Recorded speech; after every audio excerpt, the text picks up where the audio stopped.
Chapter 1. The Beast Ritual. Wu Yi, a 16-year-old little mad dog from Fenggou Township in Lingxue County of the Lingxue Empire, reclined leisurely on the thick branch of a lush tree, basking in the cool shade. Before he knew it, he had drifted off into slumber.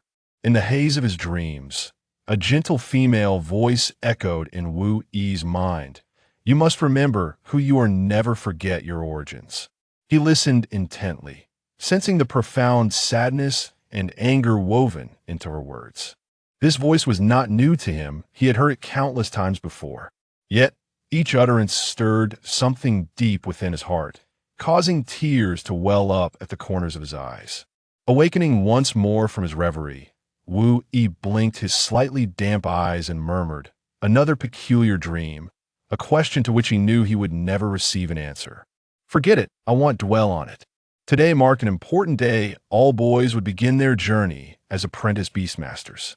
However, before becoming a beastmaster, an essential ritual known as the soul contract with beasts awaited them. Simply put, it involved finding a beast to form a pact with. The other children in the village had already set off, drums beating in excitement as they ventured to the Beast Mountain range in search of their destined creatures. In stark contrast, Wu Yi meandered leisurely through the woods, utterly unconcerned about the contract that would inevitably shape his destiny. Just as he prepared to continue his aimless wandering, a group of boys approached from beneath a nearby tree. Spotting Wu Yi, they erupted into loud, mocking laughter. "Oh look, isn't that our village's pure little genius? Wu Yi, what a leisurely demeanor you have. Have you found your perfect beast yet?" One boy, dressed in white and possessing a rather delicate appearance, boasted loudly among his peers. "Ha ha ha," he sneered derisively. "Let me tell you, this is our village's so-called genius, with a primary beast power level of 100 and a compatibility score of 0, the legendary Wu Yi, who supposedly can bond with any beast. Meanwhile, my compatibility score is a pitiful 50, the boy, Tianhong, introduced his new acquaintances, casting a glance toward a nearby red-haired girl who seemed intrigued by Wu Yi. The girl, adorned with a crimson veil, revealed a glimpse of her vibrant lips. Above the veil, her eyes resembled delicate purple roses, their pupils shimmering with a faint lilac hue, and the crescent shape of her eyes seemed to possess an enchanting allure. A mere glance at Wu Yi sent his heart racing wildly. The other boys gasped in astonishment, yet continued to mock him. The renowned beastmaster, Yalik, had once posited a famous theory. An apprentice beastmaster with a compatibility score of 0 can bond with any beast. Previously, it was believed that a higher compatibility score was necessary to form contracts with higher-tier beasts. Yet, with 0 compatibility, one could theoretically contract with the highest-tier beasts. Sounds extraordinary, doesn't it? However, this 0 compatibility comes with a fatal flaw. The growth attributes of the beast remain at 0, meaning it cannot evolve. Even if you contract with a royal-grade initial beast, after 1 year or 10, it remains an initial beast, never advancing in strength.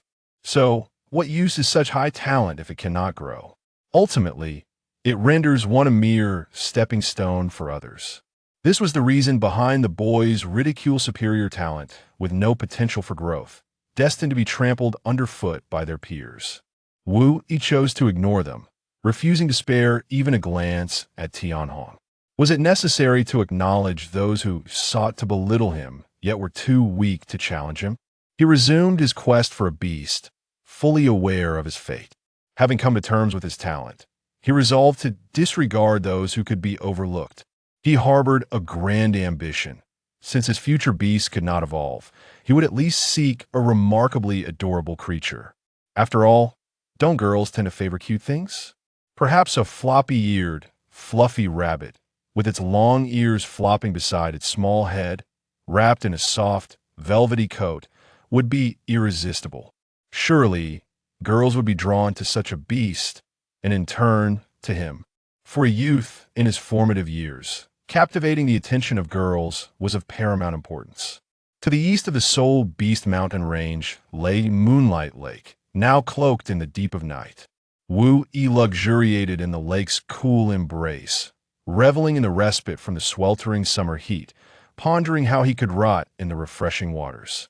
Suddenly, the sound of rustling leaves caught his attention. A vague silhouette approached the lakeshore, a faint blue figure materializing through the mist. The figure crouched down, seemingly cupping water to drink. Wu Yi, intrigued by the sound, silently swam closer, the fog gradually thinning. At last, he beheld the graceful outline of a young girl. Having finished her drink, she elegantly splashed the remaining droplets of water on her face, her snow-white skin blushing like a ripe peach. At that moment, their eyes met. Wu Yi, overwhelmed by shyness, averted his gaze, while the girl, intrigued, continued to observe the dark-haired boy. Suddenly, a whistling sound sliced through the air, a weapon slicing towards Wu Yi from behind. The girl's gaze shifted, and with a disdainful huff, she deftly evaded the projectile, using Wu Yi's head above the water as a shield. A faint fragrance wafted through the air, and Wu Yi found himself momentarily entranced, lost in the moment. The girl landed gracefully on the opposite bank, turning to call into the depths of the mist, "You think you can kill me all alone?" From the fog emerged a towering figure, a man with a deep voice. Why not? He brandished a colossal sword, leaping towards the girl across the lake, akin to a meteor hurtling towards the earth. Once more, the girl executed a light leap, narrowly avoiding his attack. Without pausing, the man landed, bending his legs to spring forward, swinging his sword in a horizontal arc. Again, the girl evaded, the massive blade merely grazing her neck, leaving behind a glimmer of chilling blue light, tracing a perfect crescent arc. Though the strike appeared fierce, it failed to harm her in the slightest. Their exchange continued without words. Clearly familiar with one another's combat styles from previous encounters, the girl's agility contrasting the man's brute strength, a delicate dance of offense and defense, neither gaining the upper hand. Wu Yi, however, noticed something peculiar. Neither combatant utilized beast power. They fought solely with their physical prowess, as if opting to wield wooden sticks instead of their swords, a curious choice when greater strength was at their disposal. At some point, the girl had drawn a dark purple dagger, evading the man's strikes with skillful sidesteps, redirecting the force of his massive sword with her agile movements. Realizing her advantage, she adjusted her grip on the dagger, channeling her energy into a sudden burst, forcing the towering man back. He was momentarily taken aback, pausing for a mere 0.51 second sand interval sufficient for the girl to seize her opportunity. At the center of an illusionary formation, space warped, and a white object surged forth. It opened its crimson maw, lunging towards Wu Yi. Startled, he flailed in the water, yet could not escape his fate of being engulfed. Meanwhile, the girl leaped onto its back, and the beast, understanding her intent, propelled itself into the woods, leaving a flurry of startled birds and creatures in its wake, who took to the sky in a frantic, terrified flurry. Chapter 2. The red-haired maiden. As the crimson sun ascended slowly above the horizon, casting its gentle rays upon the grassy meadow, a glimmer of sunlight kissed the cheek of Wu Yi, who lay sprawled on the ground.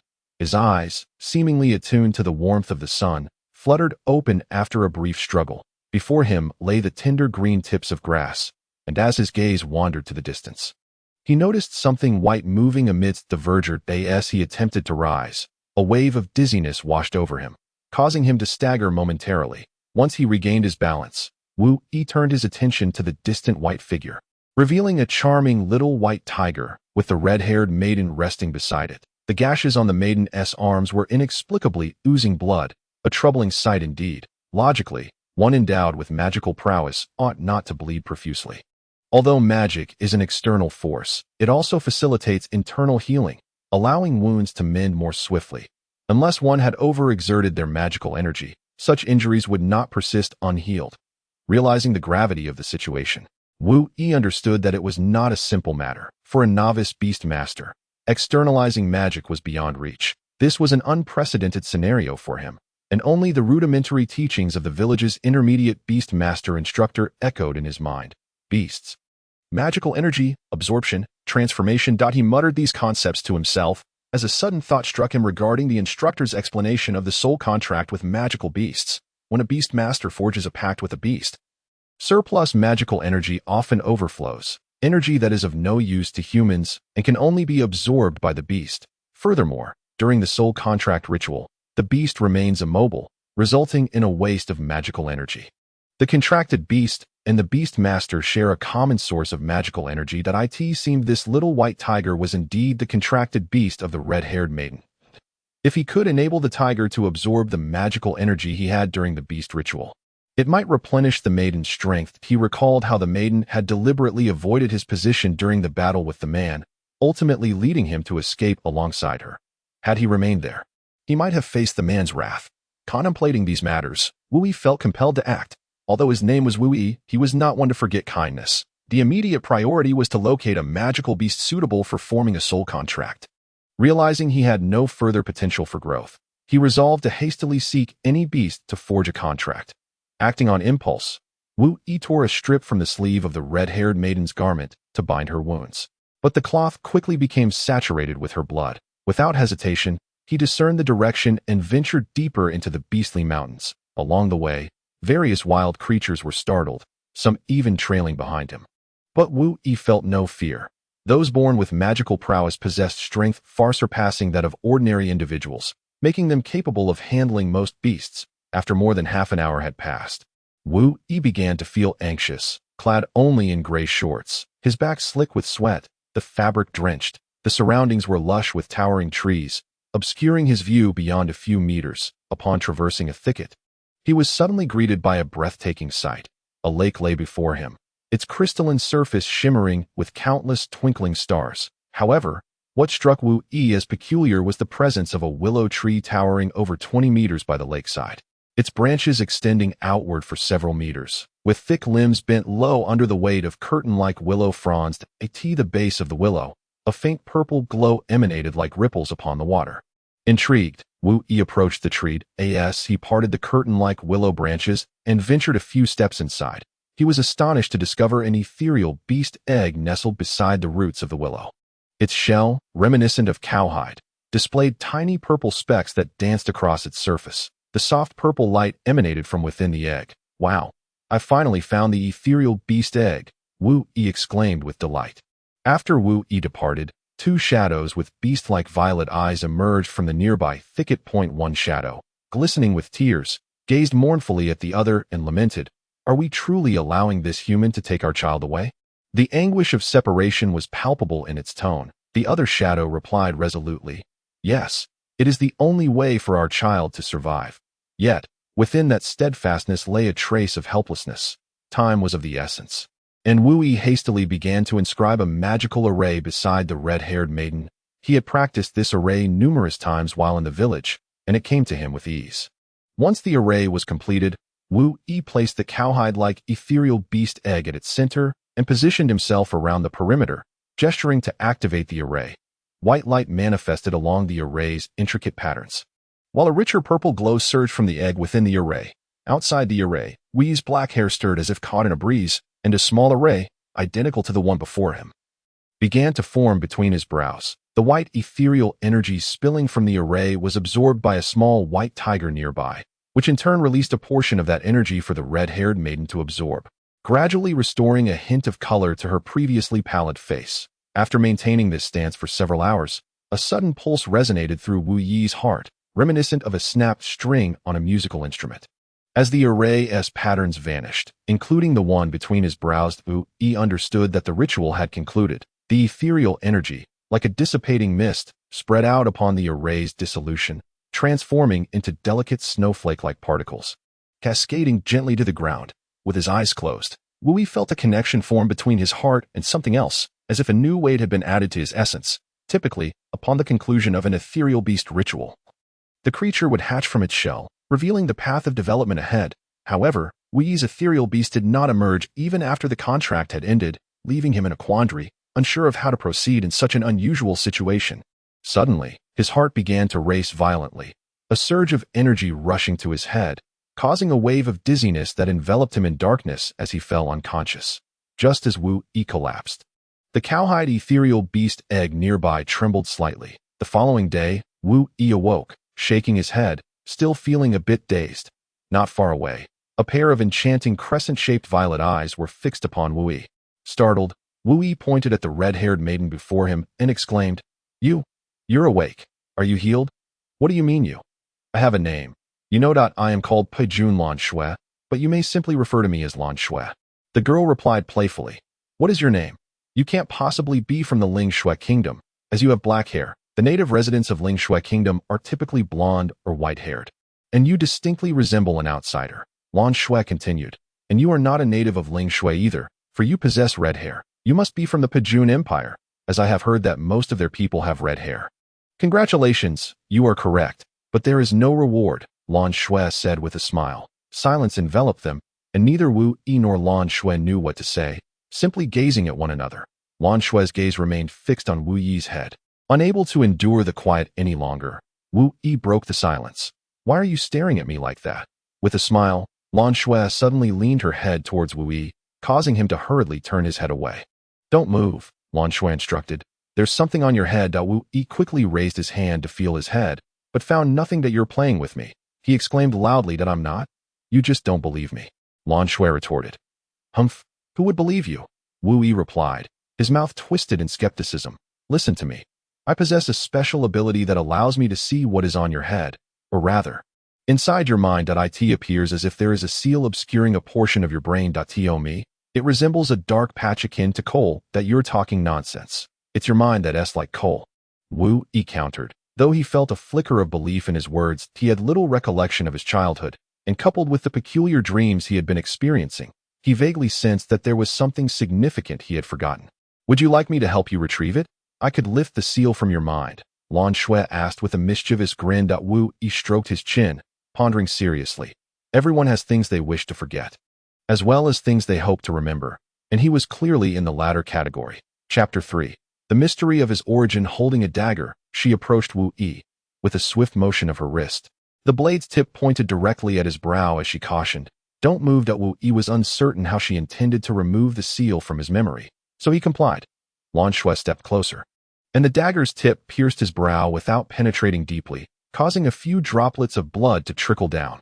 With a flick of her wrist, an unfamiliar magical array began to form at Wu Yi's brow, resembling an irregular pentagon adorned with numerous characters. The moment the ethereal force penetrated his mind, Wu Yi let out a cry of pain. He sensed something darting around within his mind. While fragmented images began to surface, evoking a strange familiarity, he saw his younger self, standing helplessly at a corner, coughing from the thick smoke that stung his eyes, which were now red from irritation. As the clashing of weapons and cries of battle gradually filled his ears, just as Wu Yi was engulfed in panic, a blood-soaked man approached him. His raven hair stained a dark crimson. His blue eyes, ablaze with fury, emanated a chilling gaze, with a stern countenance that inspired a sense of reverence in anyone who beheld him. The man's eyes softened significantly as they fell upon Wu Yi. He crouched down, tenderly stroking Wu Yi's hair, and uttered, Tian-yi, my son, you must survive. The young Wu Yi, overwhelmed by the scene, could only stare blankly at his father. Unbeknownst to him, a shadow had materialized behind him.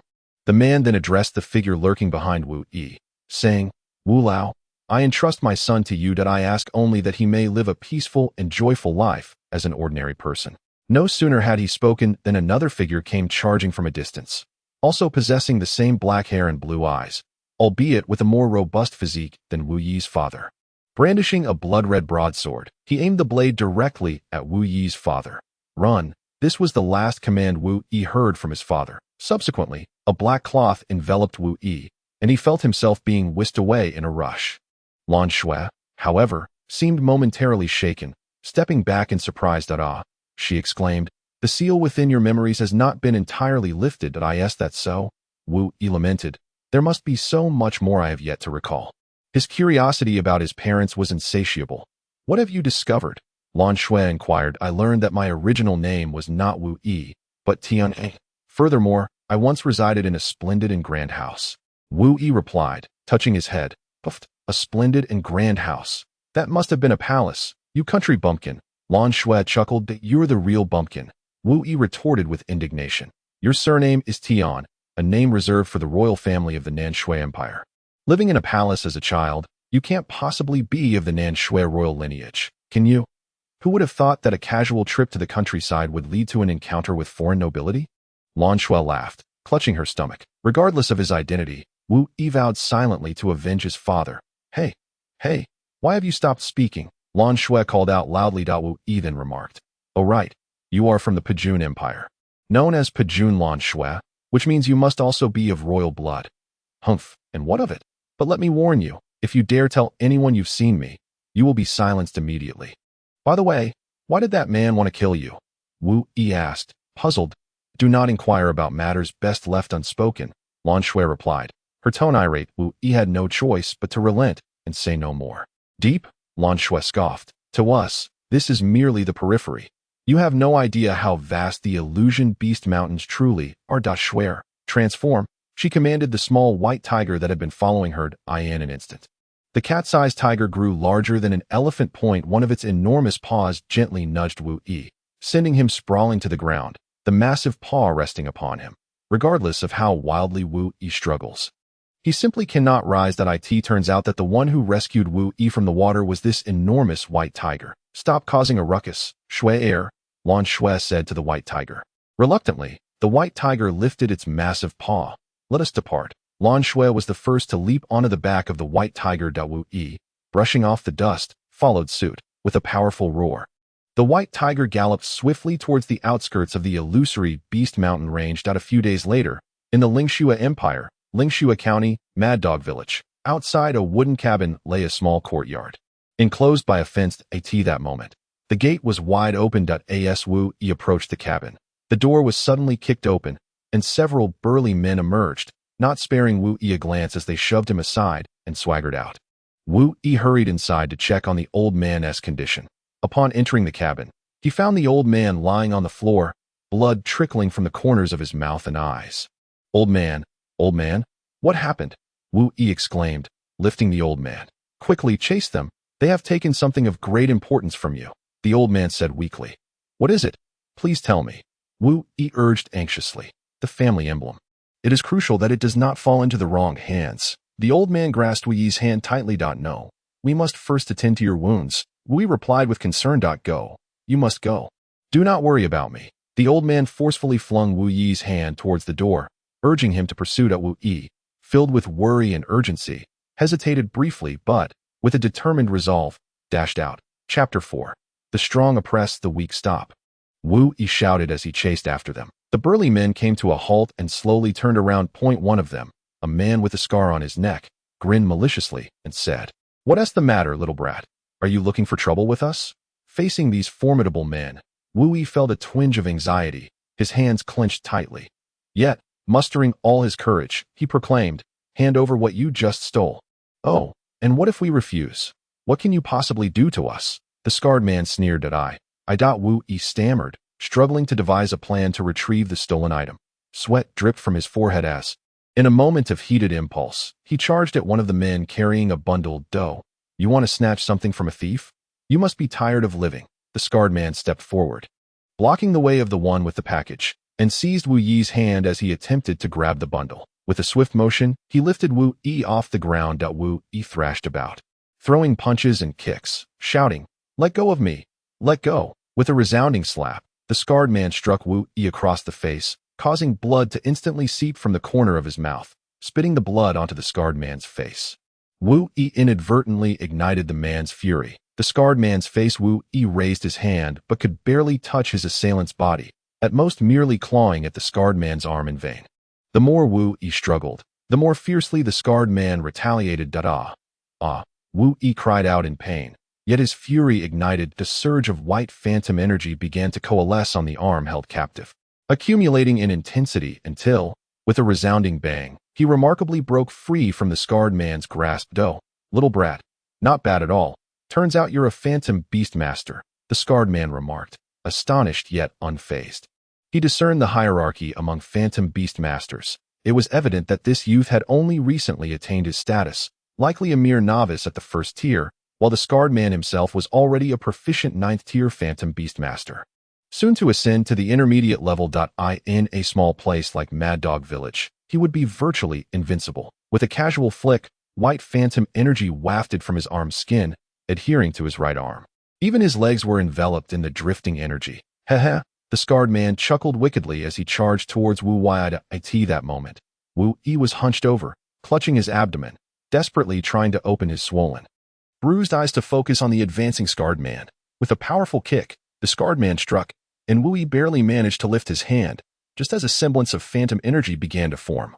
It was dispersed by the blow, sending Wu Yi sprawling to the ground. The scarred man continued his assault, raining down punches and kicks upon the fallen Wu Yi. Ha! It's been ages since I've enjoyed a workout like this. He jeered, laughing maniacally. Beg me, and I'll let you go. Though Wu Yi was being battered and groaned in agony, he clenched his teeth tightly, refusing to utter a single word of surrender. Eventually, the scarred man grew weary of his sport and paused. He placed his foot upon Wu Yi's bloodied head and looked down with disdain. Little brat, you've got some spirit. Given your tenacity, I shall grant you an opportunity. He ordered one of his accomplices to retrieve a somewhat rusty iron block from their satchel, the design of which vaguely resembled a soaring eagle, its chest adorned with a thorny rose. See this? This is what you desired. I shall keep it for now.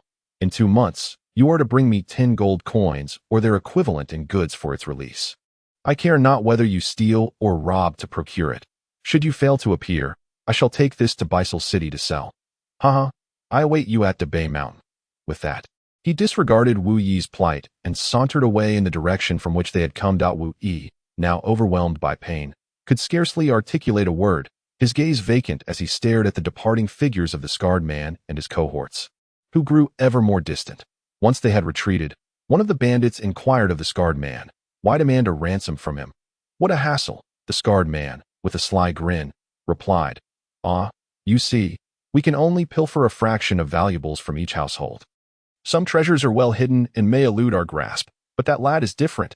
Having lived here for so long, he surely knows where the good stuff is stashed. Smart thinking, scarred brother, one of the bandits complimented. Giving a thumbs up, after the robbers departed, the elderly man emerged from the dwelling and approached Wu Yi, observing him closely. When had this 16-year-old ever endured such a brutal beating? At that moment, Wu Yi was so dazed from the assault that he did not even notice when the old man's injuries had vanished. By the following morning, Wu Yi found himself swathed in white gauze like a dumpling, lying flat on the bed, his body permeated with the scent of various ointments. The old man entered the room carrying a bowl of medicinal soup. Wu Yi had already awakened and was glaring at the old man with eyes filled with animosity. You deceived me, Wu Yi said, gritting his teeth against the pain etched across his face. I did not deceive you. There are simply some matters I refrained from disclosing, the old man quickly urged. Come, drink the medicine first. I will not drink it until you tell me what you know. I already discovered that my original name was Tian-E. You cannot conceal everything from me. Speak. What has happened to my family? Why did you insist on taking me away? Wu Yi demanded angrily. I see you possess quite a bit of capability. Yesterday's injuries have all healed. Why not go on your own? The old man replied, bemused. No, did I refuse to go? First, you must tell me how it felt to be attacked. The old man inquired. What feeling could there be? It is simply pain and hatred for their oppression of the weak, hatred for their unbridled actions, their utter disregard for reason. I resent my own impotence and inability to resist. Wu Yi replied through clenched teeth. Hatred? Yes, that is precisely right, my child. The world is rife with unreasonable occurrences. Only when you possess the same capabilities as others will they engage with you reasonably. Otherwise, as happened yesterday, you will be at their mercy, the old man imparted earnestly. Starting tomorrow, I shall teach you the art of illusionary power. Not jest. Starting tomorrow, in 2 months, I will be able to defeat that scarred man who is nearing the level of an intermediate illusion beastmaster. Wu Yi responded skeptically. Indeed, if I say it can be done, then it shall be done, the old man asserted confidently. Point 1. Should not forget my former titles, the old man muttered under his breath.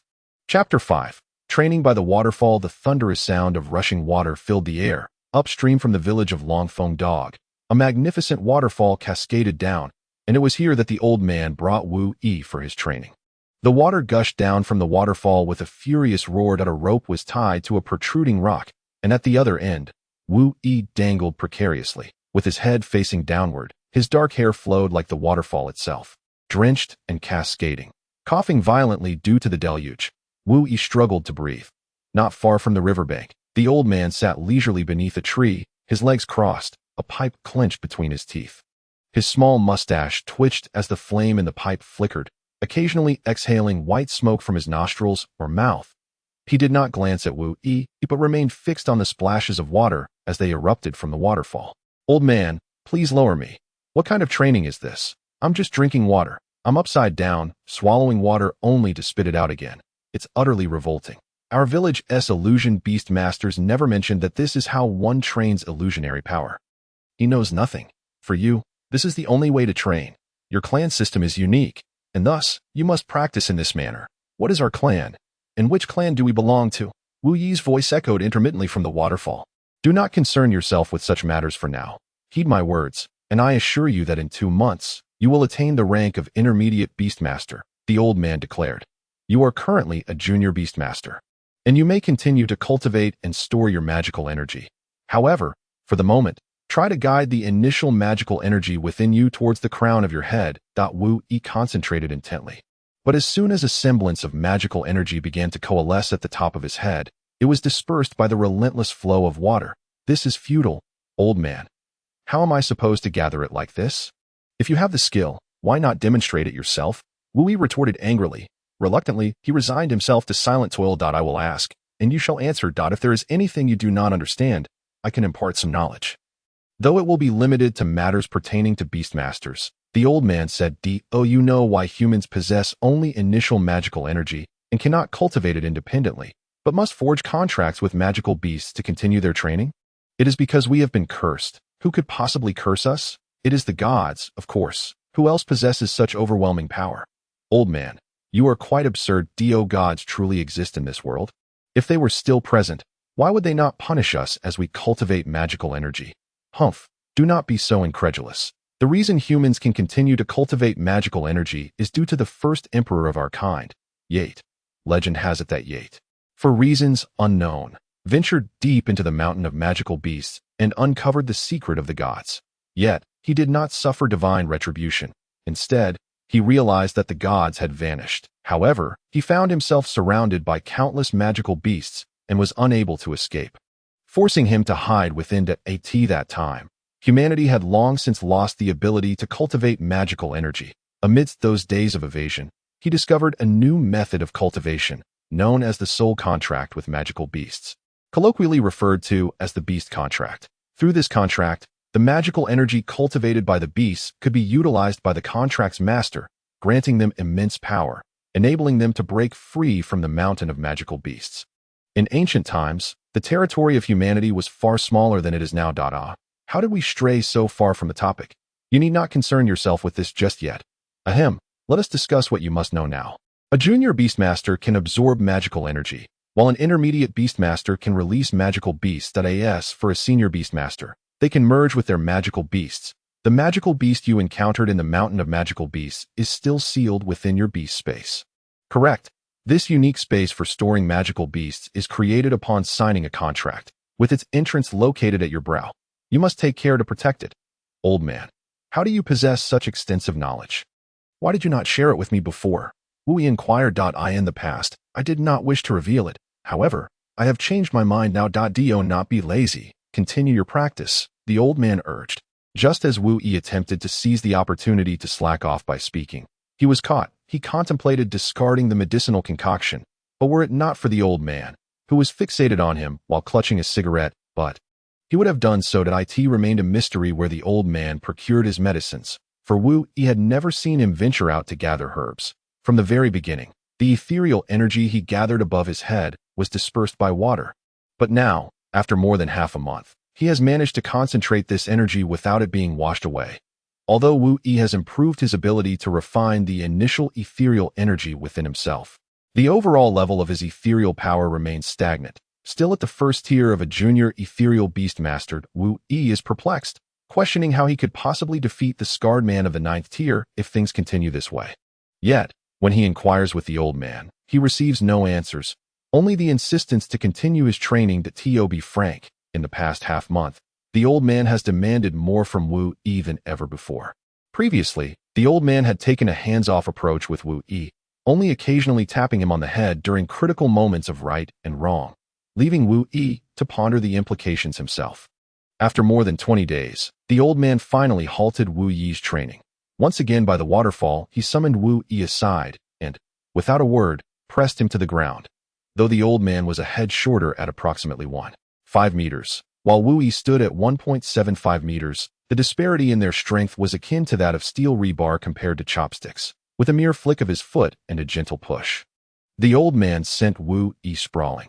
The old man's expression turned grave as he raised his hand, extending the middle finger of his right hand, and a surge of ethereal energy coalesced upon his fingertip, resembling the talon of an eagle, and he thrust it towards Wu Yi's brow. Startled, Wu Yi raised his hand to block, but the old man seized it with his other hand, the moment the old man's talon-like finger made contact with Wu Yi's forehead.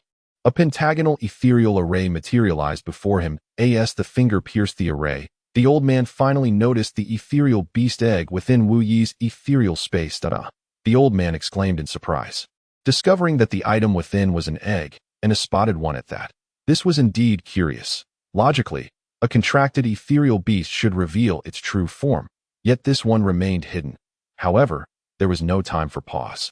Hold on, the old man instructed. Suddenly, a vigorous flow of ethereal energy surged from the old man's fingers into Wu Yi's ethereal beast egg. The egg absorbed the energy as if it were a black hole, drawing in every bit of ethereal power that entered. As the black and white spotted egg absorbed more of the old man's ethereal energy, the white areas of the shell became increasingly luminous, while the black spots deepened, resembling thick black ink. First tier, second tier, third tier. As the infusion continued, Wu Yi could distinctly feel the rise in his ethereal power, as well as the old man's robust energy. Each tier of an ethereal beast master requires a different quantity of ethereal power, yet the old man maintained a consistent supply, revealing the depth of his own power, undoubtedly exceeding that of a senior ethereal beast master. 10 years ago, the old man began living with Wu Yi. Throughout their years together, the old man had never exhibited any signs of possessing ethereal power. Wu Yi had always assumed the old man was an ordinary person devoid of such abilities. But now it seemed that everything he believed was not as it appeared. As time flowed on, the sky transitioned from a bright azure to a warm orange, and finally to a resplendent black. Now, it is already the deep of night. With a soft chime, a profound crack has appeared on the black and white spotted beast egg within Wu Yi's illusionary beast space. Another crisp sound resonates, and the crack on the illusionary beast egg widens, as tendrils of emerald light burst forth from the fissure with fervor. Upon the final chime, the illusionary beast egg finally shatters completely. A vibrant green liquid sphere springs forth in an instant. After a brief frolic within the illusionary space, it leaps out, landing squarely upon Wu Yi's abdomen. The moment Wu Yi is struck in the stomach, he awakens with a start, and upon opening his eyes, he is confronted by this peculiar entity, causing him to leap to his feet in fright. The green liquid sphere does not fall away as Wu Yi stands. Instead, it clings tenaciously to his belly. "Yeah, yeah, yeah," Wu Yi exclaims, bouncing around in excitement. Yet he cannot shake off the strange entity. The old man beside him observes and scolds. "What are you afraid of? That is your illusionary beast. Stand still and don't move." Upon hearing this, Wu Yi immediately straightens up, his back rigid, facing forward, yet his gaze remains fixated downward, beads of sweat forming on his anxious brow. The old man and Wu Yi take a closer look at this odd illusionary beast. It is a translucent green, oval in shape, resembling a basketball-sized green jelly from a distance, with a black core nestled within. "What is this?" the old man exclaims in astonishment. Although he is familiar with the myriad varieties of illusionary beasts, typically encompassing birds and terrestrial animals, Wu Yi's creature does not belong to any of those categories. Then, the old man recalls a classification from long ago, the strange illusionary beasts, which possess unique abilities. Some can burrow underground, while others can become invisible, among various other talents. However, generally, due to their distinctive abilities, strange illusionary beasts tend to develop at a slower pace compared to others. Some, it is said, may level up tenfold slower than their counterparts, leading to their reputation as useless illusionary beasts. "Damn it, how did you manage to find a strange illusionary beast so easily?" the old man grumbles. Yet, It appears that he must now reassess his plans. The old man continues to observe Wu Yi's illusionary beast, while Wu Yi also watches intently. The green jelly seems to sense Wu Yi's gaze, quivering slightly, and the black core within rolls about before coming to a halt. Suddenly, a slit opens in the black core, resembling an eye that blinks open. The green jelly illusionary beast, now with its eyes wide open, curiously gazes at Wu Yi, as if it recognizes him as its master. Wu Yi, too, returns its gaze with curiosity. How ugly, Wu Yi thinks to himself. The green jelly illusionary beast appears to sense Wu Yi's unspoken thoughts, its eyes instantly transforming into a malevolent glare. The edges of the jelly crack open. Resembling a gaping maw, it leaps forth and engulfs Wu Yi's head in one swift motion. Ugh, ugh, ugh. Wu Yi gasps, struggling to breathe as his head is enveloped. His hands flail wildly, attempting to pry the beast off. But as time drags on, the discomfort intensifies, and he finds himself lying on the ground, legs thrashing in distress. Unable to witness this any longer, the old man intervenes, removing the illusionary beast from Wu Yi's head and remarks, "Illusionary beasts possess sentience. They can discern your thoughts." Huffing and puffing, Wu Yi glared resentfully at his jelly-like phantom beast. "Give it a name. It might be a tad happier," suggested the old man. "All right, since you're all green. Let's call you Green Fur," Wu Yi replied casually. Upon hearing this, the old man felt an urge to smack Wu Yi, incredulous at such a nonchalant naming.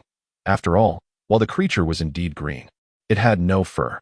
Nevertheless, the green jelly phantom beast seemed delighted, quickly forgetting Wu Yi's disdain for its appearance, and began to frolic around his feet like a playful kitten. By the way, it's already July. I recall that at the end of August, a mentor from Mobile Academy will come to our village to select new students. You should prepare for that, the old man mentioned, as if struck by a sudden thought. The next morning, by the waterfall in Crazy Dog Village, a figure was punching the surface of the water. Green Fur, much like the old man, lounged under a tree by the riverbank. Wu Yi had now become a novice 9th-tier phantom beast master, capable of shattering a boulder with ease. However, there were not enough stones available for him to practice on. Thus, the old man instructed Wu Yi to strike the water surface, as the resistance of the water would provide a form of training. Despite the seemingly trivial task, striking the water with a punch significantly impeded Wu Yi's speed and strength. What would ordinarily be a swift blow transformed into a slow-motion affair underwater. Moreover, after several punches, he found it just as exhausting as hitting a stone. By midday, Wu Yi took a break by the riverbank. This adaptive training concludes here. In less than a month, a harsher regimen awaits you. Are you afraid? The old man inquired. In truth, Wu Yi understood that the old man sought to impart the lesson that the weak are often preyed upon by the strong. To avoid being bullied in the future, one must become formidable. Furthermore, he had many aspirations, particularly to journey to that empire and seek out the man wielding the crimson sword. To confirm certain matters, Wu Yi gazed into the distance, lost in thought. The old man nodded approvingly. Chapter 7.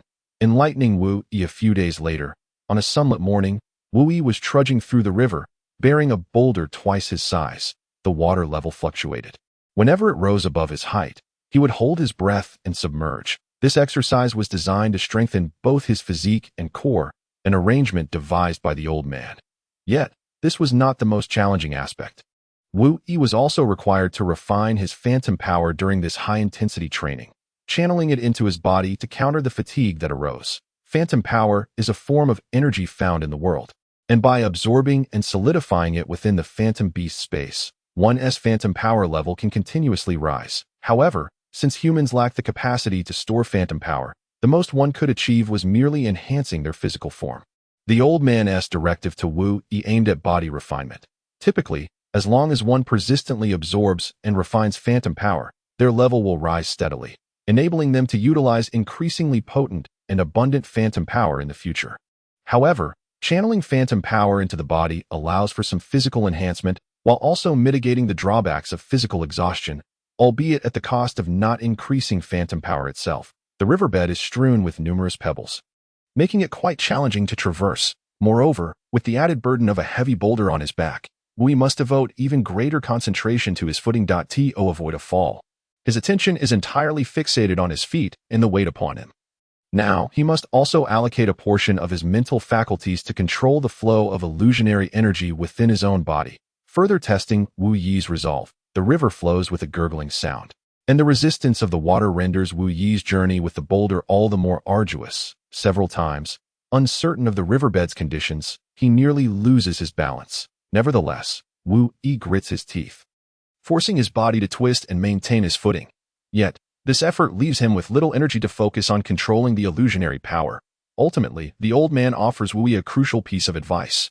Instead of drawing external illusionary energy into himself, he should utilize the energy he has already stored within the illusionary beast space. This approach conserves the mental energy required to summon external powers, allowing him to directly access the illusionary energy within his own being. As Wu Yi trudges downstream with the boulder, the terrain becomes increasingly gentle, enabling him to tap into the illusionary energy within his beast space more effectively. Initially, Wu Yi can only gather enough illusionary energy to compensate for his bodily exertion, merely sustaining his physical condition to keep moving forward. By nightfall, when he finally lies down to rest, he falls asleep within mere seconds, utterly exhausted. Observing Wu Yi's fatigued visage, the old man abandons his earlier intention to rouse him for further illusionary energy absorption. It appears that Wu Yi's stamina is still insufficient to support his training regimen. Perhaps he has been overly eager, the old man muses. Furthermore, he can utilize a portion of his illusionary energy to refine it within his already powerful physique. Due to the depletion of illusionary energy, Wu Yi's level has plummeted from the initial 9th tier to the 5th tier. However, in terms of physical strength, he stands shoulder to shoulder with intermediate illusionary beast masters. If Wu Yi was once a somewhat frail young man, he now, although still slender, exhibits a marked improvement in muscle definition. His calves, arms, abdomen, and back reveal the contours of well-defined muscles, now glistening with a bronze sheen. Clad in the same black shorts and gray short-sleeved shirt, the contrast of his black hair and blue eyes lends him a more spirited appearance than before. In the ensuing 10 days, the old man refrains from allowing Wu Yi any further training, instead leading him into a thicket. I need not use illusionary energy. You won't even be able to touch me, and you might end up injuring yourself. The old man boasts that I don't believe it, Wu Yi retorts, turning his head. Then let's put it to the test, the old man provocatively replies. With that, he swiftly darts into the woods. Wu Yi snorts and gives chase, meticulously searching for the old man's whereabouts among the trees, unaware that the old man has already climbed up a tree, clutching something in his hand. When Wu Yi reaches the base of the tree where the old man is perched, he hears a cheerful hi. From above, Wu Yi looked up, and in an instant, the old man hurled the object in his hand towards Wu Yi's eyes, sending dust swirling. Wu Yi was momentarily blinded. And seizing the opportunity, the old man leaped down from the tree, landing squarely on the top of Wu Yi's head. Using that leverage, he delivered a powerful kick and then sprang to the ground, sprinting away with remarkable speed. Damn, Wu Yi shouted in fury. Rubbing his eyes vigorously, he found that by the time he could open them, the old man had vanished without a trace. Wu Yi finally comprehended that the old man was intent on playing tricks. From that moment on, Wu Yi became far more cautious, keeping a vigilant eye not only on the trees above but also on the underbrush below. I refuse to believe you can outsmart me again this time, Wu Yi thought resolutely. Continuing his search, Wu Yi proceeded slowly, scrutinizing each step he took. After an indeterminate distance, he came upon a gnarled piece of dead wood lying across the ground, half buried in the earth. Before it lay a steep slope. Suddenly, a noise erupted from below the slope, prompting Wu Yi to approach for a closer inspection. Unbeknownst to him, the loose soil beneath the fallen log shifted, and with a forceful kick, it propelled Wu Yi forward. "Da-da!" he exclaimed, tumbling down the slope. The old man emerged from the earth, shaking off the dust, and began to gather small stones from the ground. By the time Wu Yi clawed his way back up, the old man had already amassed a pile of stones in front of him. With a swift motion, the old man picked up a stone and hurled it towards Wu Yi's face. Despite his diminutive stature and slight hunch, the stones flew like arrows. Whistling through the air, Wu Yi quickly raised his arm to block, feeling the impact resonate painfully through his muscles. Were it not for over a month of physical training, the stones would have surely pierced his arm.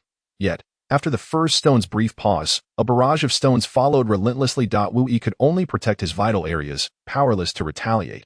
Seizing the moment when Wu Yi was momentarily distracted, the old man targeted his knees with 2 stones. Wu Yi cried out in pain, his face contorted in agony, and with a loud thud, he fell to his knees. Seeing Wu Yi kneeling, the old man approached him and said, "Do you now understand why I train you this way? Isn't it just to play dirty?"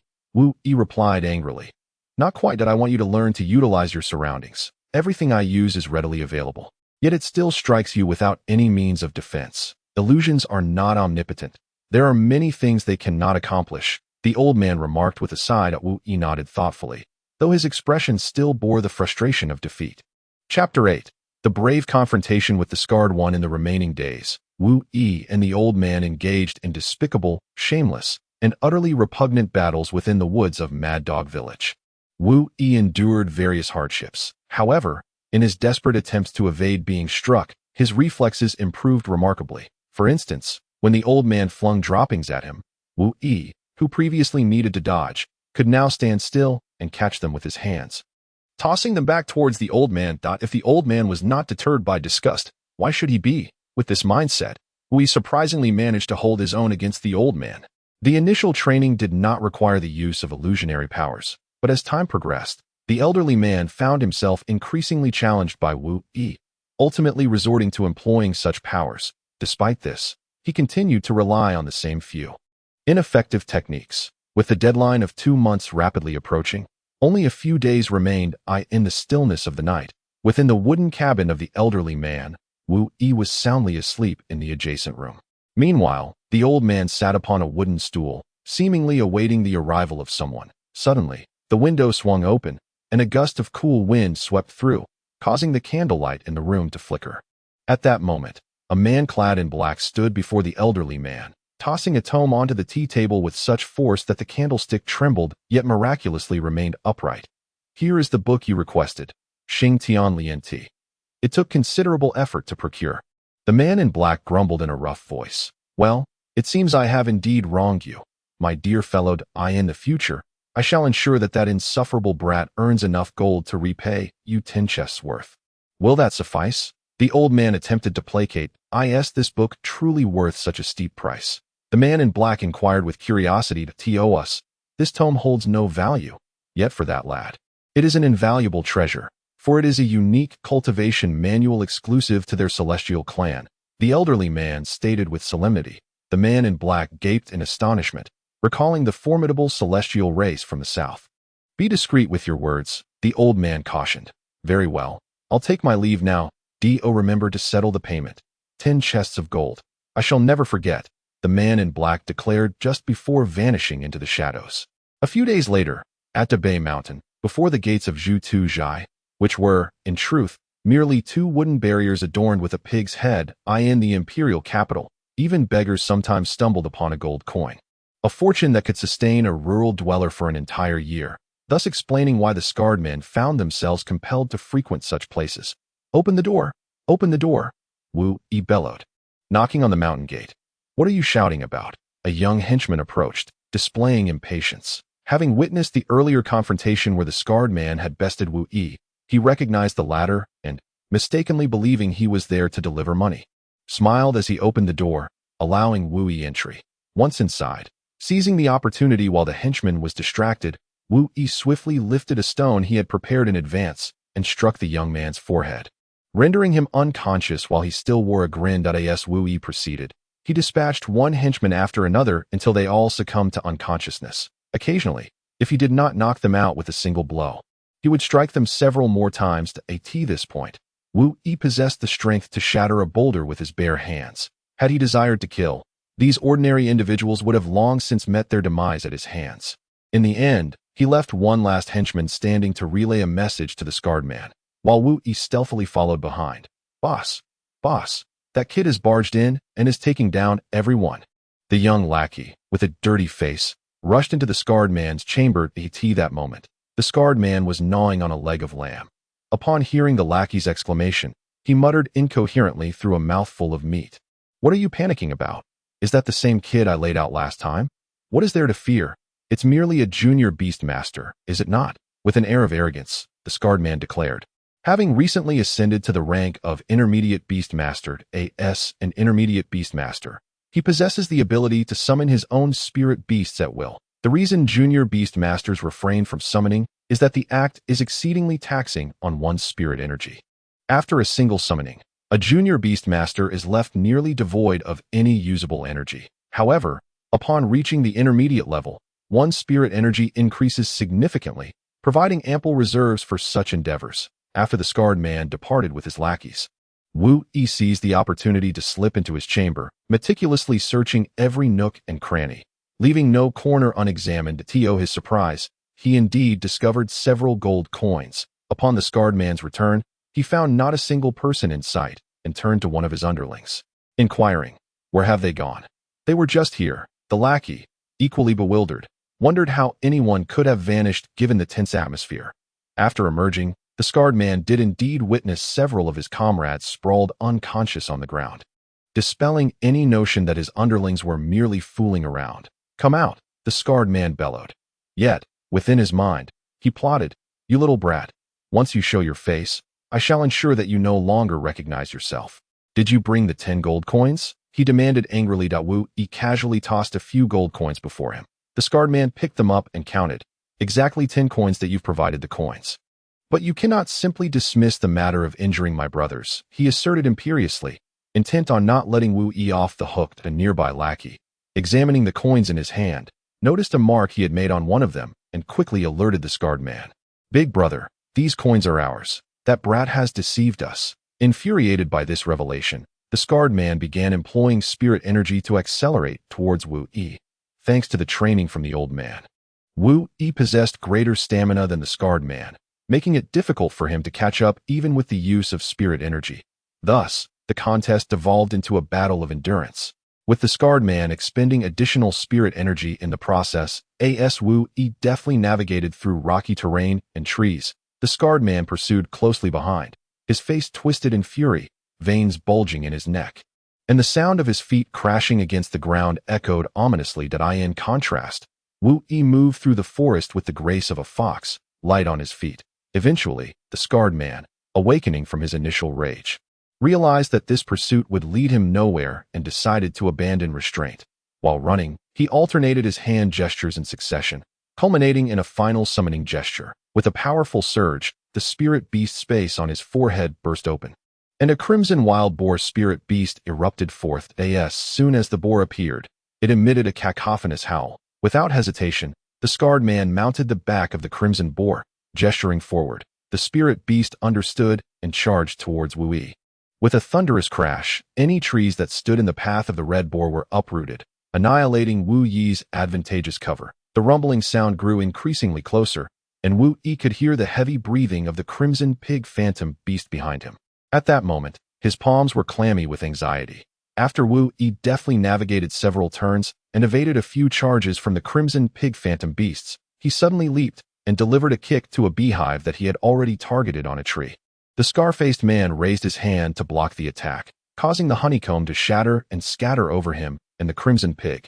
Buzzing ensued as hundreds, if not thousands, of wasps erupted from the dispersed honeycomb, viciously attacking the scar-faced man. With a howl, the crimson pig struck, killing some of the wasps mid-air. Chapter 10. Retrieving the badge. Know thyself and know thy enemy, and you shall never be defeated. The old man had imparted to Wu Yi. Initially, Wu Yi found the saying perplexing, but after a brief explanation from the old man, he understood its essence. Essentially, one must be aware of both their own strengths and weaknesses, as well as those of their opponent, to achieve victory. Although Wu Yi was merely a novice beastmaster, while the scar-faced man had reached the intermediate level, with the extraordinary stamina awakened within him by the old man, he could still hold his own in a confrontation. However, after spending considerable time with the old man, Wu Yi came to grasp another principle. When possible, one should employ cunning over brute force. Thus, he had no intention of facing the scar-faced man head-on from the outset. As he neared the large stone slab, Wu Yi deliberately slowed his pace. The scar-faced man. It appeared as though he was within arm's reach of capturing Wu Yi. Just as the scar-faced man prepared to seize him, Wu Yi pushed off with his legs, accelerating suddenly and swiftly maneuvering behind the stone slab. Seeing Wu Yi slip away once more, the scar-faced man yanked the reins of his crimson pig phantom beast aggressively, prompting it to charge towards the rear of the stone slab. As the scar-faced man caught sight of what lay behind the slab, he noticed Wu Yi had halted not far from it, a subtle smile playing on his lips. Just then, he comprehended the deep pit behind the stone slab. filled with murky yellow water. Wait, that was excrement. The scar-faced man spotted a spiraled mass within the foul liquid.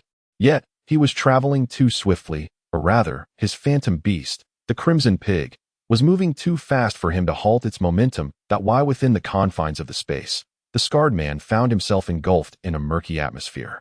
Each forceful strike compelled him to inhale deeply, drawing in the noxious odors that permeated the air, an experience that was profoundly distressing. That he began to retch, his expression contorted in discomfort. Observing the scarred man's momentary stillness, Wu Yi called out loudly, "Do you yield?" Initially, the scarred man contemplated maintaining his bravado, but the awareness of the numerous unidentified particles surrounding him prompted a swift change of heart. "I yield. I yield. My little ancestor, my esteemed lord, I yield. Is that not enough? Please, let me out." "What did you say? Speak louder." Wu Yi, unable to hear through the stone slab, pressed for clarity. "I said I yield, my lord." The scarred man, desperate to raise his voice, inhaled again, only to succumb once more to the foul stench, leading him to retch violently. That he nearly expelled the remnants of his morning meal, but resisted the urge, fearing that the aftermath would be even more intolerable. "My lord, have mercy. Please let me out, just beneath the stone threshold at my door.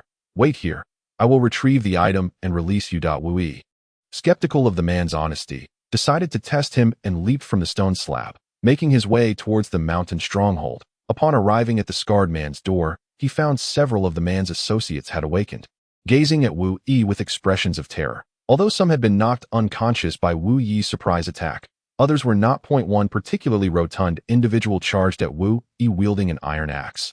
But with a swift motion, Wu Yi blocked him, rendering the man's hands immobilized as though caught in a vice. With his other hand, Wu Yi struck the stout man's neck, causing him to collapse like a limp rag. As Wu Yi and the associates exchanged glances, an unspoken tension filled the air. Neither party dared to speak, standing frozen in place. Ignoring them, Wu Yi approached the threshold of the scarred man's door and pried up the stone slab. To his surprise, he discovered a wooden square box wrapped in an unfamiliar leather material. Initially intending to take the box for himself, he reconsidered and approached the group of associates instead. They had caught sight of the contents within the box from a distance. Their eyes fixated on the treasure. Wu Yi held that a collective thought resonated among them. They had not anticipated their leader to hoard such a bounty of gold coins, especially when their usual share was so meager. Initially, they exchanged glances, hesitant to approach, yet one stepped forward, prompting the others to follow suit in a frenzied scramble for the riches. Observing the chaos, Wu Yi delivered a swift kick to disperse them, opting to distribute the coins himself. Each individual ended up with a mere handful of gold coins, along with several silver and copper coins. As Wu Yi moved the large stone slab aside, he noticed the scarred man had succumbed to unconsciousness, lying amidst a collection of unidentified detritus. Not wishing to touch the foul matter, Wu Yi sought out a tree branch to lift the scarred man from the unpleasant surroundings. Chapter 11. Unfazed by trouble. In the southeastern corner of the relatively dilapidated building of Mabe Academy, a heavy thud echoed as the door was forcefully kicked open. A young man, burdened with a gray burlap sack, strode into the room. Within the confines of this modest dwelling, three individuals paused in their task of arranging their beds, their curiosity piqued by the newcomer. The young man chuckled and introduced himself, saying, "Greetings, everyone. My name is Wu Yi, and I am your new roommate." One of the roommates, a rotund fellow weighing over 200 pounds, clapped Wu Yi on the shoulder with enthusiasm and said, "I am Zhang Dazhou. If you need anything, don't hesitate to approach me." The other two nodded in agreement, adding, "We all hail from rural backgrounds, so we must look out for one another." Wu Yi, puzzled, inquired, "Why are there so few students in our building?" One of the taller roommates explained, "I've heard it's not solely due to the school's acceptance of rural students, but rather that they have been driven away by their urban counterparts. Mabe City is a significant border trading hub, and its residents, primarily merchants, hold a disdain for us rural students." Another roommate, of average build, chimed in, "Originally, this old building housed over 300 students. However, many could no longer endure the harassment from urban classmates and chose to withdraw, seeking work as guards for merchant caravans instead. My cousin left for the same reason, unable to tolerate the situation. What can we do? We come from impoverished backgrounds, with no power or influence. We must tread carefully." The first roommate lamented, "Come now, let us not dwell on this. If we can stay, we will. If not, Then we shall withdraw. Let us head to the dining hall, the hefty one declared, pulling Wu Yi and the other two out the door.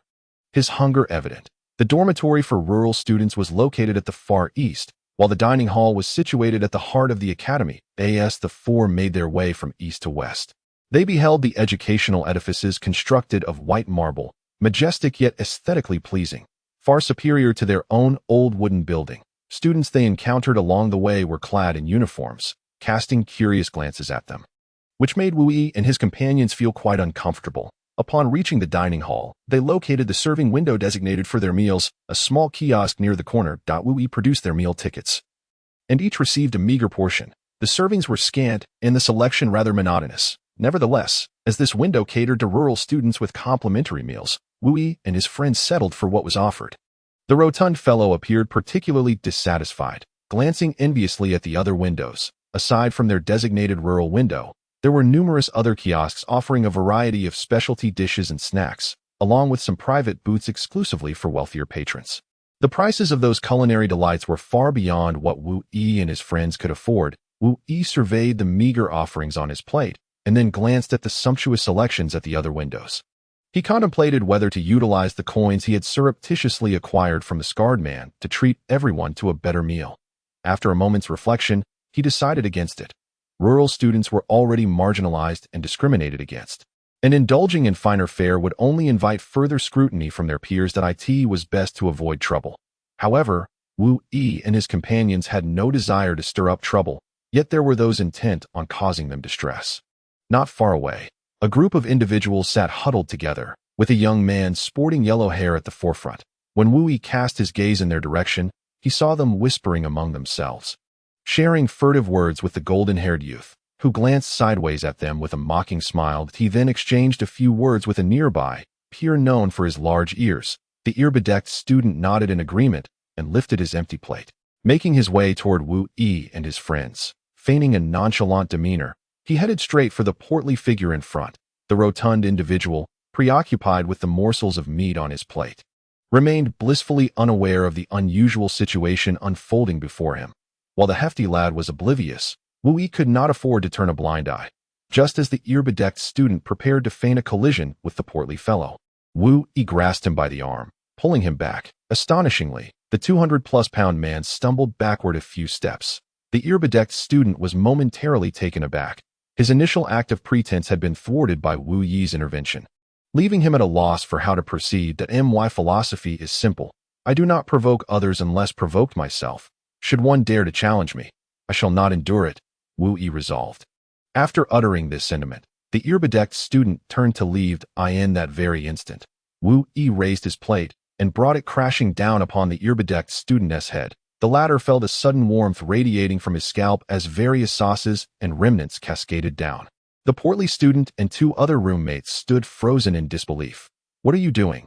The ear-bedecked student bellowed in outrage. That I'm merely disposing of uneaten food into the proper receptacle, Wu Yi replied nonchalantly, as if he were merely performing a mundane task. That moment, the group led by the yellow-haired youth, realizing the gravity of the situation, began to converge. The earlier incident had left Huangyu astonished. In the past, when they bullied students from rural backgrounds, those victims would only lower their heads in submission. Today, however, someone had the audacity to stand against them, igniting within Huangyu a mix of anger and exhilaration. He was furious that anyone would dare oppose them, yet thrilled at the prospect of entertainment. Approaching Wu Yi, Huangyu scoffed, "Classmate, what do you think you are doing? Do you not regard your peers with any respect? I have simply disposed of what needed to be discarded in an appropriate manner. I did not aim for you. What have I done wrong?" Wu Yi responded, his countenance icy as he fixed his gaze upon Huangyu. Feeling insulted, Huangyu was unaccustomed to anyone speaking back to him. He had always been the one to command deference. In a fit of indignation, he raised his hand to strike Wu Yi across the face. With a swift motion, Wu Yi intercepted the blow, absorbing the impact without flinching. Following that, a cold smirk graced his lips as he swung his other hand, delivering a retaliatory slap to Huangyu's face. Huangyu attempted to block the strike, unaware that Wu Yi possessed the formidable strength of 200 pounds. Not only did he fail to fend off the blow, but he also inadvertently struck himself across the face. Staggering backward a few steps as Huang Yu regained his balance, his fury intensified. How could he, a level 5 practitioner of illusionary power, be bested by a mere newcomer? The humiliation of it all threatened to tarnish his reputation. Enraged, he summoned his powers, preparing to teach this insolent youth a lesson. What are you doing? In the distance, a teacher from the academy bellowed, his voice resonating throughout the entire cafeteria, instantly silencing the surroundings. You three, follow me. The rest of you, dispersed as he spoke, the irate teacher strode ahead without a second thought. Huang Yu and Zhao Feng'er recognized him, their faces darkening as they followed suit. Wu Yi, with a cold smirk, was unafraid of trouble, though he never sought it, and thus joined them as well. After Wu Yi departed, a red-haired girl rose from her seat in a corner. A keen-eyed classmate spotted her and exclaimed, "Oh my, isn't that the goddess who just transferred? How did I not notice earlier? It turns out even the goddess dines in such places." Observing her slender waist and voluptuous figure, one could easily fall for her. Even without seeing her face obscured by a silk scarf, the classmate spoke, his face flushing with excitement. Upon hearing his outburst, the other students turned towards the figure, and the once quiet cafeteria buzzed back to life. Chapter 12. The guardian deity within the office of the stern Yin Mountain, Wu Yi, Huang Yu, and Zhao Feng'er stood in a row. Director Yin, it's a misunderstanding, all a misunderstanding, Huang Yu said with a forced smile. Fully aware of the consequences of speaking the truth, the penalty for mistakes meted out by Director Yin was infamous. One might not perish, but they would certainly endure severe repercussions, which was a significant reason many students adhered to the rules, though Huang Yu was not among them. Just as Huang Yu was about to say more, Yin Mountain raised his hand, signaling him to remain silent, and turned to Zhao Feng. You speak. Zhao Feng'er, sweating profusely, recalled his previous punishment by Yin Mountain. Knowing all too well the lasting impact of the director's discipline, he was eager to avoid special treatment again and said, "Director, the food on me was due to my own clumsiness. I slipped, and it spilled onto myself." Having nothing to do with the other students, Zhao Feng'er hastily distanced himself from the others to clear his name.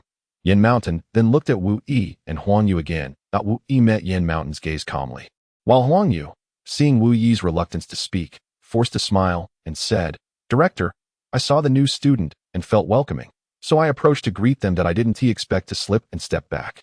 The new student tried to help me, but how could I allow a junior to assist? Hence, I simply raised my hand to block." Yes, that's exactly how it was. I can attest to that.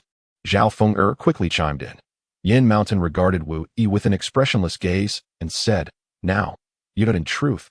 Wu Yi had already noticed that Yin Mountain was present during the incident, but had chosen not to intervene, deeming it unnecessary to speak.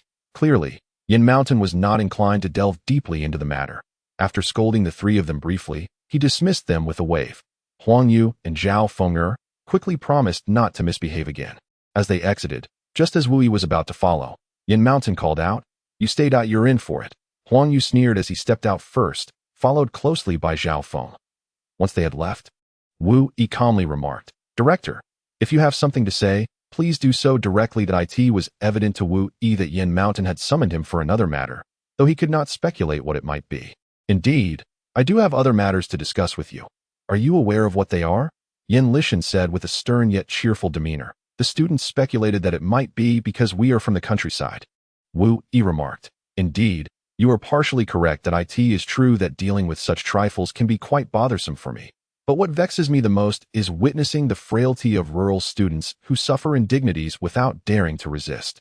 How can they hope to achieve anything in the future? To be candid, I was once a rural student myself, having traversed a path fraught with hardships, yet I managed to persevere. Today's students are markedly weaker, not in physical strength, but in spirit. Thus, I have decided to retain you for a specific purpose." Yin Lishan paused before continuing. "I hope you can lead our rural students and become their guardian angel, guiding them to successfully navigate their way out of this academy." "Why should I do this?" Wu Yi countered. "Because I believe in you. You possess both the strength and capability. I am aware that during your confrontation with Huang Yu, you managed to push him back several steps without resorting to your illusionary powers. This indicates that your physical prowess has reached a formidable level, at least at the pinnacle of the initial stage. Achieving such a status at a young age signifies immense potential. However, mere potential is insufficient. This world is never lacking in talented individuals with potential, yet only a select few manage to emerge. Are you suggesting that it is a matter of resources? Wu Yi inquired. Yes, resources are finite. The more you wish to acquire, the more you must seize from others, thereby infringing upon their interests. Whether it is wealth or resources, to obtain them, one must often resort to plunder. That I have but a modest wish to ensure that students born in the countryside can also access some resources.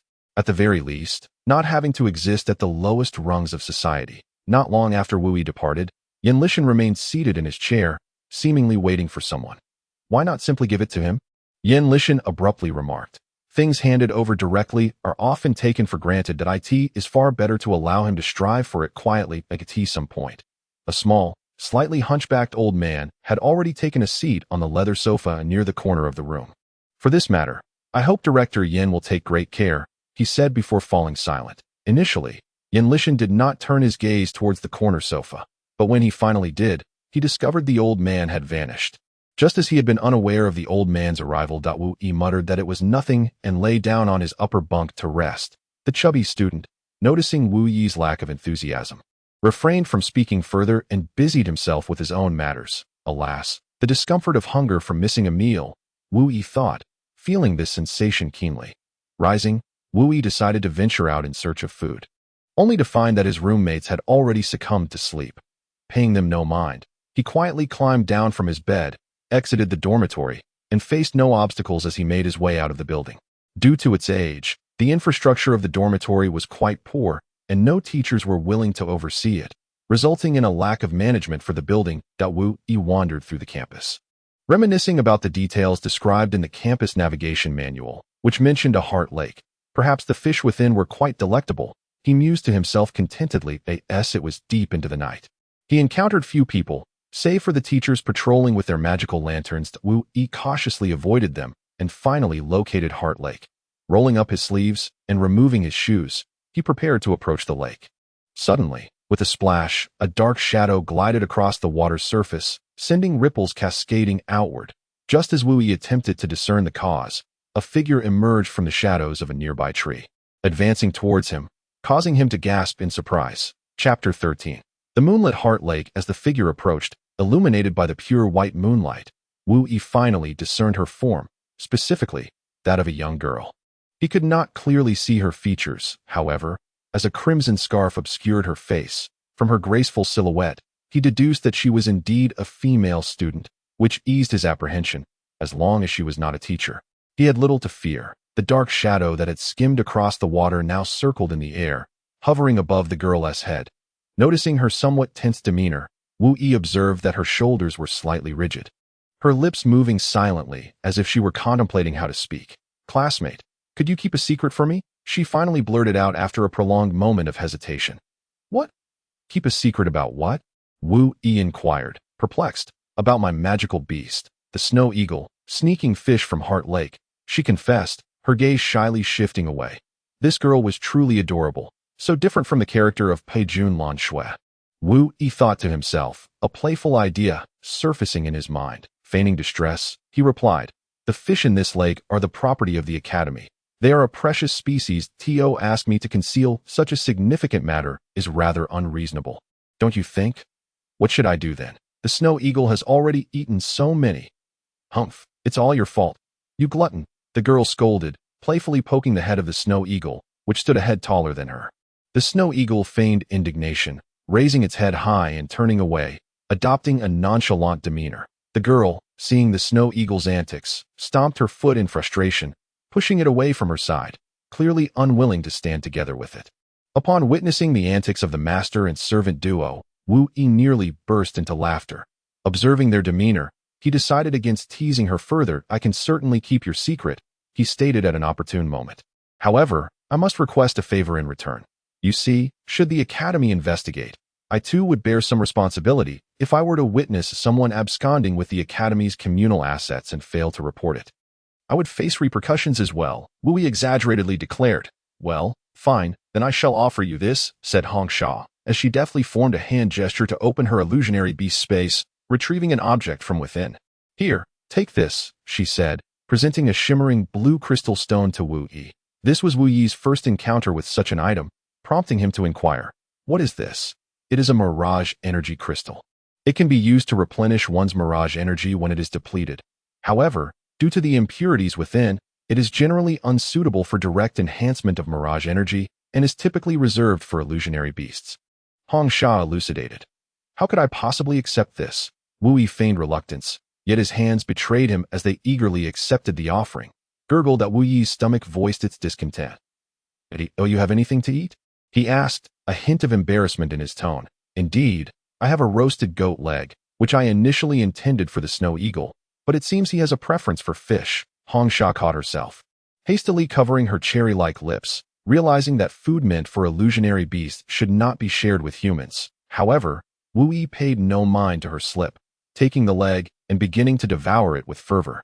His hunger overwhelming. Seated upon the grass, Wu Yi feasted on the goat leg while Hong Sha, amused by his unrefined appetite, chose to sit beside him, observing him wolfing down his meal with such gusto.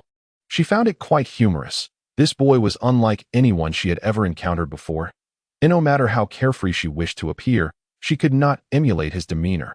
After finishing the leg, Wu Yi turned to find Hong Sha gazing vacantly at the lake's surface. Lost in thought, he gently shook her shoulder and inquired, "What occupies your mind? Now that we are somewhat acquainted, might you share your name with me?" "My name is Hong Sha," she replied, surprisingly forthcoming with her name. "I am Wu Yi." He introduced himself. "I am aware of that," she responded. "You know?" Wu Yi was taken aback. "Yes, the events of this morning have been the talk among classmates, hence I learned your name." Hong Sha explained. "So you were present. I assumed this was our first meeting," Wu Yi remarked. Little did they know, not far off, a pair of eyes was observing their departure. The distinctive ears, known for their ability to attract attention, fluttered a couple of times, shooing away nearby mosquitoes. The following day, in Huang Yu's chamber, the notable ears whispered something in a Huang Yu's ear. Smack. A teacup was sent flying off the table. "Humph, you dare to lay a hand on a woman I have set my sights on? A mere student from a backwater village. If I cannot eliminate you within the academy, I shall do so outside of it." Huang Yu seethed with rage. In the days that followed, Wu Yi enjoyed a remarkably leisurely existence. His mornings were filled with foundational knowledge, such as history of the Mirage Beast continent and fundamentals of Mirage energy, while afternoons were dedicated to physical training and Mirage energy exercises. The training in illusion techniques is a subject that requires a foundational level of illusion power at the second tier to practice. In reality, it is merely a matter of the school facilitating management, allowing students to acclimate to school life before delving into illusion techniques. Meanwhile, other affluent scions have long since acquired formidable illusion techniques under the tutelage of their families, including Huang Yu. One bright morning, 2 months later, amidst the radiant sunlight, a solitary cloud darkened the scene. In the academy's square, a loud clatter echoed, silencing the previously boisterous students, all eyes turning towards the podium. More precisely, they focused on Wu Yi, who stood upon the platform, alongside the shattered remnants of what appeared to be a white, oval porcelain-like object at his feet. Chapter 14. Punishment. Fei Lei is a traveling instructor, invited by various academies to impart his knowledge sporadically. Today, he graced the Merber Academy with his presence. His lecture consisted solely of his own travel experiences, tales that the current students relished for their adventurous spirit. Fei Lei spoke with animated fervor, and in a moment of excitement, he retrieved a precious illusion jade disc that he had painstakingly collected. However, in a moment of uncharacteristic folly, he not only showcased this treasure, but also urged a fellow student to come forth for a closer inspection. To make matters worse, he invited this student to touch it. Suddenly, a loud crash resounded. His prized possession lay shattered into pieces. Fei Lei was nearly overcome with fury, as this item, which he had risked life and limb to obtain from the soul-severing mountains, was now irreparably damaged by the very student he had invited. It is worth noting that Fei Lei had ventured perilously into a crevice of the soul-severing mountain, nearly falling prey to a wild beast, only to emerge by a stroke of luck. The illusion jade disc was a remarkable artifact, essential for nurturing newborn illusion beasts. Just as an infant requires careful nurturing, so too do these nascent creatures, making early care pivotal for their future development. Thus, this item held immense value. How could you, fellow student? You have destroyed something acquired through great toil. Fei Lei bellowed in a fit of rage. In that moment, Wu Yi, ever vigilant, glanced towards Huang Yu, who was discreetly retracting his hand into his sleeve. It was evident that Huang Yu was behind this mischief, standing before thousands of students on the podium. Wu Yi felt a wave of embarrassment wash over him. At that juncture, the stern director Yan Lishan swiftly ascended the platform, offering apologies. Instructor Fei, I sincerely apologize. It was our student's recklessness that led to the destruction of your invaluable item. Wu Yi, you must promptly apologize to the instructor. Teacher, I am truly sorry, Wu Yi said earnestly. A man must know when to bend and when to stand firm. Escalating the situation would only serve Huang Yu's cunning scheme. Therefore, Wu Yi resolved to shoulder this blame for now. Knowing that opportunities for retribution would arise in due time at this moment, he lacked the standing to confront Huang Yu directly, yet the grudge he bore would not be easily forgotten. Their enmity only deepened with each passing day. I apologized. Is an apology truly capable of resolving issues? Can shattered items be restored? Master Fei lay reprimanded in anger. To break such a precious object. While it may be the fault of this student, our institution bears an undeniable responsibility as well. How about this, Master Fei lay? We, on behalf of the student, shall compensate you at a price that exceeds the market value by 20%, amounting to 1,000 gold coins, as a form of reparation. What do you think? Director Yan Lishan said apologetically. This seems rather inappropriate, Fei Lei remarked, his anger dissipating significantly upon hearing the figure of 1,000 gold coins. That amount far exceeded the true worth of the item. It is important to note that the rarity of the illusory jade disc is such that for a group of common folk, it is akin to a luxury, while affluent youths do not find it lacking. Ordinary citizens could never afford to spend 700 or 800 gold coins to acquire an illusory jade disc for nurturing their young beasts. In contrast, wealthy heirs might spend as much as 1,200 gold coins for a meal. Thus, the illusory jade disc is merely equivalent to the cost of a few meals for the affluent. However, for Wu Yi, this sum represented an astronomical figure. Ultimately, the academy would cover the cost, but he would still be obligated to repay it. That moment, Wu Yi silently cursed the Huang family. The student's error is undoubtedly the responsibility of our academy. In light of our shared role as educators, I kindly ask Master Fei Lei to refrain from being overly harsh with this impoverished student. Fei Lei understood that even if he were to berate the student and compel him to reimburse the losses, it was implausible for Wu Yi to produce such funds. Given that the academy was willing to cover the amount, it provided him with a graceful escape. For the sake of the reputation of Merber Academy, I shall not pursue this matter further. Young man, you must not be so careless in the future. If such incidents occur again, aside from the academy, no one else will come to your aid. Master Fei Lei feigned to instruct Wu Yi, reluctantly accepting the proposal. Later, Wu Yi returned to Director Yan Lishan's office. But today he found not just Yan Lishan seated there. Opposite him sat 3 individuals. At the head of the table was the venerable headmaster of Merber Academy, an elderly man with a long white beard, his eyes sharp as he scrutinized Wu Yi. On the right of the elders stood Yan Lishan, while to his left stood the academy's financial officer, a middle-aged man in his 40s, sporting frameless glasses. The financial officer cast an irritated glance at Yan Lishan and Wu Yi, holding a ledger in his hand, rapidly jotting down figures. No, he was calculating something with great speed, occasionally pausing to glance at Wu Yi through the corner of his eye. Half an hour later, the headmaster inquired, "Have you finished the calculations?"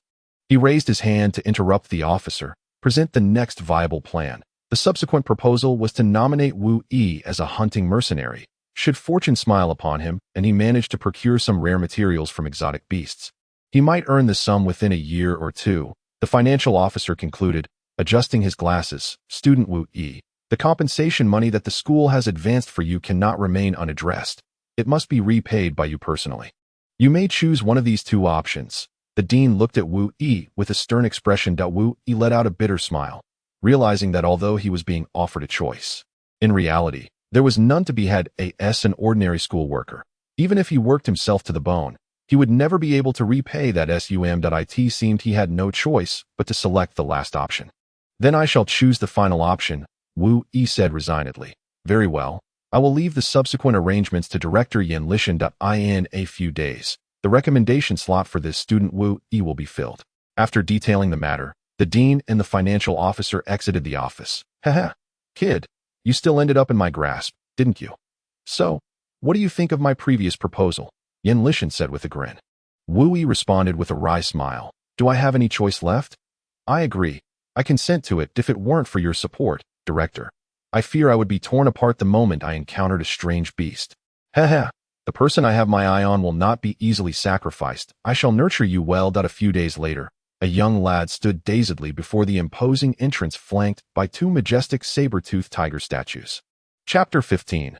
Merchant Caravan Escort. Wu Yi looked up, staring blankly at the magnificent foyer before him, its walls adorned with intricate sculptures that had now suffered severe erosion, rendering some unrecognizable. As Wu Yi entered the foyer, a small boy approached him, inquiring about his purpose. The boy, dressed in patched clothing that had faded to a pale hue, appeared quite spirited.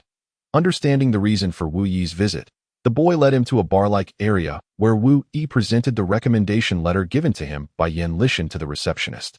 In return, the receptionist handed Wu Yi a form to register his basic information. After completing the form, Wu Yi was instructed to wait momentarily as the supervisor needed to assign him to a new hunting team. Newcomers could not undertake missions alone, and even seasoned members would team up for safety. "Uncle, I entrust this matter to you," Huang Yu said. "All right, such trivial matters are no trouble for me," Huang Chang replied with a sly smile. After Huang Yu departed, Huang Chang sneered. "So it's Wu Yi, the one who has offended our Huang family, that I'll show you what it means to suffer." Achoo! Wu Yi sneezed, pondering. Could it be that some lovely lady is thinking of me? After 2 hours, the supervisor finally arranged everything for Wu Yi. "Come, let me take you to meet your team leader," the receptionist said. "The team leader is here?" Wu Yi inquired. Indeed, each team leader has a designated room for resting and storing their team members' belongings. "Here it is," she indicated, pointing to room number 217.217 is also your team's number, the receptionist explained. "Now, you may enter on your own." With a wry smile, the receptionist departed. Knock, knock, knock. Wu Yi rapped on the door. "Who is it? So bothersome. Can't a person get some sleep? The door's not closed." "Come in." The individuals within the room spoke impatiently. It seemed the captain was of a rather irritable disposition. Wu Yi let out a bitter smile and opened the door himself. Upon entering, he was greeted by a potent blend of alcohol and mildew that assaulted his senses. Frowning, he held his breath and glanced at the man sprawled on the tattered sofa. In no wonder the receptionist was reluctant to assist him in opening the door. The man lay on the couch, his head facing the entrance, and with great difficulty, he opened his eyes, his gaze hazy as it fell upon Wu Yi. "What do you want?" he mumbled, his words slurred by inebriation. "Hello, Captain. I am a new recruit. My name is Wu Yi," he introduced himself. "All you do is find me a bunch of weaklings that I can't even make a decent living, and you waste my quota of team members." The captain muttered. With a sudden clap, the receptionist slammed a mission briefing onto the drunken captain's head. "This is your mission assignment. A protection detail," she stated, pinching her nose as she swiftly exited. Clearly wishing to remain in that room for no longer than necessary, the drunken captain picked up the mission brief, glanced at it, and said, "Kid, there's a mission. Report here tomorrow morning." With that, he closed his eyes, turned on his side, and resumed his slumber. The drunken man, he the one from that notorious team with an exceptionally high mortality rate. Indeed, it was said that every time they undertook a mission, casualties were common, whether among newcomers or veterans. They had cycled through numerous team members, yet the drunken captain remained, inexplicably alive.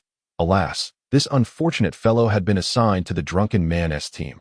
The following day, the sun shone brightly, and the azure sky shimmered under the embrace of dawn. At the entrance of the hunting guild, a throng of merchants and hunters congregated. Every day, merchant caravans set forth from this point, seeking a cadre of hunters to serve as escorts. In contrast to the perilous endeavor of hunting exotic beasts, some hunters opted for this comparatively safer, albeit lower-paying, work. Certain caravans even enlisted the guild to select qualified hunters for their protection. Wu Yi found himself amidst a crowd of a merchant caravan composed of 4 or 5 horse-drawn carriages.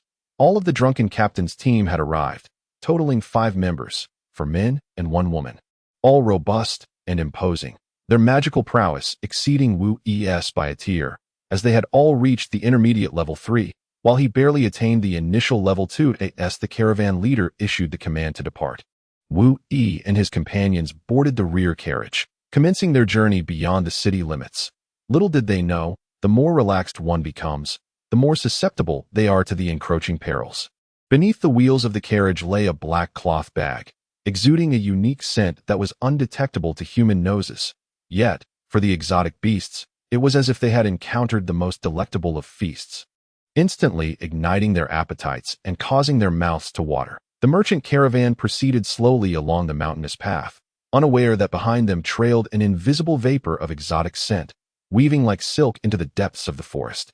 Deep within the woods, a clump of soft earth suddenly collapsed, revealing a hollow. From within the hollow, a black head emerged, its ebony nose fervently sniffing the air before it, reveling in the intoxicating aroma with a look of rapture in its beady eyes. After a lengthy journey, both humans and beasts required respite and sustenance. The leader of the merchant caravan sought a shaded spot, allowing everyone to pause and recuperate for a moment.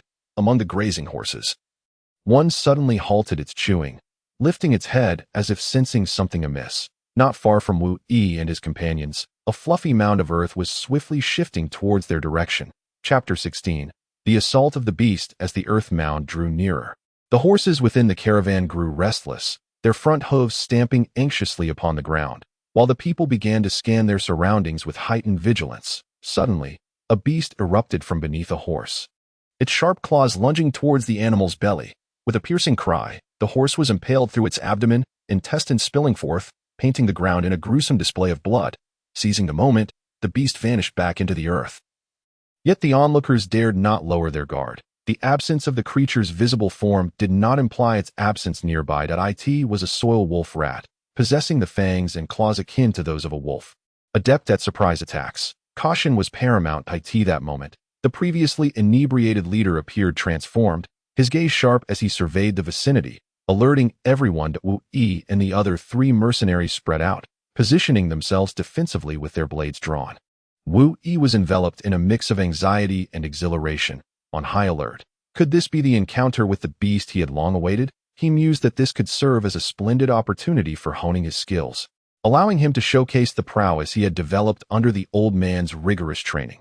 Although his previous encounter with the scarred man had not afforded him adequate practice, having relied instead on cunning to secure an effortless victory, now was a chance to truly test himself. Suddenly, the earth trembled, and the soil wolf rat surged forth, claws outstretched, leaping towards Wu Yi's head with alarming speed. Sensing the impending threat, he swung his blade downward. The clash of Wu Yi's sword against the beast's claws resonated with a jarring sound. Sparks flying in the air, the attack missed its mark, and the soil wolf rat swiftly burrowed back underground, seeking its next target.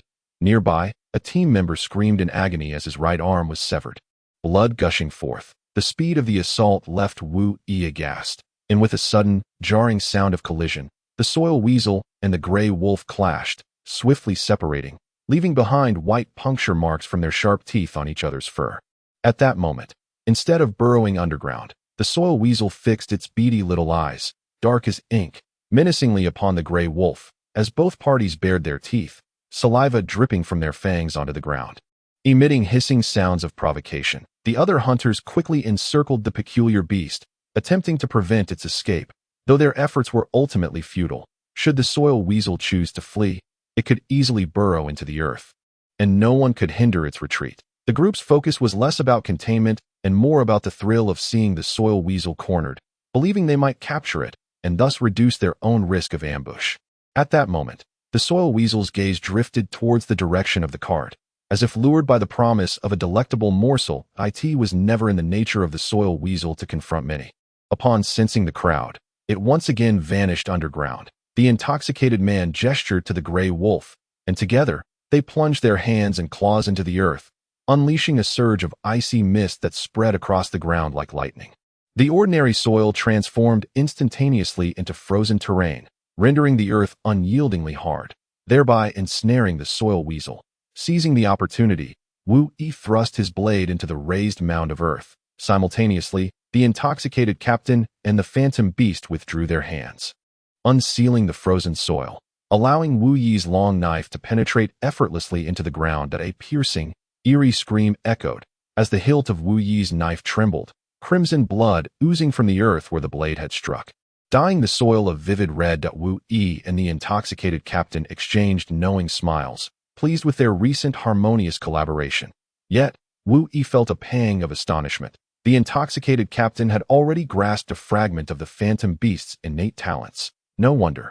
Despite numerous changes in team members, he remained the last one standing. The benefit of this development was that Wu Yi could devote himself to honing his physical strength and phantom energy without concern for the beast's growth, thereby alleviating one burden. Furthermore, this rapid enhancement of his physique was a direct result of the rigorous training under the old man's tutelage. The high-intensity workouts allowed Wu Yi to channel the phantom energy he absorbed into the restoration and augmentation of his physical capabilities. Just as the members of the merchant caravan and the hunting mercenaries were reveling in the demise of the soil weasel, preparing to cheer, a rustling sound emerged from the distance. Numerous small exotic beasts were drawn to the commotion, and both Wu Yi and the intoxicated captain sensed the gravity of the situation, hastily summoning everyone to regroup and make a swift departure towards the next town, Thunder Rain Town, hoping to evade their pursuers. The caravan members hurriedly urged the startled horses onward, fiercely wielding their whips to propel them towards the next settlement. Behind Wu Yi and his companions, the earth stirred ominously, undoubtedly signaling the arrival of more soil weasels. And likely more than one. Just as the soil weasels were closing in on them, the path ahead transformed into rocky terrain, forcing the soil weasels to surface and pursue them on solid ground. However, this change diminished their speed significantly. Despite the exceptional sharpness of their foreclaws, their physical structure was ill-suited for sprinting upon the road. Not only were there the soil wolf rats in the distance, several grayish-white figures were dashing through the woods, heading directly towards Wu Yi and his companions. Above in the sky, a few eagle-like beasts were trailing them from a far point. One of the team members, who had lost an arm, lay painfully on the cart, fresh blood seeping from the bandages and trickling down to the ground. Chapter 17. The Beast King of the Rats on a Galloping Cart. The only female member of the hunting team trembled with anxiety, muttering to herself, "What should we do? What should we do? We have only just left the city. How could so many beasts attack us?" The other team members echoed her bewilderment. Something unusual must be afoot, Wu Yi pondered. However, he had inspected the cargo, which consisted solely of empty crates, devoid of anything noteworthy. Examined the cart for any suspicious items, commanded the brooding Captain Zui Nan. Despite the relentless jostling of the speeding cart, the group leaned together to begin their search. There was nothing on the left wheel, nor the right point. One daring team member leaned down, peering beneath the cart. "I found it. I found it," he exclaimed in astonishment. "What did you find?" A black cloth bag was tied to the axle of the wheel. The bag had been worn through, releasing a grayish-black powder. The bold team member, still bent over, retrieved the black cloth bag. "This is the scent of drool-inducing fragrance, a favorite among the beasts," Zui Nan remarked gravely. Yet, there were unspoken thoughts lingering in Zui Nan's mind.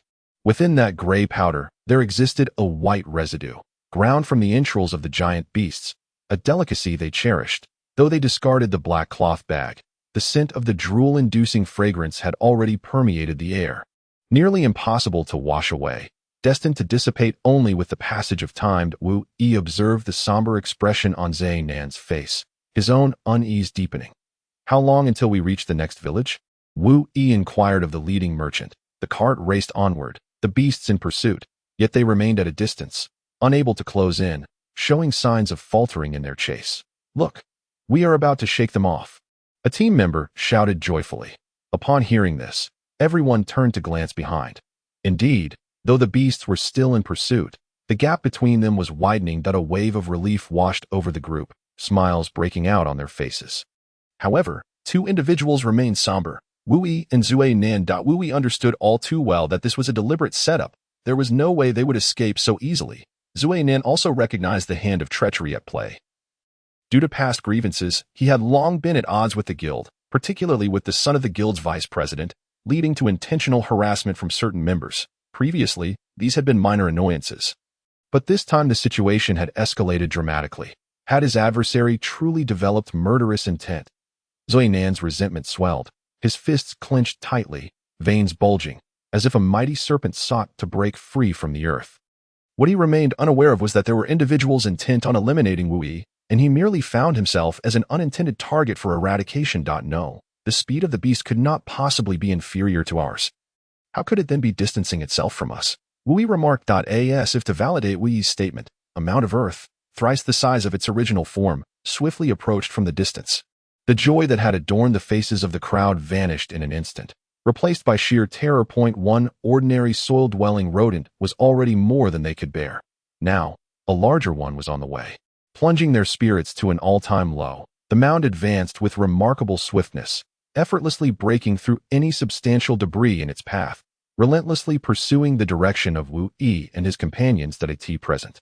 The caravan had 3 horse-drawn carriages, all filled to the brim with people. Wu Yi and his group occupied the central carriage, but due to the frantic pace, the horses' stamina began to wane, and their carriage, being the most populated, quickly fell to the rear as they neared the point of being overtaken. The drunken captain turned to Wu Yi and the remaining team members, asking, "Who is willing to stand and fight alongside me?" Silence enveloped the group. To say they would fight together was, in truth, to agree to face death together, merely to buy time for the others to survive. Such an act of self-sacrifice was hardly something anyone could readily consent to. "Very well, I shall accompany you," Wu Yi stated resolutely. The others gazed at him in astonishment, as if he were a fool, yet secretly they rejoiced, for with one more person to delay their pursuer, their chances of survival increased. "Well done, you are quite brave," the drunken captain said, leaping from the carriage, with Wu Yi following closely behind. That a flash of illusory energy enveloped them, and the drunken captain summoned forth his spectral wolf beast once more. The 2 men and the beast stood resolutely side by side, awaiting the arrival of the creature from the mound. "Why do you not summon your own spectral beast, though it may be weak? It could prove invaluable in a critical moment that it is currently in slumber," Wu Yi thought to himself, cursing the old man profusely in his mind. Were it not for the ceiling of his summoning abilities, he would not be so helpless, nearly forgetting what his own beast even resembled. In mere instance, the mound reached the front of Wu Yi and his companions. With a rumble, the beast burst forth from the earth, its attack unchanged, yet its size had more than tripled, nearly rivaling that of an elephant. This colossal soil-dwelling rodent bore a coat of black fur adorned with gilded patterns. "This is bad. It is the soil rodent king," the drunken captain warned. "Its size is too great. We cannot confront it head-on." Wu Yi and the captain swiftly darted to the sides as the soil rodent king burrowed through the ground where they had just stood. A deep pit quickly manifested, for to the soil rodent king, the earth was as thin as paper, offering no resistance whatsoever. With such a massive beast, the element of surprise had been lost, leaving no room for concealment. Thus, the soil rodent king merely used the terrain to its advantage, circling below before resuming its pursuit of Wu Yi. As the soil rodent king lunged once more toward Wu Yi, he dared not engage directly. With blades in hand, he sidestepped to block, sparks flying as metal met beast, narrowly avoiding the creature's frontal assault. The king of the soil wolf rats, Rin Sun, exhibited an extraordinary ferocity. Remarkably, Wu Yi, wielding merely the abilities of a novice illusionist, managed to evade the king's direct assaults. Unbeknownst to many, despite his initial level of illusionary prowess, Wu Yi's physical strength had been elevated to a mid-tier standard through the training imparted by the old man. How could he possibly be compared to others? The Rat King, possessing peak mid-tier physical strength, found it infuriating that he could not vanquish such a lowly novice. Enraged, he disregarded another illusionist and focused his wrath solely on Wu Yi. Originally, Zui Nan intended to take the lead in confronting the Rat King, but upon witnessing Wu Yi's ability to contend with the creature, he quickly devised an alternative strategy, summoning all of Zhou Xing's illusionary energy. The illusionary beast, the Tsang Lang, sensing the urgency, promptly came to his side. Chapter 18. United Assault. "Damn, that skin is tough," Wu Yi muttered under his breath. The enraged Rat King lashed out with its slender tail, resembling a whip, toward Wu Yi, but missed its mark as Wu Yi deftly sidestepped. After several exchanges, Wu Yi's evasions grew increasingly composed, his footwork gradually developing a peculiar rhythm. It was not merely that his speed had improved. Rather, his movements had become more efficient. Previously, he often wasted energy with excessive motions that hindered his subsequent actions. Now, however, each of Wu Yi's movements seemed to prepare him for the next. This transformation was not solely due to Wu Yi's instinctive reactions. It was also largely attributable to the earlier training from the old man. Though the old man's training appeared casual, it had seamlessly integrated elements of the Xing Tian Lianti body refinement techniques and martial arts. While Xing Tian Lianti was fundamentally a basic body refinement method, it contained the essence of both body techniques and martial forms. What seemed simple, when perfected, could yield tremendous power through the old man's guidance. Wu Yi, albeit unaware of the text contents, had begun to execute some martial techniques. Moreover, in this urgent combat scenario, his skills had shown unexpected progress that Wu Yi felt elated. Though he dared not confront the soil wolf Rat King head-on, He could now evade with poise, providing Zui Nan with the necessary time to execute his illusionary skills. Stealing a glance at Zui Nan, Wu Yi noted that both he and the Tsang Lang radiated a potent aura of illusionary energy, indicating that casting this illusion required the full mobilization of their powers. It was imperative to secure time for Zui Nan and prevent the Soil Wolf Rat King from detecting their movements. To ensure that the king remained oblivious, Wu Yi resolved to keep entangling him, denying any opportunity for distraction. Employing his agility, Wu Yi maneuvered to the side and rear of the king, unleashing a powerful strike with his illusionary energy against the creature's back.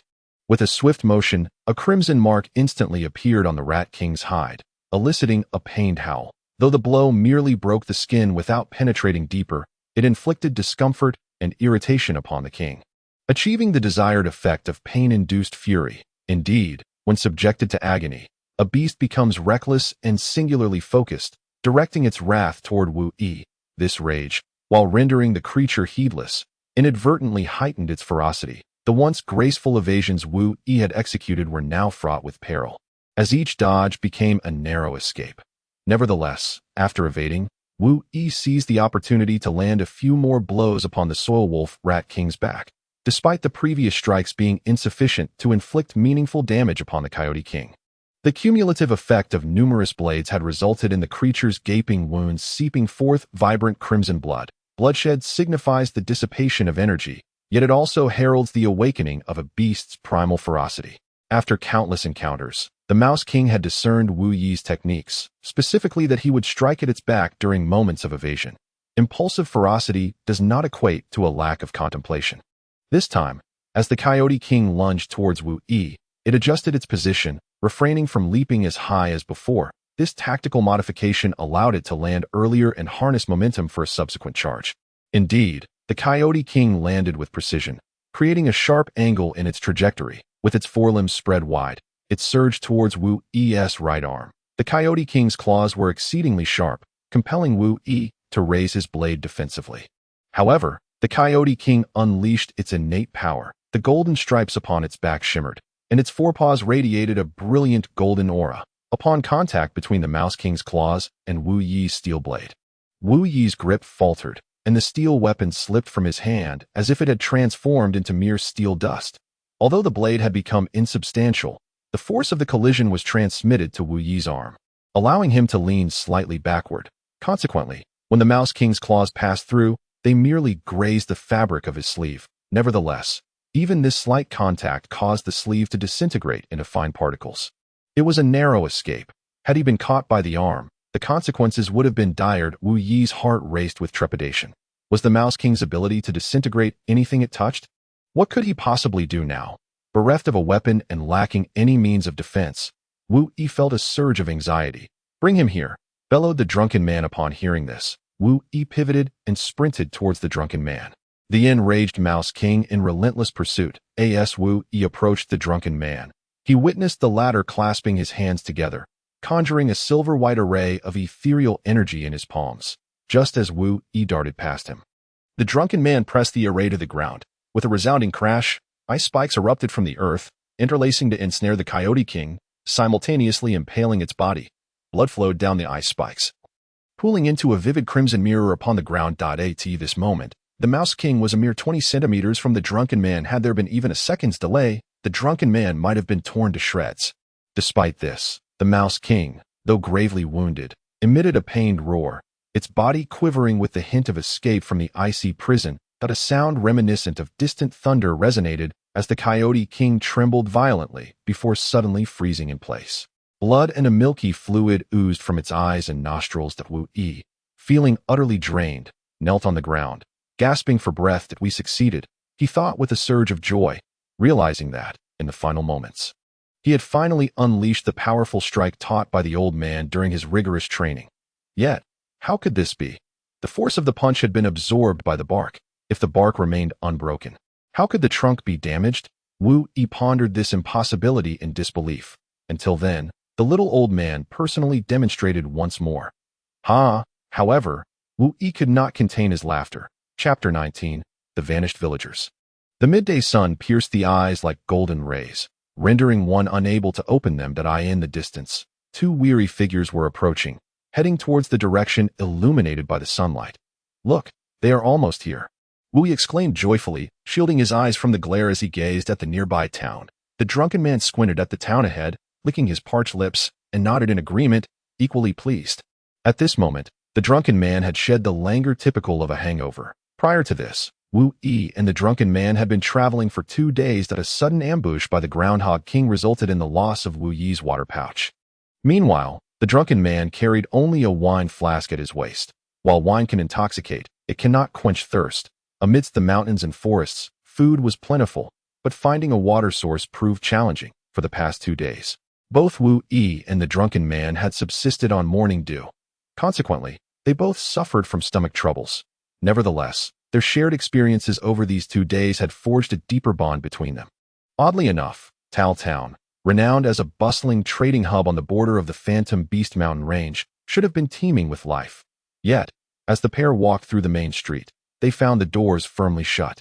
Even when they encountered open doorways, the absence of inhabitants was palpable. Initially, Wu Yi and the drunken man had intended to inquire about the missing merchant convoy upon entering the town, but given the current circumstances, they were left to search in vain.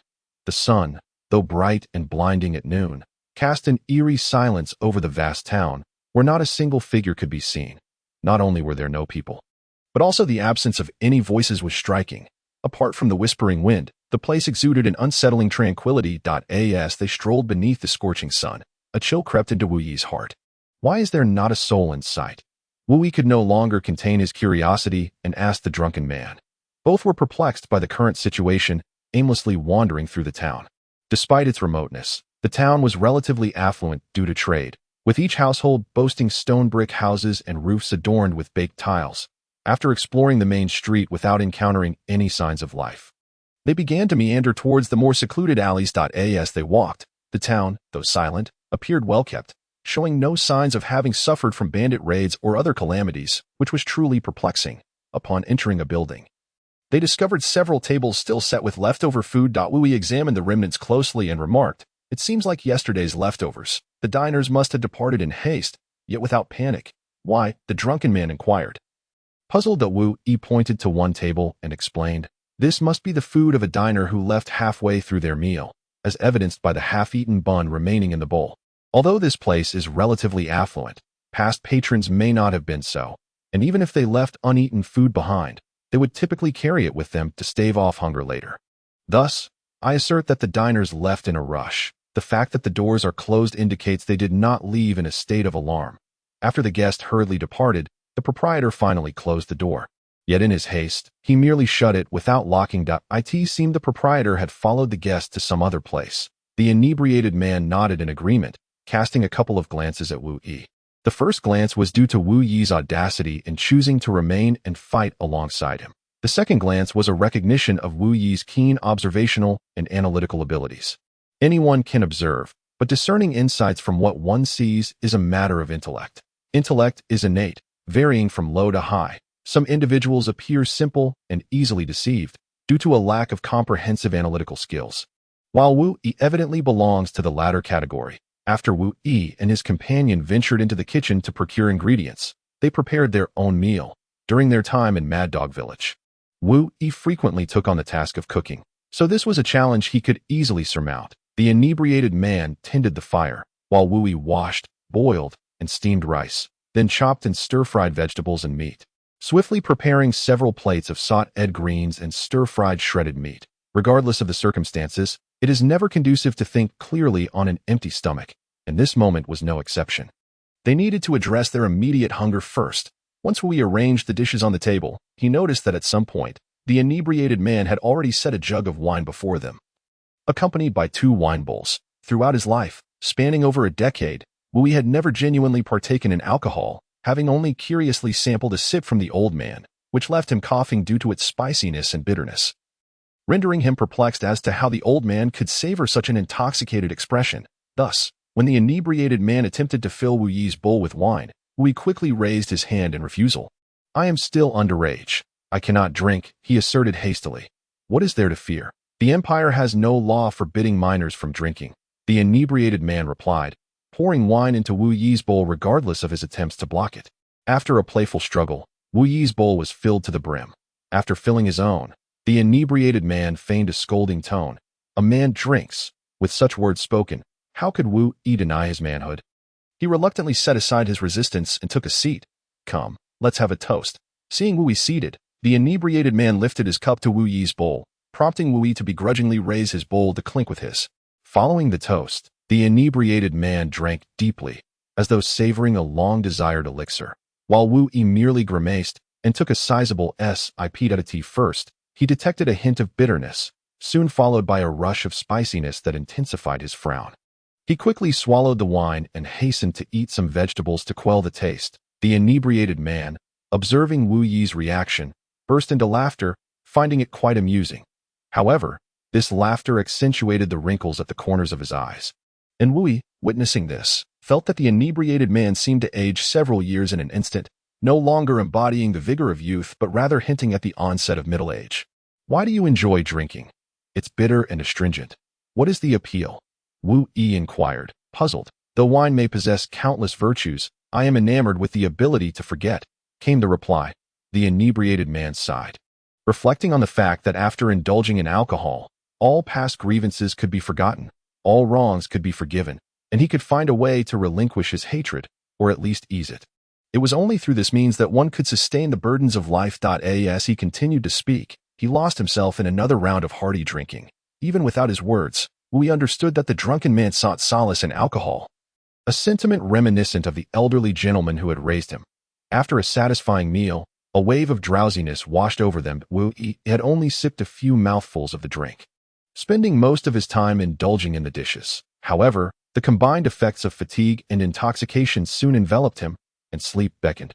Having eaten and drunk to their fill, the two sought an unoccupied guest room, where they lay down to rest, oblivious to the whereabouts of the other townsfolk. As twilight faded and night descended, sounds began to emerge from the street outside the inn, first faint, then growing louder. The distant wails of children mingled with the sharp reprimands of women.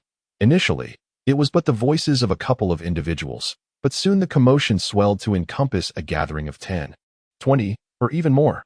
Chapter 20. Xinjing. The air was thick with shouts and arguments. You wretched child.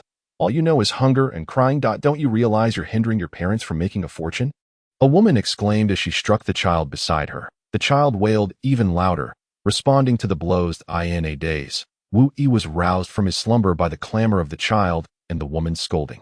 Initially, he struggled to comprehend the disturbance, realizing only that his peaceful sleep had been interrupted. As he rubbed his eyes and scratched his head, clarity dawned upon him. How could the once desolate town suddenly teem with life? Hastily, he shook the drunken man awake. What is going on?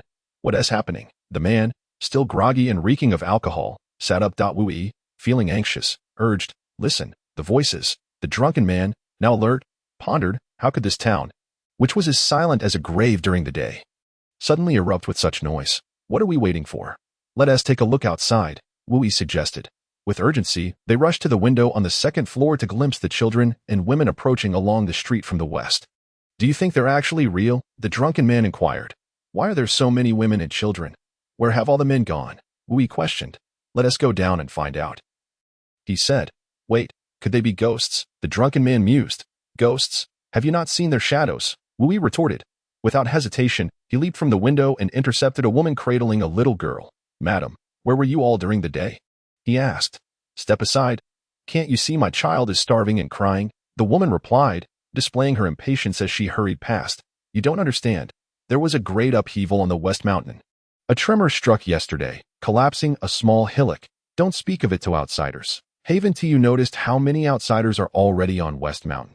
The woman who was poised to inform Wu Yi of the details had not yet completed her sentence when she was abruptly whisked away by another woman. As they departed, Wu Yi faintly overheard a remark lamenting that had it not been for the foolish son of old Li, whose loud outbursts had alerted the entire town, the outsiders would not have been able to seize so many of their benefits. Subsequently, Wu Yi attempted to engage several individuals, yet none were willing to divulge the specifics regarding the Western Mountain. Given the villagers' reluctance to speak, we resolved to venture forth ourselves, the inebriated man suggested. To which Wu Yi nodded in agreement. Although night had already fallen, the two had just awakened, brimming with energy, and decided to embark on their journey. Despite the darkness, the moon shone brightly, casting a luminous white light that rendered the night almost as bright as dawn. The two made their way out of the small town, heading in the direction from which the women and children had come, towards the west. Unfamiliar with the area, they had no knowledge of which specific mountain the women referred to as the Western Mountain or how far it lay from their current location. Nevertheless, their curiosity could not be quelled, and they pressed on. After approximately an hour of travel, they finally discerned that they were nearing the mountain mentioned by the woman. Ahead lay a small hillock, which had partially collapsed due to an earthquake. Surrounded by a brilliant glow, it appeared that nearly half of the town's residents had gathered here, erecting makeshift tents and bonfires, encircling the exposed face of the hillock. Specifically a stone cave that emanated light. While it was referred to as a cave, this designation was somewhat misleading, for the area was aglow with a shimmering white light. It was a mine, rich with Xianyu stone. The inebriated man squinted at the distant mouth of the cave and remarked, Wu Yi, at the tender age of 16, had never encountered such a mineral before. The inebriated man elucidated. Xianyu stone is a white crystalline mineral, containing a slight amount of illusory power. Illusion beast masters can harness this power for their own benefit. However, they generally disdain using Xianyu, as its mixed illusory energies can disrupt their own. Despite its lack of appeal to illusion beast masters, this stone possesses other applications. The white powdery stones encircling the imperial gold coins are crafted from it. Thus, this stone is also known by another name, circulation stone, since the currencies of various empires cannot circulate properly. Xianyu stone has become a common medium of exchange across nations, with 100 grams equating to 10 imperial gold coins. It is indeed quite valuable. It is no wonder that discovering such a mine feels akin to stumbling upon a treasure trove, especially one that is ownerless. Thus, it is understandable why so many are not competing for it. The term ownerless is applicable here, as this location lies at the empire's borders, where the laws of the empire cannot be fully enforced. Although the mine is technically ownerless, there was no chaos or rampant looting around it. Rather, a semblance of order prevailed. Individuals entered and exited the cave with purpose, lacking any sense of urgency. A stone table was set up at the cave's entrance, where those emerging from the mine deposited the majority of the Xianyu stones into a bamboo basket behind an elderly man seated at the table, taking only a modest portion of the stones for themselves. Whenever someone submitted jade, the elder would inscribe something on the table and hand a wooden token to the individual presenting the ore. Behind the elder stood two high-ranking beast masters, ensuring order and preventing any disturbances. The situation from afar revealed only this. To glean further details, one would need to approach and observe closely. Everything appeared to be in perfect order, and Wu Yi and his companion felt no sense of danger as they made their way toward the mine. Upon reaching the vicinity of the mine's entrance, Wu Yi noticed traces of blood at the entrance, indicating that chaos had indeed erupted here initially, though it had since been quelled. Wu Yi approached a robust man who was resting nearby and inquired, "What transpired here? Why must everyone submit there, or to that elder?" As he spoke, Wu Yi offered the man a water pouch. The robust man accepted it without hesitation and drank heartily. Gulp, gulp, he continued. Initially, everyone came here to mine, and it was orderly, each taking their share. However, later on, some beast masters arrived, wishing to monopolize the area, claiming that they had discovered this cave first. Others were displeased, leading to a violent confrontation that resulted in fatalities. If it weren't for Mr. Hong, who knows how many lives might have been lost. The robust man said this while casting an admiring glance at the elder who was collecting stones. Chapter 21. Entering the cave. What? Who is Mr. Hong? You don't even know who Mr. Hong is, the robust man exclaimed. Mr. Hong is the head of the Lingxue Trading Company, the foremost merchant guild in the Lingxue Empire, stationed at the border of the Beastmaster mountain range. He is a truly benevolent individual, having not only quelled the turmoil, but also assisted us in safeguarding our mysterious jade, all without charging a fee. Mr. Hong proposed that we deposit our mysterious jade with the Lingxue Trading Company, and should we wish to retrieve it in the future, we can do so by presenting our wooden tokens. Wu Yi pondered to himself. This is a splendid opportunity. The ore here is available for all to mine. Does that not mean I can venture in as well? However, the thought of the debt owed to the school cast a shadow of melancholy over him.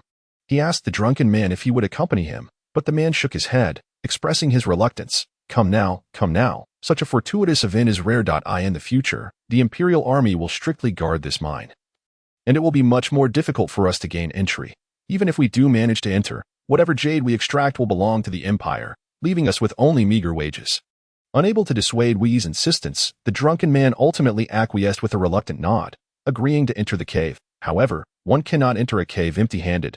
A pickaxe was necessary. In this world, opportunistic merchants are never in short supply. Surrounding the mine, vendors had already laid out straw mats and set up stalls, some selling buns, others bamboo baskets, gloves, and so forth, including those peddling pickaxes. In such a place, where demand was high, the prices soared exorbitantly. Despite having prepared himself mentally, both were taken aback when they inquired about the price, discovering that a single pickaxe cost 5 gold coins, far beyond their means. The merchant chuckled and said, "No money? No problem. You can offset the cost with mysterious jade. Just mine 5 kilograms of selected jade for me, and the price of the pickaxe will be waived." A cunning merchant indeed, Wu thought. 5 kilograms of mysterious jade is equivalent to 10 gold coins. This is essentially doubling the price. Moreover, the Xianyu stone is exceedingly hard. Even a common person, after laboring for half an hour, can only extract a mere kilogram, rendering their previous hours of toil utterly futile. Despite this, Wu and his companion could only resign themselves to their misfortune and temporarily sell what little they had managed to extract. With the pickaxe in hand, they found themselves in need of bamboo baskets. Prepared for the possibility of being swindled, they approached the merchant selling the baskets, only to be informed that he had no intention of deceiving them and had no use for Xianyu stone. Just as they began to think they had encountered a conscientious trader, the merchant declared that he only had 1 gold coin and could not accept the Xianyu stone in lieu of payment. At that moment, a torrent of frustration surged through Wu and his companion. With a heavy heart, the drunken man produced a cherished gold coin from his collection, resigned to their fate. Once they had gathered the necessary supplies, the duo approached Mr. Hong to register their presence, signing an agreement that essentially granted permission for them to surrender the mine stones into his custody. After their entry, a high-ranking illusion beast master behind Mr. Hong lowered his head and discreetly informed him that yet another pair of illusion beast masters had ventured inside.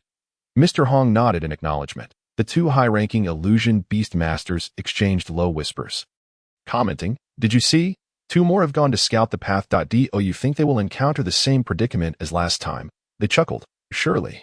They cannot be that unfortunate." Mr. Hong picked up a piece of Xianyu stone from the table and retrieved an instrument resembling a telescope to examine it closely.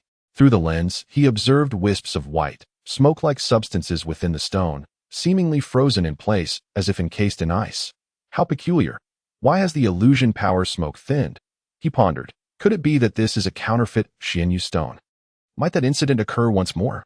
Mr. Hong murmured to himself, a hint of unease flickering in his gaze as he glanced toward the cave entrance. Though referred to as a mine, it initially was merely a natural fissure in the rock, which had extended several meters underground due to relentless excavation over the past 2 days. The local villagers, lacking significant illusion power, could not have achieved such depth alone. This was largely attributable to the presence of novice illusion beast masters frequenting the small town, whose strength and endurance far surpassed that of ordinary folk, allowing them to work longer hours. In merely 2 days, they had delved so deeply. However, this was also a testament to human greed. Only such a powerful desire could fuel the relentless digging day and night. As they ventured further, the number of mineral-rich fissures increased, prompting many to excavate in various directions, resulting in a multitude of branching tunnels. Those capable illusion beast masters seized control of individual fissures to begin their work, while the majority flocked to the most expansive fissure within the mine. Upon entering, Wu and his companion discovered that the capable illusion beast masters had already claimed the various branches of the mineral tunnels, leaving them no choice but to delve into the main tunnel. The influx of villagers had rendered the 2-meter-wide passageway excessively crowded, leaving the duo struggling to find a spot to strike with their pickaxes. "Where is the place I claimed?" Wu exclaimed in frustration as he spotted a suitable area to dig, only to be halted by an incoming villager who asserted that it was his territory. As they searched in vain, it became increasingly apparent that all potential sites for extracting Xianyu stone had already been monopolized by others. Wu and his companion began to excavate the seemingly earthen walls of a cave. With each swing of his arms, clouds of dust erupted into the air, drawing forth a chorus of scornful remarks from the onlookers. "Who is that? Can't they dig properly? Look at all that dust. If you can't dig, then just leave. Don't embarrass yourself here." Undeterred, Wu intended to continue his work, but was halted by a drunken man nearby. "You really don't know how to dig, do you?" the inebriated man remarked. "Digging haphazardly not only wastes your energy but yields no results. Allow me to teach you. As he gestured animatedly, he explained, the strength of the pickaxe does not solely come from your hands. It must originate from your waist. He even patted Wu Yi on the waist as he spoke. To harness the power from your waist, you must have steady footing. Your stance isn't wide enough. The drunken man kicked Wu Yi's foot. Yes, just like that. Use your waist to exert force. Then swing your arms while keeping your eyes on the pick's tip. Only then will you understand where the pressure point lies. And you want to create such a dust storm. As the drunken man provided guidance, Wu Yi mimicked the motions with a stiff demeanor. Although his posture was rigid, he was beginning to grasp the essential techniques. After a few more attempts, his movements transitioned from awkwardness to fluidity, and soon he was digging with confidence. Look, is this right? At that moment, Wu Yi was employing the method taught by the drunken man to excavate the soil and stone before him.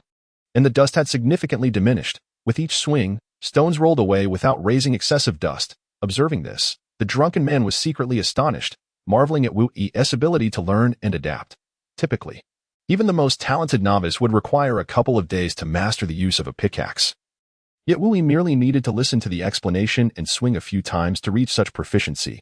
Could it be that Wu Yi was the legendary new generation of pickaxe prodigy? Unbeknownst to the drunken man, under the rigorous training of the elderly caretaker who had raised Wu Yi, his neural reflexes and muscle memory had reached a formidable level. Thus, mastering such a simple skill as wielding a pickaxe was a trivial matter for Wu Yi. After a few more strikes, a resounding clang echoed. I've struck upon a piece of Xianyu stone, and it's a rather large chunk, Wu Yi exclaimed joyfully. Chapter 22. Cave Collapse Ecstatic. Wu Yi began to clear away the surrounding layers of earth, revealing the radiant white gleam of the Xianyu stone. To be precise, it was a colossal piece of Xianyu. As Wu Yi meticulously peeled back the layers, what emerged was not merely a single stone but an entire Xianyu stone wall. Look, there's a Xianyu stone wall here. The miners around him paused their work to witness Wu Yi's discovery of the Xianyu wall. Several novice beast masters among them gazed with covetous eyes. A wall of such grand scale. Little one, you want to be able to excavate it all by yourself. Let us assist you. Indeed, we shall help you. Others chimed in.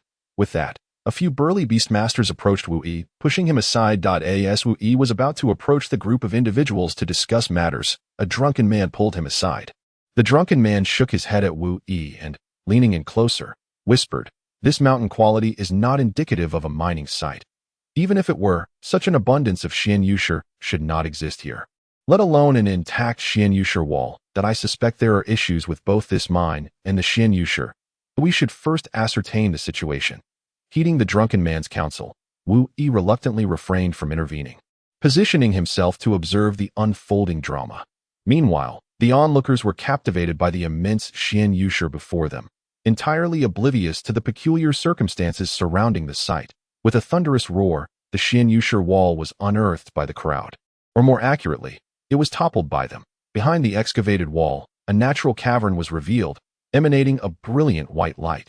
Could it be that there were larger and more abundant Xianyusher walls within? Someone speculated. Upon hearing this, the miners rushed toward the newly exposed cave entrance, each vying to be the first to squeeze through and uncover the truth. As the first individual struggled to enter, more followed, second, third, and an increasing number of people surged in, all rendered speechless by the sight that awaited them. Before them lay a vast natural hall, capable of accommodating hundreds, with walls entirely composed of Xianyusher. Devoid of any soil or gravel. At the very center of this hall stood a colossal Xianyusher egg, large enough for 10 individuals to embrace. The crowd was astounded by the unblemished beauty of the Xianyusher cave. Having never witnessed anything like it before, such a specimen transcended monetary valuation. It belonged in the realm of collectors, destined to become a priceless treasure. The naturally formed Xianyusher was the prized possession of nobles and affluent individuals alike. Should it be auctioned, various aristocrats would stop at nothing to procure this magnificent Xianyusher egg, often fetching prices several times higher than the initial estimates that I discovered at first, someone shouted from the crowd. Eager to assert ownership. It was me. I found it first. Another voice chimed in. In an instant, disputes erupted, with individuals clamoring to declare sovereignty over the Xianyusher egg, shoving and grappling with one another. Chaos ensued, yet amidst the turmoil, no one noticed the once solid stone emitting faint pulsations, akin to the heartbeat of a living creature. Suddenly, the ground trembled violently, and stones began to cascade from above. A sense of foreboding washed over the crowd, prompting them to cease their quarrels and flee toward the entrance. Could they truly be buried alive in this cavern? Wu Yi and the drunken man were among the last to enter the cave. Yet they now found themselves positioned to be the first to escape. As they neared the mine's exit, a deafening crash resounded, and the falling debris completely sealed the entrance. Dust billowed within the cavern. And as it settled, the miners began to wail in despair. We are doomed to be trapped, unable to escape. As we mused that we could dig our way out, someone takes action and begins to excavate towards the outside.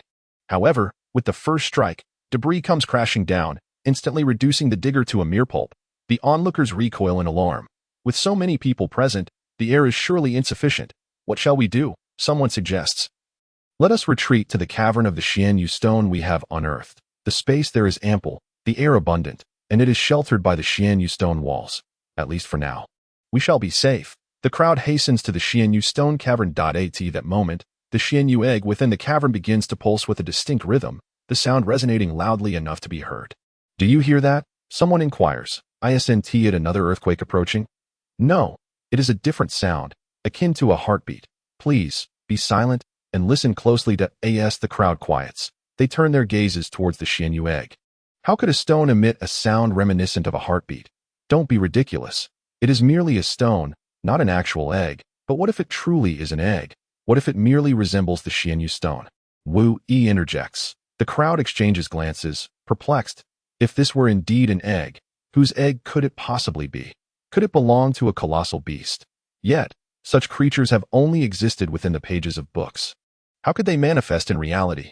Undeterred, one bold individual approaches the Xianyu egg and, picking up a nearby stone, taps the egg. Thud, thud, thud. The sound echoes dully. See, it's just a stone, not an egg, he declares gleefully. Just as he speaks, the previously dimly glowing Xianyu egg suddenly erupts with blinding light, causing those who failed to shield their eyes to be momentarily blinded. Wu Yi and the inebriated man, however, have been vigilantly observing the Xianyu giant egg and, sensing something amiss, swiftly close their eyes, narrowly avoiding the searing brilliance. When the radiance subsides, the crowd gazes once more at the Xianyu egg, which has transformed from its original white hue to a transparent state, revealing the interior. Inside the egg, a yellow spherical object emerges, rendering the once Xianyu giant egg akin to a colossal transparent chicken egg. Quick, we must flee, someone shouts in distress. The crowd surges towards the cavern's entrance. Chapter 23. The soul ant sensing danger. Retreat is an instinctive response of animals, and humans share this instinct. Wu Yi, particularly attuned, has already slipped out of the cavern's mouth at the first sign of trouble. With the inebriated man closely behind at this point, the entrance to the Xianyu cavern is congested with individuals, packed with dozens of miners, yet it allows only 2 to pass at a time. The ensuing tension and chaos result in 3 individuals becoming ensnared at the entrance. Those who manage to squeeze through find themselves free, while the majority remain trapped, struggling against the blockade. The individuals caught in the entrance thrash desperately, while those still inside push and shove, hoping to dislodge the 3 and secure their own escape. In the midst of such chaotic turmoil, the entrance became even more severely obstructed, rendering escape impossible for anyone. It was at this moment that the transparent giant egg of Xianyu underwent a new transformation. The spherical yellow substance within the egg suddenly ceased its rhythmic pulsation. The trapped individuals, who had been affected by the quickening of their heartbeats, now found the sensation inexplicably vanished. Confused, they believed the danger had subsided and turned their gazes back towards the Xianyu giant egg. Is everything all right? Has the peril passed? They pondered, relieved to find the throbbing of their pulses had come to an end. Just then, a resonant thud echoed, like a drumbeat striking the hearts of the onlookers, causing their blood to stagnate. Their bodies frozen as if they were no longer their own, immobilized in place. Even Wu Yi and the intoxicated man, who had managed to reach the entrance, were similarly ensnared, their bodies caught in the act of fleeing. The 3 spherical substances began to morph, ultimately coalescing into a peculiar illusionary magic array. At that moment, a blinding radiance erupted, casting a dazzling white light. The immobilized crowd, caught unawares, found their vision seared, blood streaming from their eyes. Only a few, who had turned their backs to the Xianyu giant egg in their haste to escape, managed to avert the blinding assault. As the brilliant light subsided, the once singular Xianyu giant egg unfurled like a blooming flower, splitting into several petals. At the center of this floral formation lay a magic array composed of yellow luminescence, from which a suspended spatial black hole emerged. Through this enigmatic aperture, a rustling sound resonated, akin to a multitude of insects scuttling in a frenzied swarm. drawing ever closer. In mere seconds, a colossal creature emerged, a stone spirit ant, the size of a bull, with a gray-black head and a formidable exterior. Its antennae twirled erratically, as if probing its surroundings. The massive pincers, though also gray-black, shimmered with a menacing glint, exuding an air of deadly sharpness. Those facing the Xianyu giant egg were rendered blind, while those fortunate enough to have turned away remained oblivious to the impending danger. Yet, an instinctual dread enveloped them, sensing the emergence of a perilous entity. The rustling intensified as 1, 2, and then even more stone spirit ants crawled forth. Suddenly, a beast master, whose back was turned to the Xianyu giant egg, felt an unexpected warmth at the nape of his neck, as if scalding water had been splashed upon him. In an instant, a heavy thud resounded as something crashed before him. His heart raced with terror upon realizing it was the severed head of a fellow captive. An overwhelming sense of doom washed over him, as he believed his career as a beast master was destined to end within this small mind. Yet, just as despair enveloped him, he felt a lightness, as if he were being cast into the air. Could it be that I have been severed from my body? He mused, perplexed by the absence of pain. Perhaps it is best to die in such a painless manner, he thought, surrendering to the darkness as he closed his eyes. But even as he did so, he sensed his body still in motion. Could it be that it intends to consume me? Even so, one should allow oneself to perish completely before indulging. How can one partake while still clinging to life? Does this not merely exacerbate the turmoil within a once tranquil heart? At the pinnacle of his terror, he finally opened his eyes, only to find himself neither dismembered nor witnessing the stone soul ant devouring his flesh. It was then that he realized he had been dragged onto the back of a stone soul ant, which was carrying him toward the abyss of a spatial black hole. Upon the ant's back, he beheld the immobilized crowd, surrounded by several other stone soul ants. Among them, a few ordinary villagers had already met their demise. The beast master watched helplessly as he was drawn into the black hole, into an unfathomable chasm of fear. With a snap, yet another ordinary villager was slain. At this moment, the stone soul ant had reached the periphery of the cave's entrance, swiftly advancing toward Wu Yi.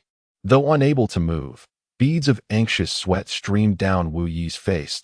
He had never encountered such a monstrous creature, and anyone in his position would feel utterly distressed. When Wu Yi heard the sounds and deduced that the villagers trailing behind him had been slaughtered, he was engulfed by sheer terror. Nevertheless, he steeled himself, refusing to close his eyes in fear of the approaching stone soul ant. Instead, he confronted his dread head-on. Suddenly, as Wu Yi felt death looming, a flicker of instinct surged from the depths of his heart, an awareness stemming from his contracted phantom beast. In an instant, a brilliant light erupted from behind him. As the white hexagonal phantom power array activated autonomously, the space for his contracted phantom beast flung wide open, and to Wu Yi's astonishment, his contracted phantom beast dashed forth. Chapter 24. Green Hair in a flash. Green Hair positioned itself before the stone soul ant, shielding its young master, adopting a stance that seemed to challenge, dare to approach. And I shall fight to the death. Despite its assertive posture, its gelatinous little eyes remained only partly open, evidently relying on instinct to protect Wu Yi. The stone soul ant behind Wu Yi appeared momentarily astonished, not advancing a single step towards him, but instead curiously observing Wu Yi's phantom beast, Green Hair. Suddenly, Green Hair fully opened its eyes, glaring fiercely at the stone soul ant, causing the creature to recoil in fright. The stone soul ant sensed an aura of fear emanating from Green Hair. From Green Hair's gelatinous body sprouted two small arms, striking a defiant pose, glaring menacingly at the ant, its diminutive head shaking vigorously as if to declare, "This person before you is under my protection. None shall lay a finger on him." Meanwhile, our stone soul ant, lacking sufficient wit, tentatively took a step forward. This provoked the ire of our little Green Hair, which trembled violently, unleashing a wave of mental pressure infused with green phantom power. The stone soul ant, sensing the formidable aura of a high-tier phantom beast, let out a shriek and retreated in terror from Wu Yi and the drunken man beside him. As the mental wave passed through Wu Yi and the drunken man, they suddenly discovered their ability to move once more. Even so, both remained vigilant, cautiously surveying their surroundings. "Is this your mythical beast? It appears quite out of place," inquired the intoxicated man with a puzzled expression. "When I discovered it, it was merely an egg. How was I to foresee it would hatch into such a creature?" Although the stone spirit ant had been frightened away, I sensed the presence of many more stone spirit ants nearby. This place was still perilous, and we needed to find a way to depart. "Look, what is your green creature doing?" Currently, the green-haired one was pointing and gesturing at the wall of one of the mine shafts, resembling a child asking a parent for a toy. as if something amusing lay hidden there. There's something of interest? Wu Yi inquired, parting the rocks only to uncover a piece of mysterious jade. He presented the jade to the green-haired creature, which promptly swallowed it, displaying an expression of sheer delight. Hey, that's a stone. How can you consume that? Wu Yi attempted to intervene, but it was already too late. Through the translucent body of the green-haired one could observe the jade being ingested, gradually transforming from white to a grayish hue, eventually turning black, and finally resembling an ordinary stone, with a pop. The green-haired creature expelled the now black stone as if it were a date pit, smacking its lips in apparent satisfaction. Goodness, your mythical beast can actually absorb the ethereal energy from the jade, and at such a remarkable speed. That's extraordinary. The ethereal energy within the jade is quite complex. I hope your creature doesn't mutate into something hybrid. Our little green-haired one seemed to comprehend the intoxicated man's words, casting a look of disdain and contempt in his direction, as if to say, "How foolish you are! Only you would become a hybrid." Due to the bond of our contract, Wu Yi felt he could grasp a portion of the green-haired one's thoughts and relayed its current sentiments to the intoxicated man. Your creature dares to scorn me. Wait, that's odd. Typically, only high-tier mythical beasts possess intelligence akin to that of humans after reaching a certain level. How does your creature exhibit such intellect immediately upon birth? That defies logic. My mythical beast is, of course, extraordinary. It cannot be compared to the beasts of mere mortals like you, Wu Yi remarked with a teasing grin. While we had secured our safety, what about the other ordinary miners? Perhaps we could utilize the green-haired one's psychic abilities to assist them, Wu Yi suggested. What? Have you forgotten how they once seized your jade? You still wish to aid them? Don't go, the intoxicated man cautioned. Even if they snatched my jade, it is not a crime deserving of death. We should lend a hand, Wu Yi insisted. The most prudent course of action would have been to hide in this secluded location, where few knew of our presence and the stone spirit ants were scarce. It was the safest approach. However, to rescue others meant venturing into the territory densely populated by stone spirit ants, which could yield numerous uncertainties. Yet, for the sake of aiding others, there was no choice. Ultimately, the intoxicated man reluctantly acquiesced to Wu Yi's plan, and they cautiously made their way toward the direction of the mysterious jade egg. Although the group could not see the spatial black hole formed by the jade egg, they instinctively understood where the problem lay. The multitude, immobilized by the mining operations, could only confront or, rather, be compelled to accept the impending dread of death. Their eyes wide open as they witnessed their comrades being cleaved in twain by the stone spirit ants, helplessly observing their own bodies being torn apart, unable to utter a sound, ultimately succumbing to blood loss. Yet, Wu Yi, along with Shirchong, clenched his teeth, even biting down on his own tongue to stifle the nauseating sensation through pain. Zui Nan, observing from the side, was secretly astonished by the resilience of this 16-year-old youth, who exhibited such remarkable fortitude, surpassing that of his peers. Thus, throughout their journey together, he had never perceived Wu Yi as a mere immature child, but rather regarded him as a friend and a brother. At this moment, Zui Nan had summoned his phantom beast, the Crimson Wolf. They proceeded. The Crimson Wolf forged ahead, with Wu Yi closely following. Meanwhile, Wu Yi's phantom beast, Green Fur, lay comfortably in his embrace, appearing utterly unfazed by the peril surrounding them, suggesting that the circumstances were insufficient to pose a threat to Green Fur. Suddenly, the Crimson Wolf bared its sharp teeth, paws digging into the ground, its bristled fur standing on end, embodying an intimidating presence. Before the Crimson Wolf lay the entrance to the Xianyu stone cavern. Noticing the wolf's demeanor, both Wu Yi and Zui Nan heightened their vigilance, especially as a rustling sound emanated from within, indicating that more than one stone spirit ant lurked inside. Zui Nan cautioned, "Green Fur, can you still utilize your psychic wave?" Wu Yi inquired. Green Fur nodded with an air of confidence, exuding pride, as if to say, "Of course, this is a mere trifle." Chapter 25. The blue rat phantom beast Wu Yi and Green Fur stealthily approached the cavern's mouth, while Zui Nan and the Crimson Wolf stood guard outside. Peering through the entrance, Wu Yi braced himself for the sight of mangled corpses, yet was taken aback to discover that there were survivors. The individuals who had endured were all beast masters, currently being dragged toward the spatial black hole by the stone spirit ants. Despite their massive size, the stone spirit ants moved with surprising swiftness, in the blink of an eye. Only 3 beastmasters remained unclaimed by the abyss. Wu Yi quickly signaled to Green Fur to unleash the psychic wave. With a whoosh, the undulating psychic wave spread forth, but due to insufficient distance, it failed to reach a stone spirit ant lurking 7 meters away. This brief delay resulted in yet another beastmaster being pulled into the mine. Wu had no choice but to charge into the Xianyu cavern, where green fur activated the green psychic wave once more. A circular, wave-like green luminescence radiated outward, causing the stone spirit ants to retreat in terror. Even so, they could only save one last individual from being drawn into the void. It was too late. They had managed to rescue but a single person.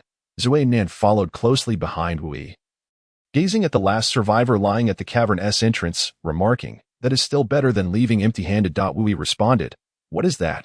Pointing toward the spatial black hole ahead. "That is a spatial black hole.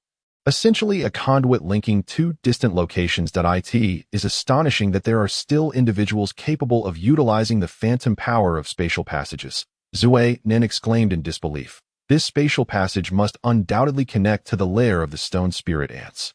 "Are you suggesting that these stone soul ants crawled over from another dimension? I had thought they were hatched from the original Xianyu giant egg," Wu remarked. "How could that be?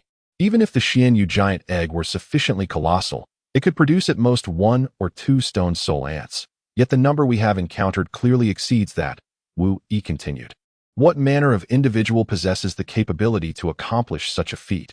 In the abyss of the dark spatial cavern, enveloped in utter darkness, Wu could not discern whether his eyes were opened or closed.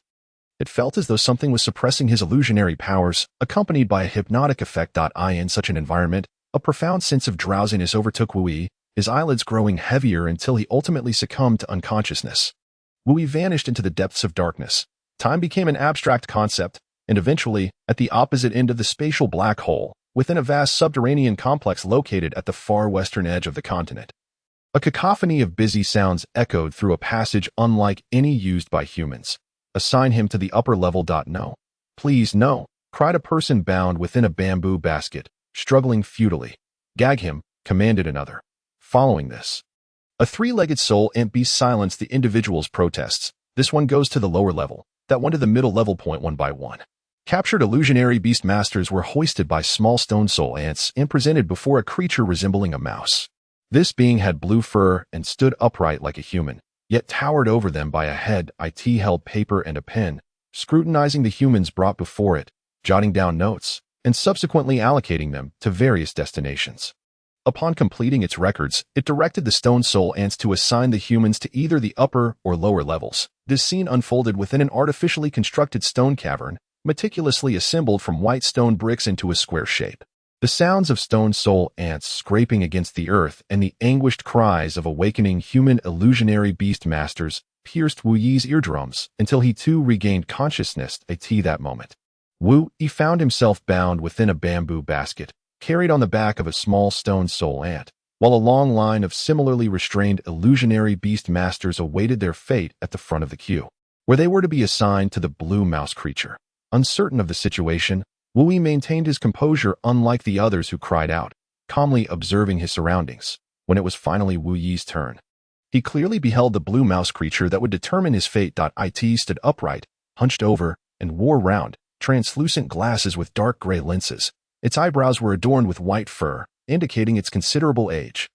As Wu scrutinized this talking blue mouse creature, the elderly beast was equally assessing Wu. Can illusionary beasts truly speak human language? This was Wu's first thought, for he had never heard of such a phenomenon.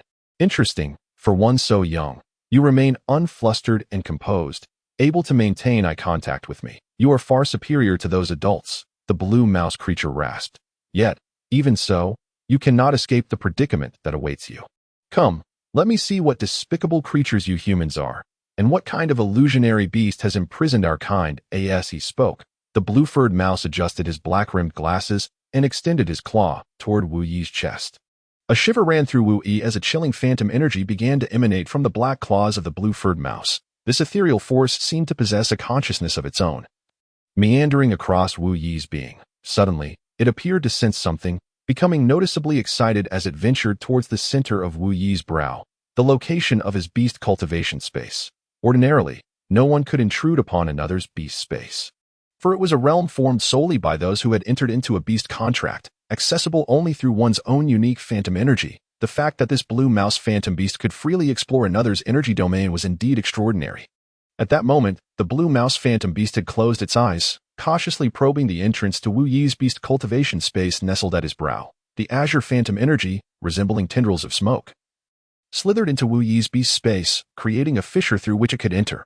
Inside, Wu Yi's green-furred beast lay sweetly asleep in the sponge-like expanse brimming with phantom energy, its breath rising and falling in a serene manner, utterly oblivious to the unusual presence surrounding it. Was it possible that this lack of awareness was a result of the ethereal energy of the phantom beast? Such complete ignorance seemed implausible. Just as the wispy phantom energy was about to make contact with the green fur, it opened its large, black eyes. In Chapter 26, the purple-robed phantom beast, the green fur did not display any signs of panic. Instead, it approached the phantom energy as if reacquainting itself with an old friend. Upon making contact with the blue mouse phantom energy, the latter suddenly sensed something amiss, and its heart skipped a beat, causing the pin it held to clatter to the ground. This is royal. The blue mouse phantom beast stammered in astonishment, realizing it had misspoken, and quickly sealed its lips, pondering. This is the aura of a royal phantom beast. How could a mere boy like him have tamed one? Though bewilderment gripped its mind, it soon recalled significant recent events within the royal family and understood that this human lad must have some connection to that particular member of the royalty.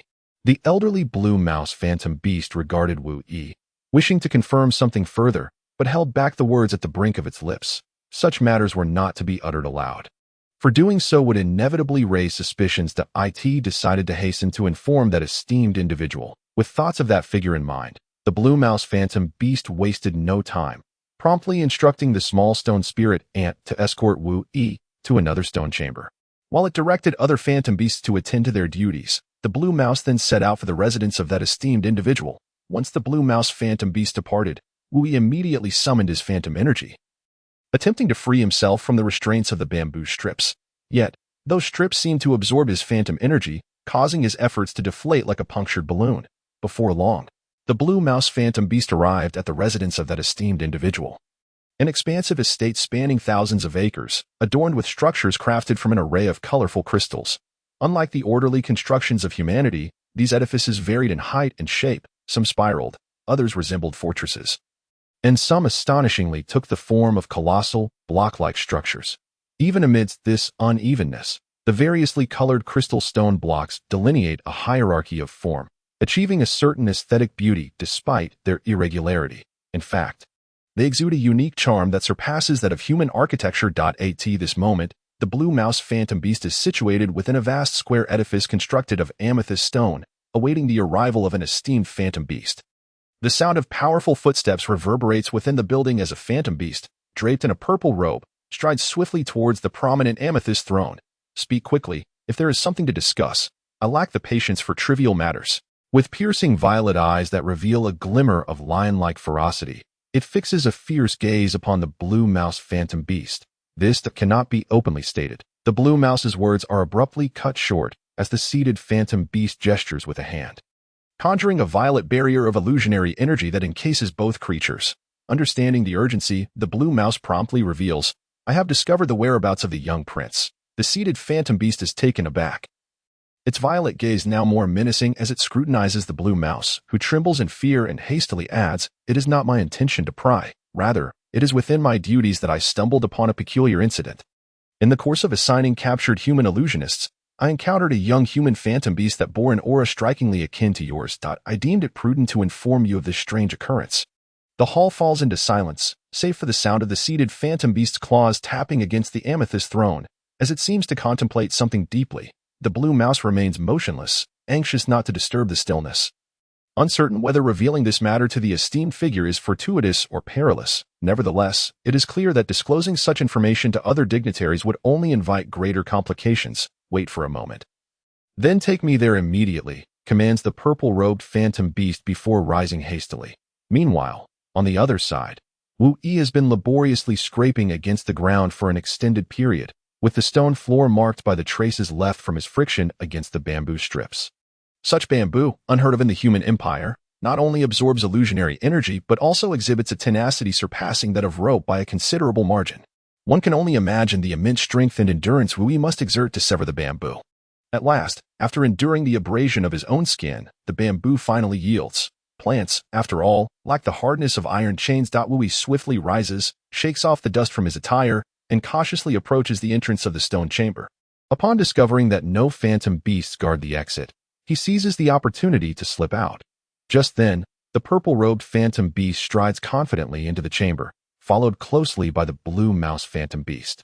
When the purple-robed figure's gaze falls upon Wu Yi, he too catches sight of the majestic phantom beast. Though obscured by its flowing robe, the creature's form remains enigmatic, yet the air of nobility emanating from the violet fabric is palpable. Its eyes, seemingly calm at first glance, harbor an underlying ferocity akin to that of a predator, a gaze that is undoubtedly beyond the realm of mere humanity. Wu Yi muses inwardly. As the purple-robed phantom beast raised a hand. Unexpectedly, Wu Yi's phantom beast nurturing space was forcefully opened. Within, the green-haired creature seemed to sense something. Joyfully leaping out as if encountering a long-lost relative. It swiftly burrowed into the embrace of the purple-robed phantom beast. Exuding an air of needing affection, the purple-robed phantom beast revealed a clawed hand covered in scales, tenderly cradling the green-haired creature, and in its fierce violet eyes, a hint of warmth finally surfaced. Though the green-haired creature had been with Wu Yi since birth and had never encountered its kind, at that moment, through their unique sense, it instinctively recognized its kin, a capability beyond human comprehension. At that instant, from behind the purple-robed phantom beast, another figure emerged, an equally regal phantom beast clad in a violet robe adorned with intricate patterns and embellishments, unmistakably a female, since her appearance. Her gaze had been fixed on the green-haired creature nestled in the arms of the male phantom beast. Unable to contain herself any longer, tears glistening in her eyes, she gently snatched the green-haired creature from the male's hold, cradling it with the same affection. The little green-haired creature lay contentedly in her embrace. Its large, singular black eyes shimmering with tears not born of its own volition, but rather moved by the mixed feelings of joy and sorrow emanating from the female phantom beast, though they had never met. It seemed as if the green-haired creature instinctively understood their identities, feeling an unspoken bond from the very first glance. All will be well. There will be opportunities to meet again, I promise, the male purple-robed phantom beast assured the female. He is still too young to remain here. We must expedite his departure. Upon hearing this, the female phantom beast tightened her hold on the green-haired creature, its jelly-like form contorted into a gourd shape. The male purple-robed phantom beast sighed in resignation, embracing them both with deep affection. Chapter 27. The spatial arm ring. After offering comfort by patting the female's shoulder, the male purple-robed phantom beast approached Wu Yi. Throughout this exchange, Wu Yi remained silent, refraining from interrupting their brief reunion. For considering the present circumstances, he felt a sense of safety due to the presence of the green-haired creature. However, the situation for the green-haired creature was far from optimistic. Since the moment he inadvertently stumbled upon the green-haired egg, it seemed to have been orchestrated. For how else could he have casually found such a precious phantom beast egg? The male purple-robed phantom beast was entirely enveloped, evidently wishing to conceal its true form from human eyes, leaving Wu Yi unable to discern the true nature of this seemingly noble phantom beast. When Wu Yi had just begun his studies at the academy, he had been dispatched to hunt to repay debts owed to the institution. Had he been able to stay longer, he would have learned that, in the minds of ordinary people, phantom beasts are generally perceived as entities subordinate to humans. However, at the far western end of the Mirage Beast mountain range, there exists a region untouched by humanity, or rather, scarcely trodden by human feet, where noble Mirage beasts reside. They maintain their own hierarchical structure, complete with their own kings and empires. Much like the treatment of Mirage beasts within the realm of humans, they are regarded as mere appendages, while humans, in the domain of the Mirage beasts, are similarly perceived, perhaps even occupying a lower status. In the eyes of most Mirage beast clans, humans are looked down upon, considered a despicable species that has usurped the innate gift of Mirage power. Much like the situation within the Xianyu stone mines, humans are relegated to the role of prey, hunted relentlessly. Yet, these are truths unknown to Wu Yi. Greetings, human youth. The purple-robed Mirage beast unexpectedly addressed Wu Yi with a friendly demeanor. Wu Yi, unsure of how to respond, could only awkwardly nod. From the spiritual resonance of my son, I discern your kindness towards him, treating him as if he were your own kin. You are unlike other humans. The initial binding of a Mirage beast contract between you and my unhatched child was a decision made out of necessity. Such details need not trouble you. This time, you have inadvertently fallen into a trap set by our Mirage beast clan. You must recognize that there has been a significant friction between our kind and yours. Beyond this point, I cannot predict how the situation will unfold. Therefore, I implore you to safeguard my son. Both now and in the future, as long as he exists, you must ensure his survival, even at the cost of your own life. Can you do this? Wu Yi, having grown up without parents and lacking truly close friends, had come to regard Green Hair as family, even as a younger brother. Moreover, it was evident that any hope of escape hinged upon the assistance of Green Hair's parents. Thus Wu Yi nodded without hesitation. From the moment I met Green Hair, I have considered him my kin, and I have never once contemplated abandoning or harming him. Raising his arm towards the heavens, Wu Yi solemnly declared, I, Wu Yi, swear an oath to the human Emperor Tamer, that from this day forth, Green Hair shall be my brother. I shall protect him with my very life. If anyone seeks to harm him, they must first step over my corpse. Observing the gravity on Wu Yi's face, the male purple-robed mirage beast nodded in satisfaction, for he understood that swearing an oath to a Tamer, the ancient leader of the human race, was the highest form of vow among humans. Symbolizing their honor and faith, the male purple-robed mirage beast nodded approvingly and remarked, from this moment onward, I hope you will always remember your oath. Indeed, even in death, I shall not forget, Wu Yi replied earnestly. Then, take this. The male purple-robed mirage beast handed Wu Yi an arm ring, explaining, this is a Mirage Power Spatial Arm Ring, encompassing 100 square meters. I will instruct you on how to utilize its contents shortly.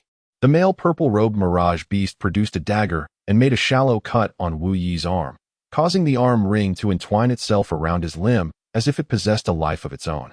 The bronze-hued armlet resembled a blood-sucking bat, and Wu Yi could distinctly feel his lifeblood surging towards the artifact. A cold sweat broke out on Wu Yi's brow, for he had never encountered such a peculiar situation before. Just as a wave of dizziness washed over him, the armlet ceased its siphoning. Wu Yi stumbled momentarily before regaining his balance. Excellent, he managed to endure it. The male purple-robed beast nodded in approval. Subsequently, the male purple-robed beast communicated telepathically. The high-grade crystals within have all been absorbed by Green Fur. If you require currency, you may take a small portion outside to exchange for human gold coins.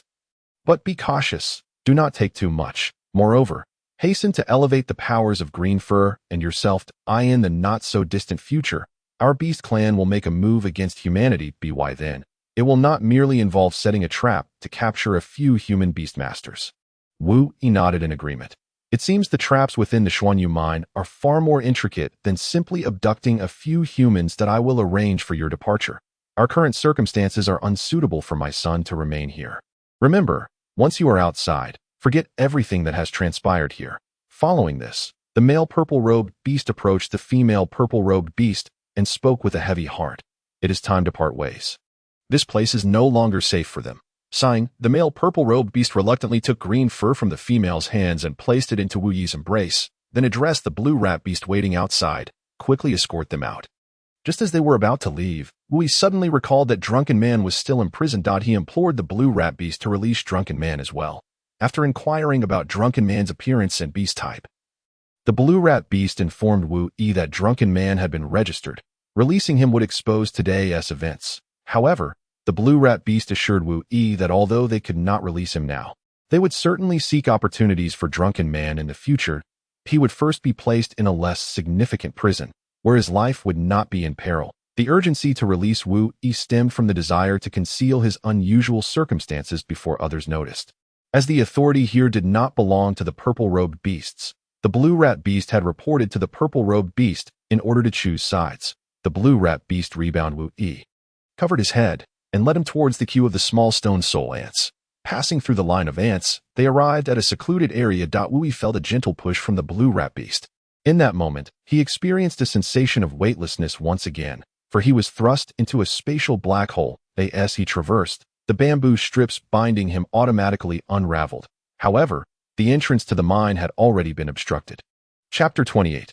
Exiting the mine unbeknownst to Wu Yi and Green Fur, a barrier had been established around the mine. Even if Wu Yi managed to emerge from the entrance, he would still be ensnared within the barrier. Wu Yi and Green Fur had reached the part of the entrance that had collapsed, where only a heap of rubble and sand remained. Currently, Wu Yi gripped a pickaxe, pondering how to dig their way out. Wu Yi selected what appeared to be a stable position, wielding a pickaxe with a vigorous swing, only to be met with a cascade of earth and stones tumbling down. It was evident that further excavation here would be perilous, as it could lead to his own entombment. He chose another spot, striking down once more, only to witness another avalanche of debris. after several attempts at various locations yielded the same disheartening results.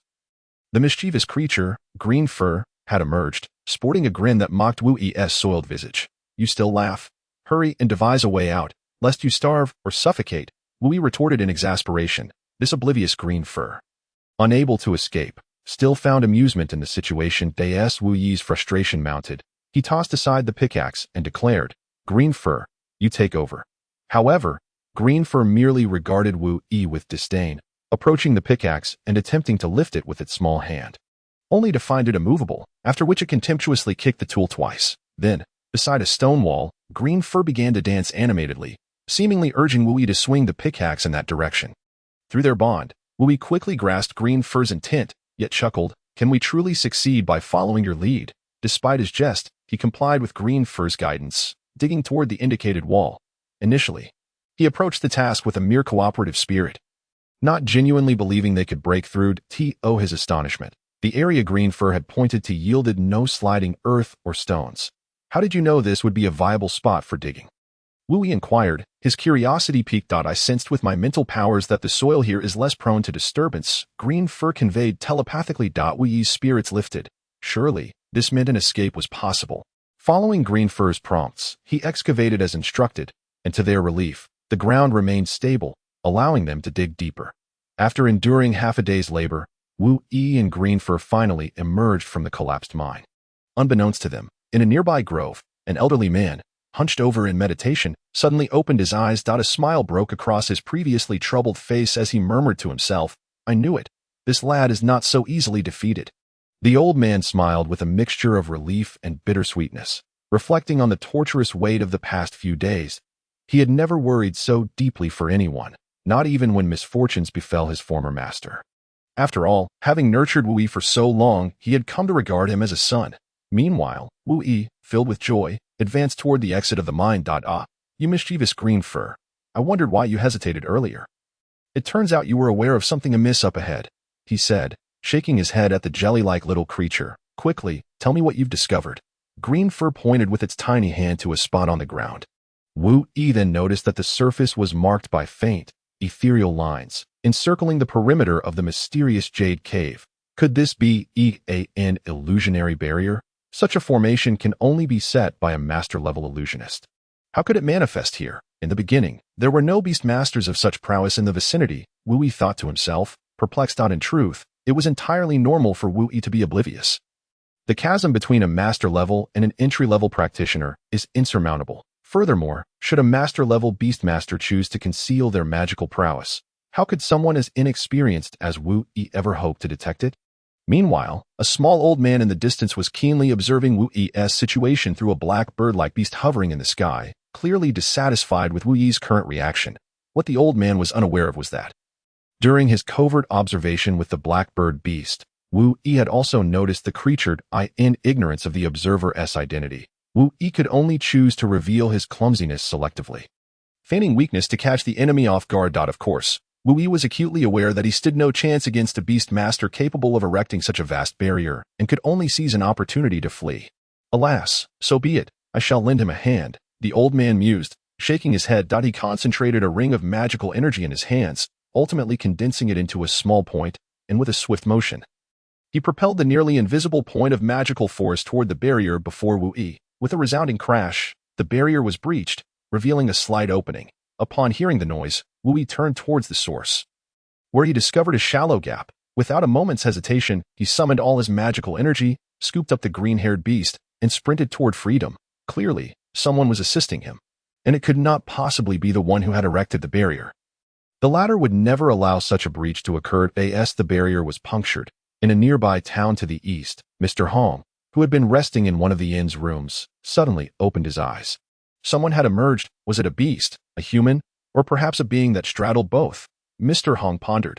Subsequently, the two intermediate beast masters, alerted by Mr. Hong's sudden awareness, hastened to pursue. By the time Mr. Hong arrived at the entrance of the Xinyu stone mine, Wu Yi and the old man had long since departed. Mr. Hong inspected the spot where the barrier had been breached for quite some time, noting that it had been penetrated from the outside, with signs of someone having exited.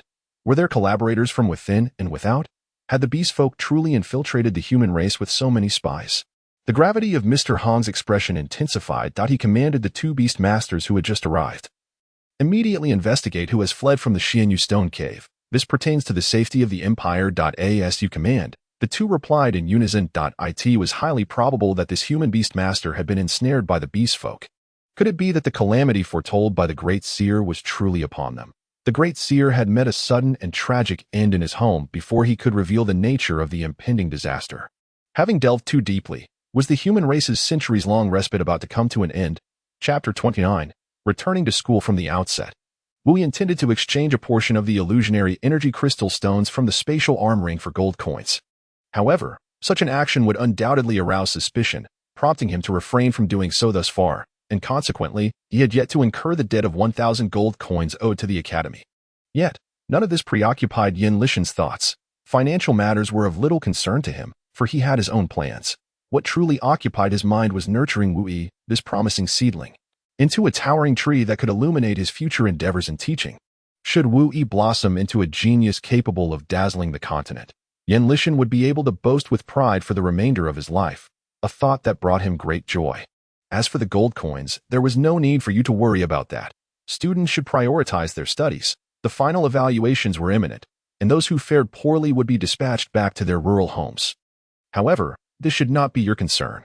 Instead, I wish to engage you in a competition far more intriguing than the Academy's final evaluations, the preliminary selection contest held by the Illusionary Energy Temple. The Illusionary Energy Temple?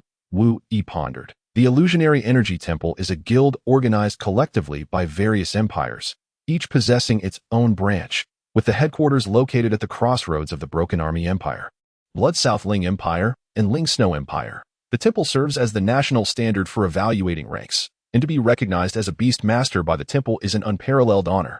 Naturally, gaining entry into the temple is quite challenging, but for children of your age, there exists a rare opportunity. The preliminary selection contest held by the Illusionary Energy Temple every 3 years.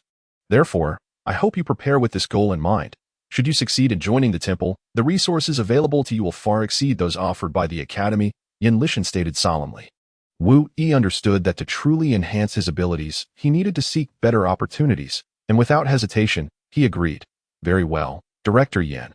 I shall strive towards this goal. Yin Lishan nodded in approval. Meanwhile, on the other side of the academy, in Huang Yu's dormitory, someone was reporting to him. Damn that little brat. He is quite fortunate. ISNT. Even after setting traps, he still managed to escape unscathed. Huang Yu seethed, gritting his teeth as he listened to his subordinate's report. After leaving Yin Lishan's office, Wu Yi walked along the path and noticed a few girls approaching, chatting and laughing merrily.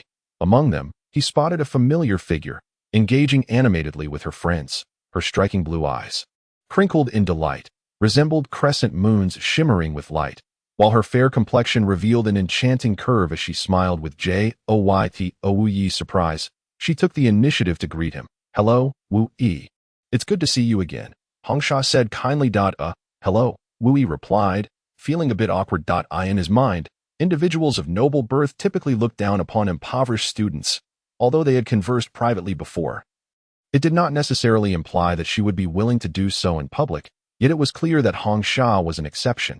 Although Hongsha's performance was unexpectedly remarkable, the two girls beside her displayed an unmistakable disdain, casting not even a glance at Wu Yi, solely because he was clad in the plain attire of a struggling student. Hongsha, how could you possibly associate with such a destitute individual? Are you unaware that those in poverty often seek to ingratiate themselves with us, hoping to elicit our sympathy for a meager handout? Clearly, the two girls were oblivious to the feelings of others, openly discussing their judgments in front of Wu Yi. Such behavior was not unfamiliar to him. He merely exchanged a polite greeting with Hongsha before turning away.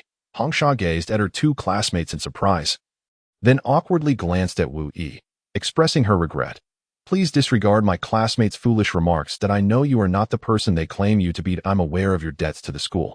Here are 200 gold coins that I have saved. Please use them to repay the academy. However, as a man, how could we accept charity from a girl? With that thought, he returned the coins to Hongsha and walked away. Hongsha watched Wu Yi's retreating figure, feeling somewhat at a loss. To her, it seemed natural for those in hardship to accept assistance, and she had always found joy in helping others in the past.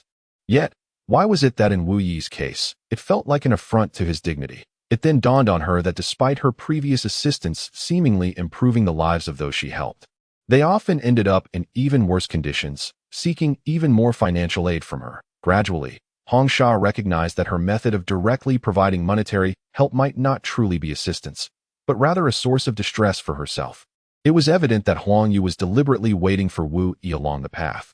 With a scornful gaze, he contemplated the earlier incident, his anger intensifying. How could his goddess, Hong Sha, stoop to aid such a poor wretch? Only for Wu Yi to reject her generosity, Wu Yi initially intended to ignore him and continued walking, but then halted in his tracks upon hearing Huang Yu say, "I never expected you to be so fortunate. Surviving an attack from the king of the soil wolves, even buried in the mine, you managed to escape." Such words startled Wu Yi. He realized that Huang Yu knew far too much. Could it be that everything he had faced was orchestrated by Huang Yu? Had he been under surveillance all along? Initially, Wu Yi thought Huang Yu was merely capable of petty schemes, but he had underestimated him.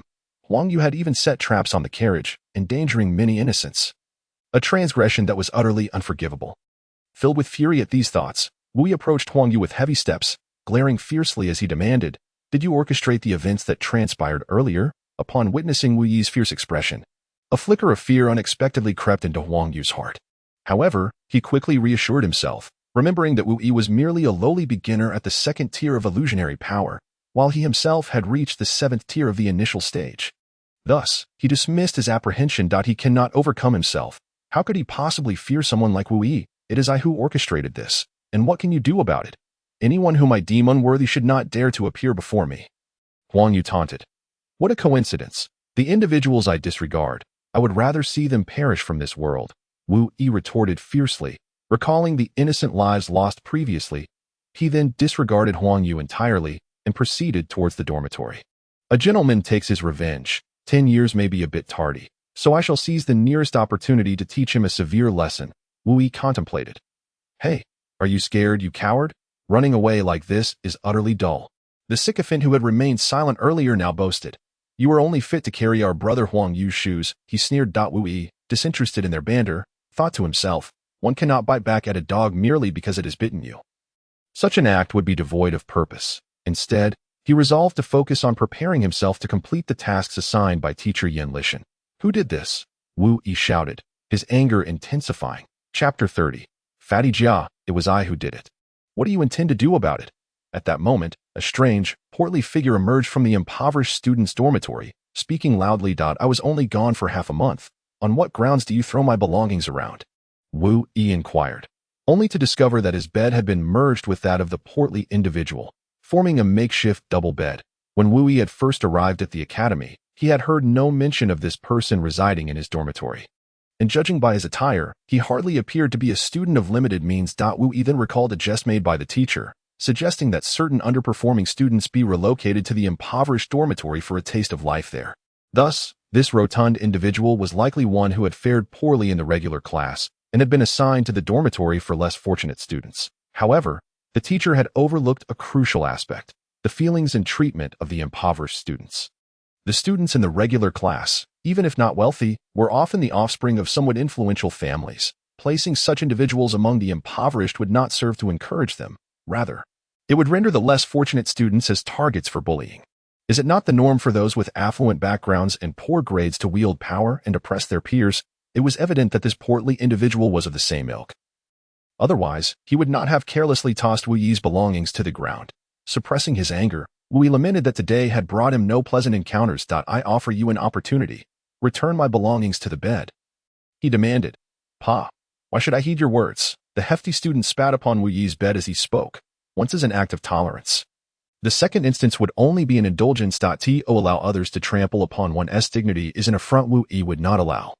It was clear that such a humiliation would not be tolerated. At this juncture, Wu Yi began to channel his illusionary power, concentrating the majority of it into his hands. The portly student, regarding him with disdain, also began to muster his own illusionary energy.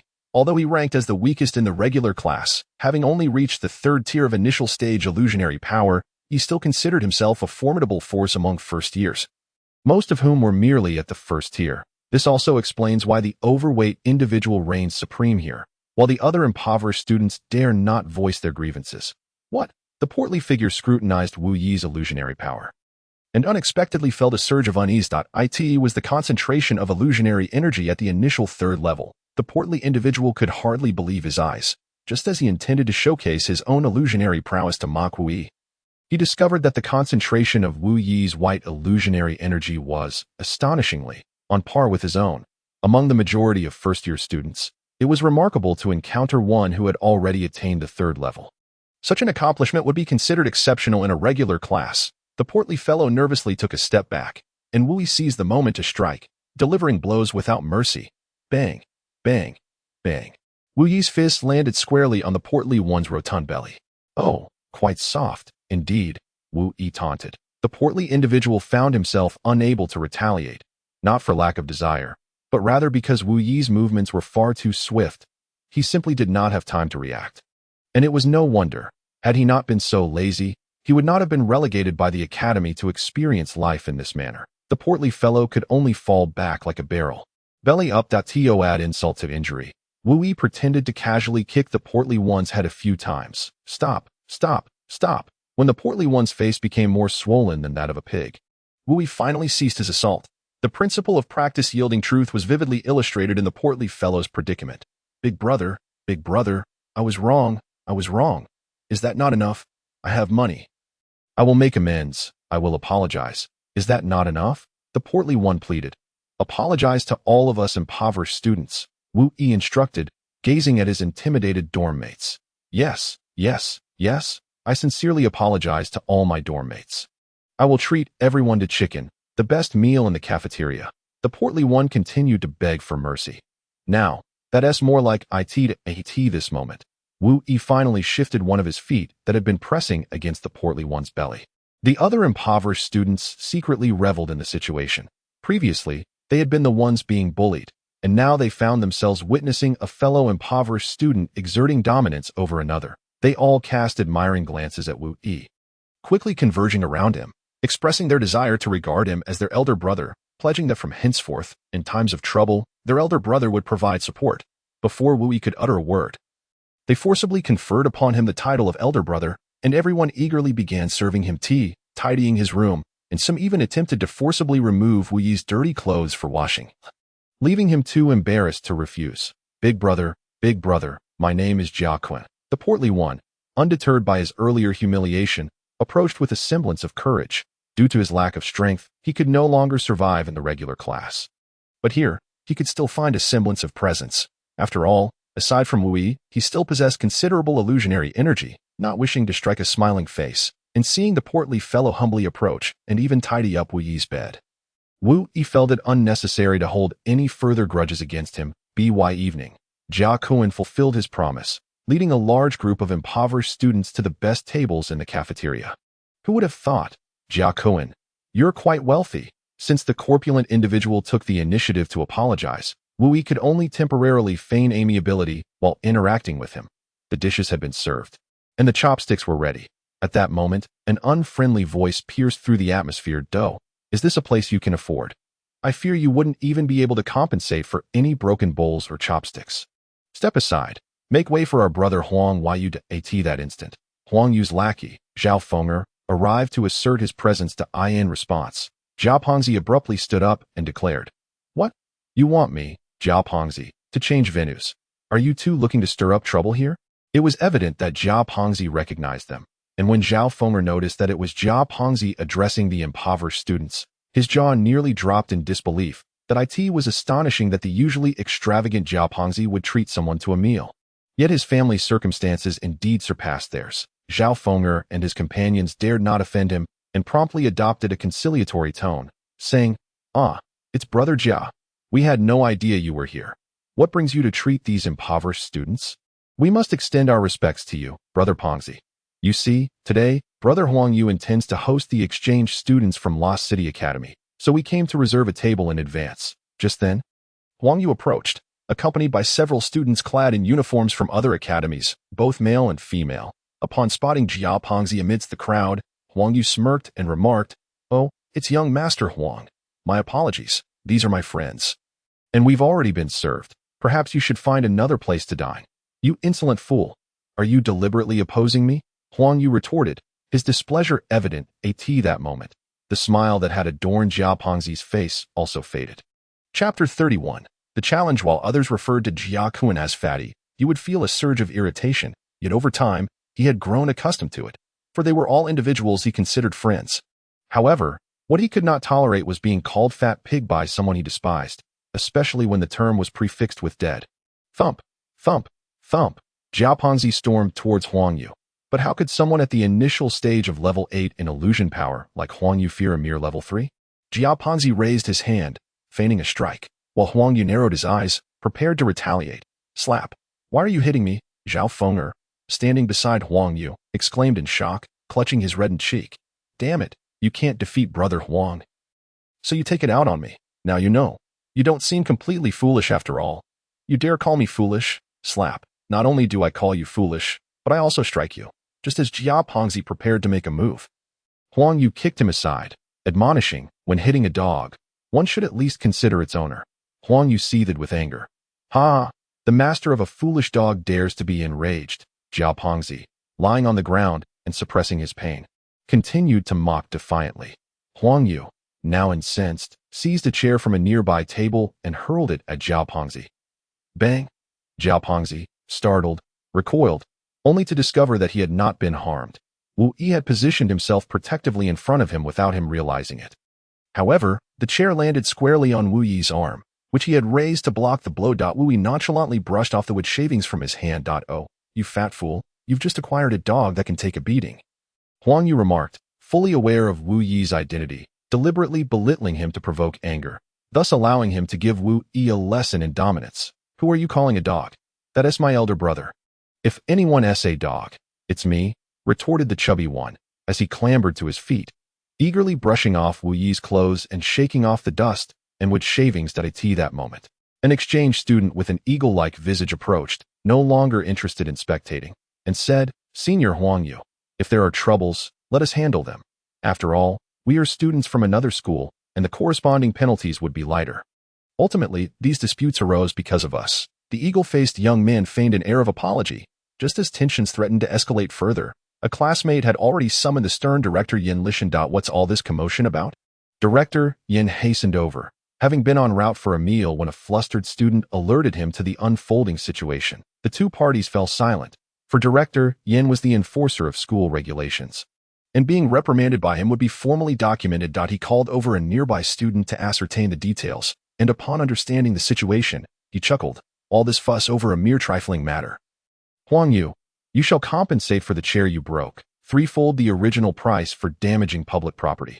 Huang Yu agreed nonchalantly, for given his family's wealth in Merber City, the amount was hardly more than a trivial portion of his allowance. I have no desire to meddle in your petty squabbles. If you have grievances, settle them at the exchange student competition in 2 months. By then, I won't intervene if you turn each other into a mess. He declared, Jia Pengzi and the others have already placed their orders, so Huang Yu, take the exchange students to a restaurant outside.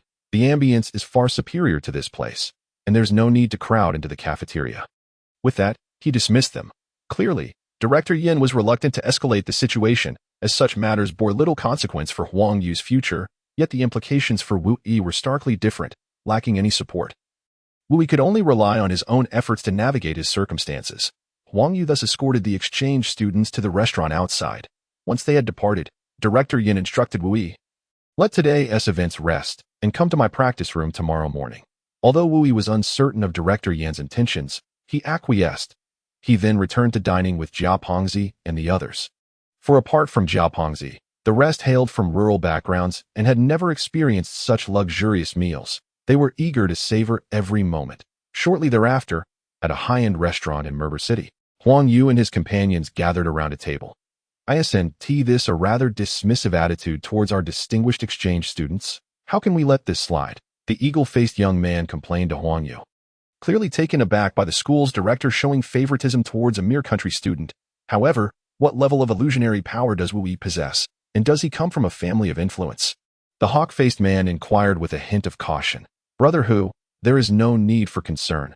That lad is merely a newcomer from the countryside, possessing only the rudimentary strength of a level 3 in illusionary power. How could he possibly compare to you, a level 5 practitioner? Indeed, You are right. Come, let us continue our drinking. In 2 months' time, I shall certainly teach that boy a lesson, making him understand why the chrysanthemum can be so cruel.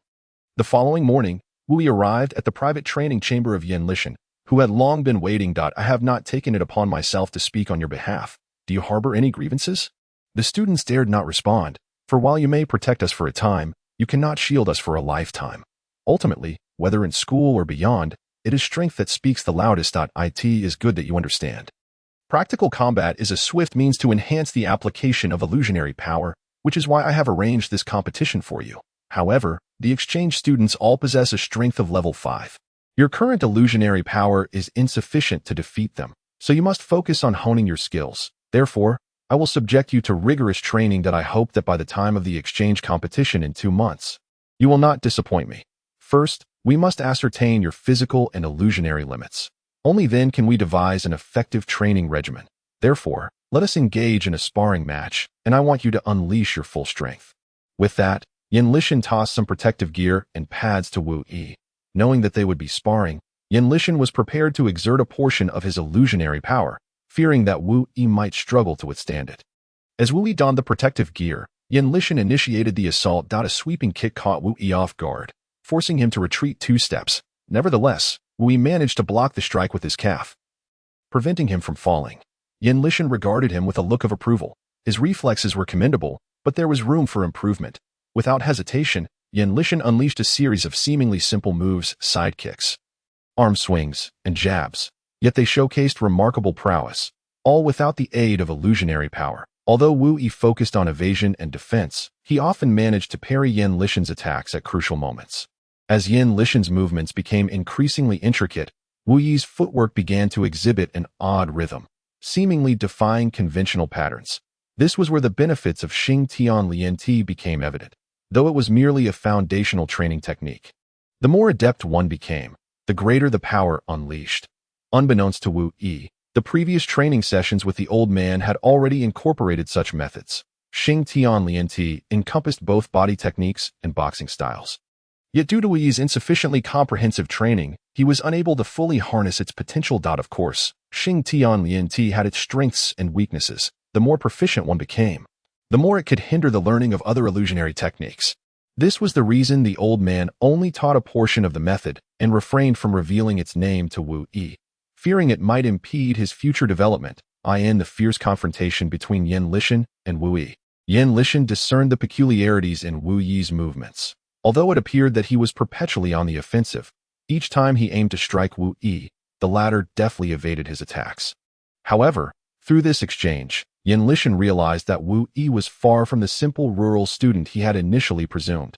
A penniless student without a foundation could not possibly acquire such sophisticated techniques. After all, what sort of student possesses such innate talent, having seemingly mastered fundamental skills typically reserved for those from illustrious families?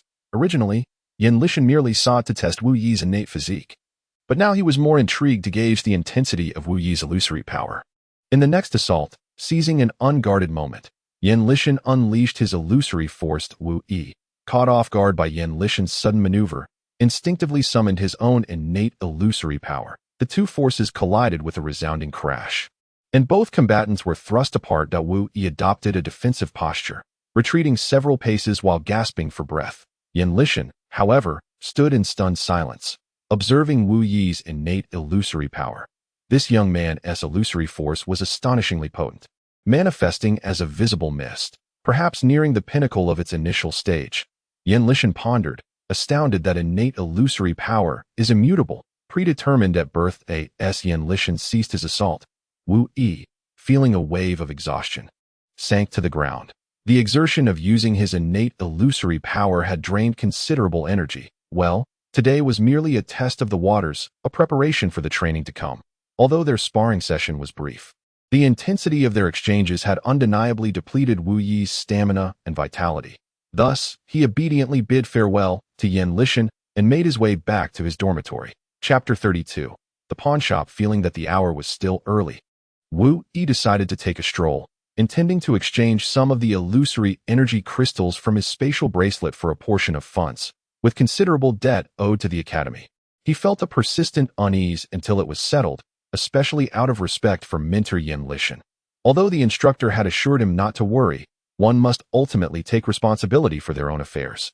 It would be unthinkable to cause concern for his mentor as Wu Yi meandered through the bustling streets. He was struck by the vibrant atmosphere. Since arriving at Maybeer Academy, he had yet to explore the streets of Maybeer City properly. As he walked, he admired the various flower shops and fruit stalls, yet he could not locate the pawn shop he sought. Reluctantly, he approached a vendor at a roadside stall to inquire about the establishment. Following the vendor's directions, Wu Yi found himself on a more prosperous avenue. It was then that he realized the initial street he had wandered was thronged with common folk, while the current thoroughfare was predominantly frequented by elegantly attired individuals. Wu Yi's attire starkly contrasted with that of the passers-by, rendering him conspicuously out of place. Many who glimpsed him cast lingering looks, as his clothing appeared exceedingly modest in comparison.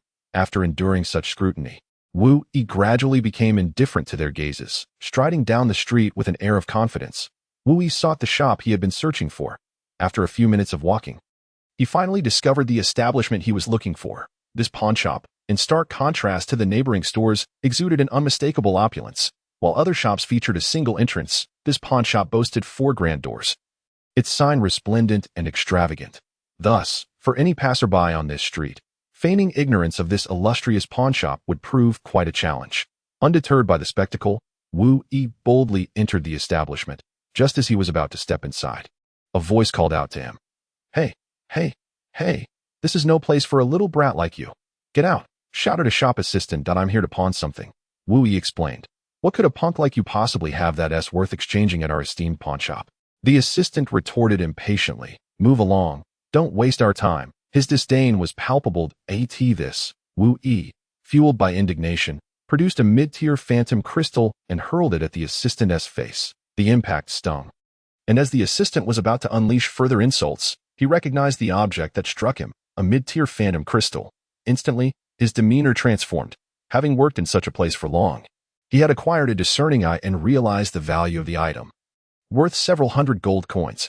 His expression shifted to one of eagerness as he approached Wu Yi with a smile. "My apologies, young sir, for my earlier rudeness," he said, slapping himself across the face in contrition. "Please, come in." The assistant respectfully ushered Wu Yi inside, bowing and smiling. Wu Yi, not one to hold grudges against the likes of him, prioritized exchanging the crystal for gold coins. Upon entering the shop, the proprietor immediately approached.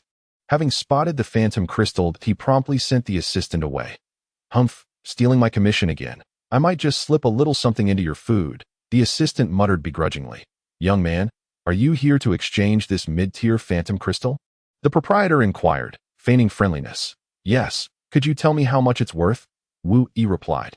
The shrewd old man quickly discerned from Wu Yi's words that he was unaware of the crystal's market value. This mid-tier phantom crystal, if sold at other shops, would fetch around 500 gold coins," the proprietor said with a sly grin. "All right, please give me the gold coins quickly," Wu Yi insisted. The proprietor was taken aback. It was the first time he encountered someone so uninterested in bargaining. After all, this mid-tier phantom crystal could be valued at 800 gold coins elsewhere. It was not entirely Wu Yi's fault for lacking knowledge. To him, 600 gold coins seemed substantial, and it was his first time selling anything, leaving him wholly uninformed. Though momentarily stunned, the old proprietor quickly regained his composure, fearing Wu Yi might change his mind, and hastily arranged for the exchange of gold coins. Wu Yi, not lingering any longer, turned to leave. Once he had departed, the proprietor and assistant began to revel in their good fortune. Another profitable day. And come the end of the month, their share of the earnings would be even greater. That moment, an elderly man clad in a gray coat entered through the door. Today, the shopkeeper was in high spirits and immediately approached him. "Esteemed guest, are you here to purchase something, or perhaps to sell?" the shopkeeper inquired with a smile. "If Song Qianhua were to learn of your treatment towards a distinguished guest, I fear you would no longer be welcome here," the old man replied with a stern expression. The shopkeeper was taken aback, clearly perplexed as to how he had offended this patron, especially since this man seemed to be acquainted with the head of the De Commerce Association in Maybeer City. A detail known to very few. "That youth was my young master," the old man elucidated. As he spoke, the old man channeled his illusory power, and an invisible pressure descended upon the shopkeeper and his assistant. He tossed a low-grade illusion crystal stone before the shopkeeper and stated, "Including this illusion crystal, Along with the amount you shortchanged my young master, you owe me a total of 400 gold coins. What do you say? The shopkeeper dared not utter a word of dissent, repeatedly agreeing, especially since the quality of the low-grade illusion crystal seemed acceptable. He felt he was not at a total loss. He hurriedly retrieved a bag of gold coins from behind the counter and respectfully handed it to the old man. Meanwhile, after leaving the pawnshop, we noticed that several figures had been trailing him. Curious to assess their capabilities, he ventured into a nearby alley. After meandering through the twists and turns, we suddenly halted at a corner, and the figures, due to the line of sight, followed closely. Only to realize that Wu Yi had come to a stop, facing them. What do you want? Wu Yi inquired. The group was momentarily taken aback, not expecting Wu Yi to turn and question them so abruptly. Among them, a more astute man scanned the surroundings and noted that the narrow alley offered considerable concealment. Recognizing that this path led nowhere, he instantly relaxed. Just a little brat, and doesn't he appear to be from a wealthy family either. Encountering such a lamb, how could we not seize the opportunity? In fact, this group had been observing Wu Yi since he entered the pawnshop. Despite his inexpensive attire, he had ventured into such a high-end establishment. Clearly implying he had stumbled upon something valuable, they were elated at the prospect of robbing him for a chance to revel at Chunhua Pavilion. Brandishing daggers, they approached Wu Yi with malicious grins. Wu Yi feigned confusion, retreating repeatedly. Just then, a voice echoed from a distance, filled with authority. Bold ruffians, how dare you attempt to rob my young master? Do you value your lives so little? The belongings of my young master are not for you to take. At this reprimand, the three assailants were startled, having never encountered such a powerful voice before. Moreover, the speaker was concealed while they were exposed, clearly placing them at a disadvantage. Realizing the precariousness of their situation, the leader shouted, "We apologize, retreat." The group hastily fled in disarray. Hearing this, Wu Yi felt a surge of delight. Since Wu Yi came to the city for his studies, he had not encountered the little old man. Over the years, Wu Yi and the little old man had relied on each other for companionship, their bond surpassing that of family. Yet, Wu Yi was merely a 16-year-old youth who had never left Mad Dog Village, inevitably missing the little old man. Today, however, the little old man finally made an appearance, presumably to convey something of great importance to Wu Yi, after the assailants had departed. The little old man led Wu Yi to an even more secluded location. He first inquired about Wu Yi's recent circumstances, then explained that the reason for their infrequent meetings was due to his efforts in assisting Wu Yi in uncovering clues related to the incident of the Imperial City fire rain from years past.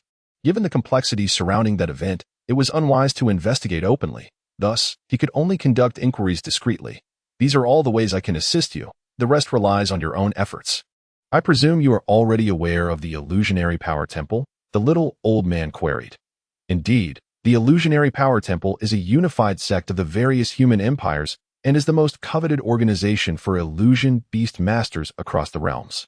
If an ordinary illusion beast master gains entry into this temple, not only will they receive monthly distributions of illusion power stones for cultivation, but they will also have the opportunity to learn various advanced illusion techniques, leading to a remarkable enhancement in their future training.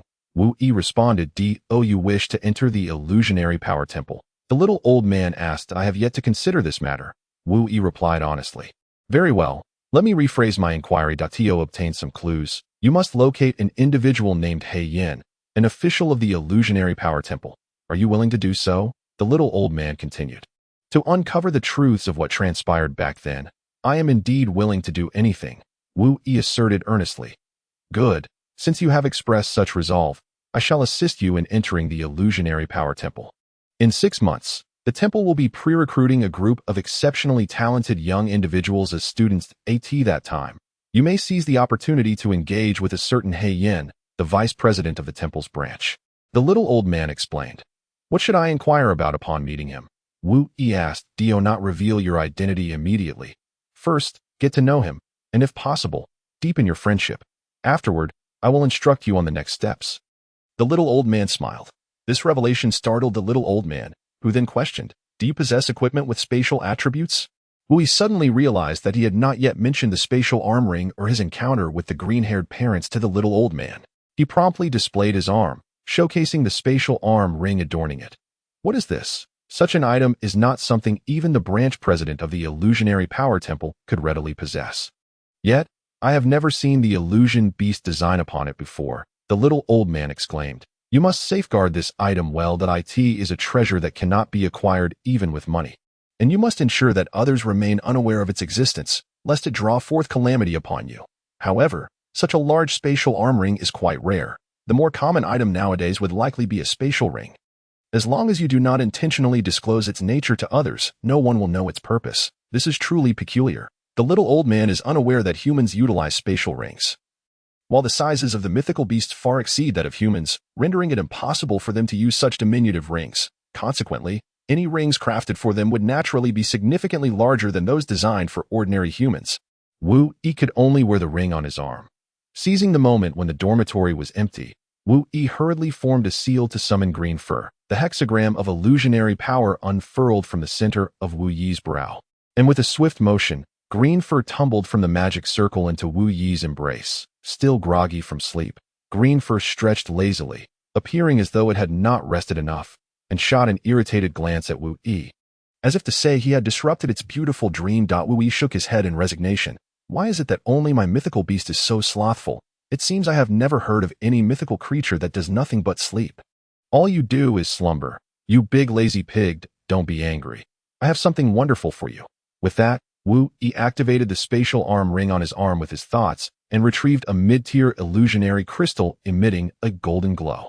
He waved the crystal in front of Green Fur, showcasing it proudly. Upon seeing the illusionary crystal, Green Fur's eyes sparkled as though it had encountered a delectable treat, and it opened its mouth wide in an attempt to snatch it away.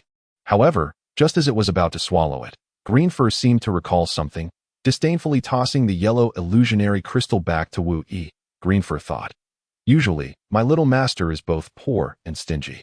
How could he possibly part with such a fine crystal for me? Could it be that he has even better crystals?"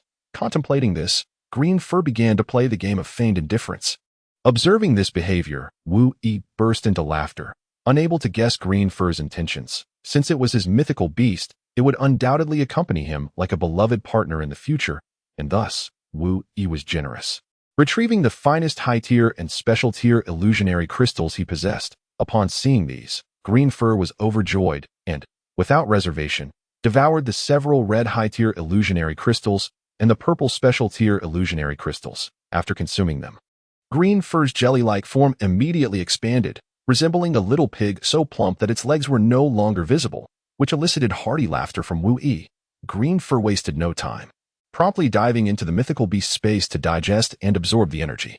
At that moment, Wu Yi noticed a surge of illusionary power emanating from the mythical beast's space in his brow, gradually flowing into his own body. It dawned on him that one could absorb illusionary power indirectly through their mythical beast. While humans could not directly absorb illusionary power, they could instead do so through their mythical beasts. Wu Yi swiftly closed his eyes to cultivate and enter a meditative state. However, just as he was absorbing illusionary power, a rapid series of footsteps approached his dormitory door, growing ever closer. At that critical moment when Wu Yi was focused on guiding the illusionary energy into his body, he could not afford to be distracted. Yet, the girl outside was undeterred, peeking through the window to sneak a glance inside. Though she could not see clearly, she knew there was someone within. "Come out, Wu Yi. You come out," Red Yarn exclaimed in frustration. Although she was quite angry, she dared not raise her voice any louder for fear of attracting the attention of others. Meanwhile, Wu Yi, while absorbing the illusory energy, pondered why Red Yarn had come to seek him out. And it seemed from her tone that she was quite upset. Wu Yi had no idea when he had provoked this enchanting woman. In that moment of distraction, a mishap occurred while he was absorbing the illusory energy crystal. A surge of illusory power erupted from his control and wildly surged into Wu Yi's body. Within him, this energy rampaged, causing his blood to surge uncontrollably, and he coughed up a mouthful of stagnant blood, subsequently fainting. At the entrance, Red Yarn heard the commotion but was unaware of what had transpired. Assuming that Wu Yi was attempting to flee, she hurriedly pushed the door open, only to find Wu Yi collapsed on the floor. Witnessing this scene, Red Yarn quickly helped him onto the bed, her expression filled with concern, completely forgetting her initial intention of questioning him, believing instead that her sudden entrance had startled him. Yet, upon seeing Wu Yi lying on the bed, a chorus of sighs and gasps arose around her. Their gazes were rife with unabashed jealousy. Fortunately, Wu Yi was unconscious at that moment. Otherwise, he would have certainly sensed that he could no longer remain peacefully in this dormitory. The onlookers, observing Red Yarn bending over to assist Wu Yi onto the bed, immediately recalled the rumors from earlier that morning regarding their clandestine meeting at Moonheart Lake. Initially, they were skeptical, but witnessing the current situation, it seemed highly probable that there was indeed something more between them. However, no one could have anticipated just how swiftly Wu Yi's fortunes had changed. At that moment, Fatty Jia squeezed through the crowd. Upon seeing Wu Yi and Red Yarn together, his thoughts took a mischievous turn, but as he scrutinized their expressions, he sensed that something was amiss. He approached the room, jesting. Could it be that your beauty has rendered him faint? As Fatty Jia examined Wu Yi's condition, he continued to joke. This is bad, he shouted suddenly. What's wrong? What's happening? Red Yarn inquired anxiously that Wu Yi has encountered a mishap while absorbing illusory energy. It's akin to being possessed by it, Fatty Jia exaggeratedly explained. What should we do? You must save him, Red Yarn urged. Observing her distress, Fatty Jia decided against prolonging the deception. After all, if discovered, it would tarnish his image in front of the goddess. Alas, if Wu Yi's condition is discovered too soon, if only it were discovered a little later. Fatty Jia trailed off. What will happen then? Just say it. Red Yarn pressed on. He will be able to awaken on his own. Fatty Jia finally replied. This moment, the roommates watching the situation wore expressions of disbelief. Almost convinced that Wu Yi was on the brink of death, they thought they might have another chance. However, upon hearing Fatty Jia's words, it became clear that Wu Yi was not in grave danger. What? Red Yarn thought she must have misheard. Why did Wu Yi encounter such an incident? I, too, have faced a similar situation, wherein my attention wavered while absorbing illusory energy, resulting in a mishap within my own control. The illusory energy spiraled chaotically throughout my body, causing a disruption in the circulation of my vital energy and blood. Consequently, the energy that should have nourished my brain was insufficient, leading to my fainting. If one cannot maintain control, it could result in a catastrophic explosion of the body. Therefore, esteemed colleagues, it is imperative to refrain from absorbing another's illusory energy. As long as all is well, all is well, Hongsha reassured herself, gently patting her chest. However, she soon recalled that Wu Yi's predicament stemmed from her own reckless knocking at the door, which startled him and caused the disruption during his absorption of illusory energy. Observing Wu Yi's current state, it was evident that he would not awaken any time soon. Hongsha wished to inquire further about Wu Yi but realized it was futile. Thus, she decided to leave the care of Wu Yi to the corpulent Jia while she excused herself. Citing other matters, noticing the curious glances and murmurs from the onlookers, Hongsha understood that the misunderstanding was deepening, compelling her to depart swiftly. After Hongsha's exit, the others in the dormitory dispersed. Only Jia remained by Wu Yi's side, gently wiping the blood from his nose that had flowed due to the tumult of his vital energy, content that he had attended to Wu Yi's needs. Jia then reclined on his own bed, pondering when Hongsha and Wu Yi had first crossed paths, and what their relationship might entail. That it is natural for boys of their age to harbor a few romantic fantasies regarding beautiful girls. The following morning, Wu Yi awoke feeling weak and drained. Despite his lack of vitality, he sensed an unfamiliar surge of illusory energy within him. Upon inspection, he discovered that his illusory energy had advanced to the 5th level of the initial stage. Elated, Wu Yi rose, only to be immediately surrounded by inquisitive classmates eager to gossip. At that moment, Wu Yi was utterly bewildered, oblivious to the nature of his relationship with Hongsha, as his memories were still clouded by the incident of his fainting spell. He remained unaware that rumors of his romance with Hongsha had taken flight. Just then, Jia, disturbed by the clamor from the group of gossipmongers, pushed through the crowd and approached Wu Yi. Are you feeling any better? Jia inquired with genuine concern. He understood Wu Yi's situation was not as the others speculated. There were underlying circumstances. Jia also realized Wu Yi might be unaware of the events that had transpired in recent days. Thus, he took it upon himself to recount the tale of the budding romance between Hongsha and Wu Yi. It all began on a moonless, tempestuous night at Moonheart Lake, where Wu Yi serendipitously encountered Hongsha, leading to an immediate and profound connection. That very day, they held hands, finding solace in one another's presence. From that moment on, our esteemed Academy's newly crowned goddess became entwined with a humble youth. And this is merely the abridged version. There exists a more romantic and melodramatic rendition. Would you care to hear it? Stop, stop, stop, Wu Yi interjected. All right then, I'll continue, Jia replied, misinterpreting Wu Yi's plea. Eager to delve deeper into the sensational narrative. I meant to say stop. I have other matters to discuss with you, Wu Yi stated, preparing to interrupt Jia's enthusiastic storytelling. Let us first recount the events of yesterday. particularly why Hansha sought me out. Weren't you two already involved? Why do you still ask me? The chubby one remarked disdainfully. I am not involved with her, Wu Yi clarified. Really? The chubby one exclaimed joyfully. Then that means there is still hope for me. As the goddess has not been claimed. Hop ha ha. The chubby one laughed heartily. Wu Yi, perplexed, inquired. But why did she come to see me? Surely, it is obvious. She came to interrogate you. Interrogate me? Why? Naturally. She believes you are the source of the rumors. Intending to embarrass her, the chubby one declared, adopting the demeanor of a detective. However, the chubby one had only guessed half the truth. The other half remained elusive. Hansha approached Wu Yi to inquire whether he had divulged the matter of her. The snow eagle, allegedly feasting on the fish from Moonheart Lake. Since Wu Yi had been unconscious yesterday and their dormitory was bustling with people, she had refrained from pressing him further. I understand now. Hansha must think I am the one spreading the rumors, and that is why she sought to clarify the situation with me. Wu Yi pondered. But how can I prove that I am not the one who has slandered her? Wu Yi was deeply engrossed in this dilemma, unwilling to be manipulated by others and tarnish his reputation, albeit he possessed little in the way of renown. Never mind, he thought. It is time to go to class. Jiao Pengzi reminded him, it is indeed time to focus on what truly matters. Dwelling on such thoughts is futile. Wu Yi then gathered his belongings and prepared to attend class. Initially, the journey to class was uneventful, as few classmates knew what the impoverished Wu Yi, who was rumored to be dating the goddess, looked like. Consequently, no one paid him any heed. However, after being pointed out by a few observant individuals, he soon found himself the subject of much scrutiny. That is Wu Yi. They whispered, look at his pitiful appearance, and yet he dares to rendezvous with the goddess Hansha at Moonheart Lake. Surely, it must be a rumor. Alas, it is truly a shame for our goddess Hansha to be associated with such a wretch. Hey, don't dismiss it. I saw it with my own eyes that day.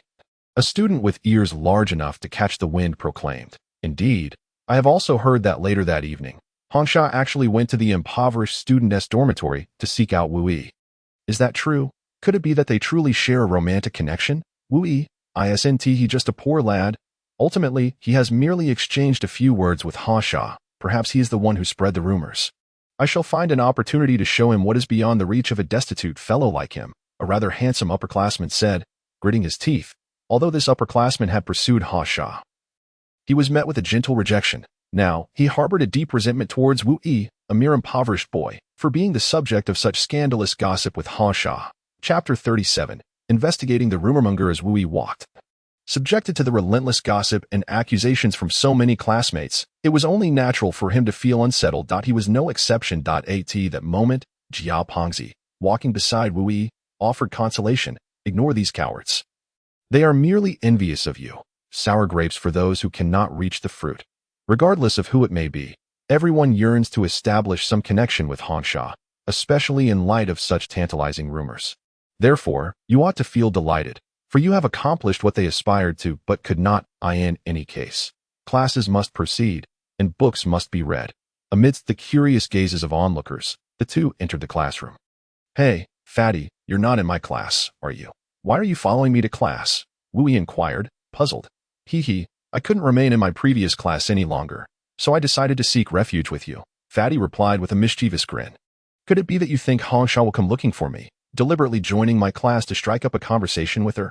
Wu Yi remarked, his expression one of realization. Wow, you figured it out. How dull. I wanted to maintain an air of mystery. Fatty feigned disappointment at having his scheme uncovered. In truth, while Wu Yi's guess was not entirely incorrect, Fatty harbored a deeper motive. He was well aware of Hansha's true identity and the reason she had transferred to this unremarkable college midway through the semester. Fatty needed to engage with Hansha, but more importantly, he sought to connect with the influential individuals behind her, as the fate of the Jia family urgently required external support to navigate through their impending crisis. Naturally, this was not information suitable for Wu Yi's ears. Wu Yi's class predominantly consisted of impoverished and ordinary students who whispered about him from a distance, yet they had no intention of provoking him.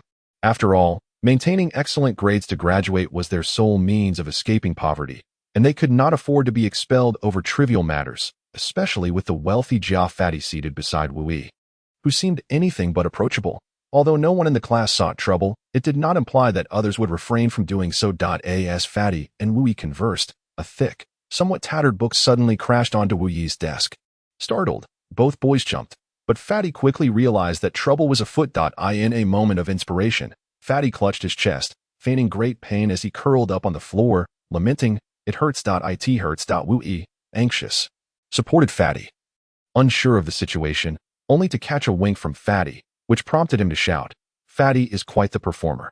Initially, he pretended to suffer from chest pains, but soon he was convulsing, frothing at the mouth, even rolling his eyes back in his head. The senior who had sought trouble was immediately thrown off balance. He had not even had a chance to deliver his prepared remarks before being stunned by Fatty's remarkable acting.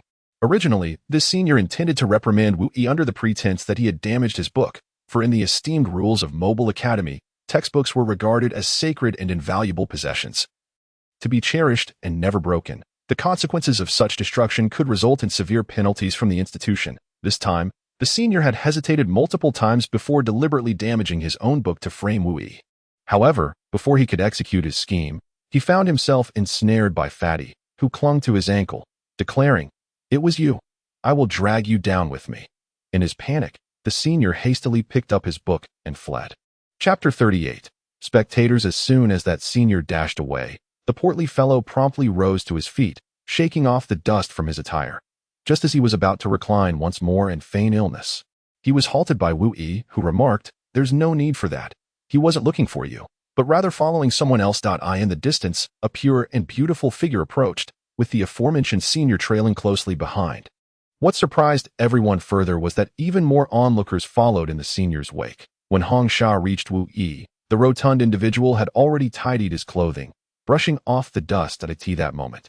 Just as Hong Sha was about to speak, the portly fellow interjected, "Ah, you've arrived, seeking Wu-ee. I shall discreetly step aside." With that, he willingly retreated to the sidelines, adopting a familiar demeanor. Although he had distanced himself, someone still approached him, none other than the returning senior. "You tricked me," the senior exclaimed, frustration evident in his tone. "What did I deceive you about? I said nothing before you bolted. What could I possibly have lied about?" The portly fellow feigned ignorance. The senior, quick-witted, aimed to divert Hong Sha's attention from Wu-ee and immediately pointed at him, declaring, "You're the one who deceived me. Hong Sha, let me tell you, this Wu-ee just now." Scram! Before the senior could finish, Hong Sha's sharp retort cut him off, leading to an awkward silence between the two parties. The senior found himself covered in dust, while Hong Sha felt a twinge of embarrassment for having tarnished her immaculate image. As the senior contemplated saying more, Hong Sha shot him a fierce glare, compelling him to retreat in defeat. To mask the earlier awkwardness, Hong Sha covered her flushed face and explained to Wu-ee, "Ah, I'm not usually like this. I must have learned it from my elder sister." Wu-ee, too, felt a bit uncomfortable. To alleviate the tension, he inquired, "Is there something you need to discuss with me?" Although he had already surmised the nature of Hong Sha's impending question, he guided the conversation nonetheless. Noting the multitude of onlookers, Hong Sha felt embarrassed and took Wu-ee's arm, leading him to a more secluded area. "This isn't a suitable place for conversation. Let's find somewhere else," she insisted, leaving no room for Wu-ee's dissent. The crowd followed them like a swarm of pesky insects, while Jiao Pengzi, sensing the situation, refrained from trailing behind. Hong Sha's demeanor clearly indicated her desire to keep their conversation private, and anyone who followed would surely provoke her ire. "Are you all bothersome? Those who have followed, refrain from speaking to me in the future," Hong Sha snapped, her irritation palpable. Yet, many still fancied their chances of engaging her in conversation, unwilling to let her annoyance deter them, and thus came to a halt. However, a few undeterred souls persisted, eager to join the fray. With a sigh of exasperation, Hong Sha led Wu-ee to an open space, where the curious throng halted at a distance, before guiding Wu-ee to the other side of the area. "Now we can discuss whatever it is, but first, put your hands down. If you keep them like that, their misunderstandings will only deepen," Wu-ee remarked, exasperated. "My apologies. I completely forgot." Hong Sha hurriedly released Wu-ee's arm, her face adorned with a blend of shyness and embarrassment. Chapter 39. Probing. Wu-ee shyly took a step back, prompting Hong Sha to close the distance between them once more. She gradually leaned closer to Wu-ee's ear, evidently wishing to speak to him in hushed tones, avoiding drawing attention to the onlookers. However, it appeared as though Hong Sha desired to approach or even to lightly kiss Wu-ee, while he retreated, clearly rejecting her advances. "What a beast! Our goddess is making an effort to get close to you, and you dare to refuse her? Truly disgraceful. What's with the pretense of high morals?" Voices of indignation rose from the crowd. How could our goddess lower herself to such a boy? Wu Yi took 2 steps back to maintain a respectable distance, stating, "The rumors did not originate from me. Furthermore, I have not mentioned your Snow Eagle's fish-stealing incident to anyone." Hong Sha was surprised that Wu Yi revealed the information she sought without her even asking, and she breathed a sigh of relief. Despite Wu Yi being a poor boy, he was able to converse with her in a manner that felt natural, which was a rarity. In this school, Hong Sha was pursued by many, but their attention was either flattery or jealousy-laden mockery. How could she interact with such individuals in a normal manner? The last time she spoke with Wu Yi by Moonlight Lake, she felt joy, for he was one of the few who could engage with her on equal footing. If even someone like him spread her secrets, she would truly be left without anyone to confide in at this school. "Yes, I understand," she replied. "You knew all along?" Wu Yi asked, puzzled. "I meant, since I said it didn't spread, I choose to trust you." Hong Sha clarified that Wu Yi furrowed his brow. Had she believed him from the start? She wouldn't have come to question him. Meanwhile, the onlookers noted that although Wu Yi maintained a respectful distance, their conversation became increasingly comfortable, a treatment that was rare for anyone among the crowd. Among the spectators were not only boys but also girls, whose jealousy often surpassed that of the boys. They envied Hong Sha's beauty and resented the attention she received from the majority of the male students. One girl named Bai Lian glared at Hong Sha and the onlookers with gritted teeth. On the other hand, Hong Sha inquired, "Is it possible to identify the source of the rumors and quell this matter? After all, such gossip has begun to intrude upon my life." Wu Yi contemplated before responding. Firstly, it may not be possible to pinpoint the originator of the rumors. Secondly, even if we do find such a person or group, the rumors will not cease. In fact, over time, they will likely evolve into more versions and subsequent tales. Have you not noticed? The fact that you sought me out yesterday has already given rise to new rumors. What should we do then? Hong Sha asked anxiously. "I have an idea." Wu Yi replied, "We could create an even more explosive rumor about someone else to divert the attention of our classmates. This would reduce the focus on us. As Wu Yi surveyed the crowd of onlookers, a sudden spark of inspiration ignited in his mind. Chapter 40. The Shift in the Midst of the Crowd.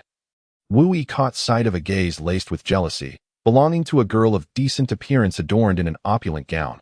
Yet, the pride emanating from her brow marred her overall charm.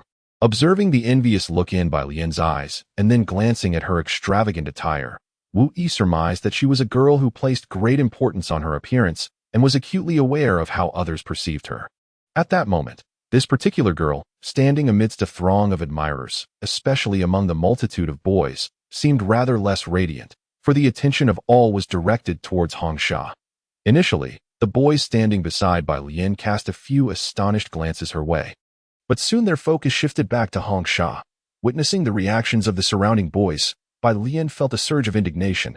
Although Hong Sha was not fully attentive, she gleaned the essence of the conversation and voiced her concern to Wu Yi, saying, "If their attention is solely on you, won't it become increasingly difficult for us to navigate the situation? Moreover, it seems rather unfair to that girl."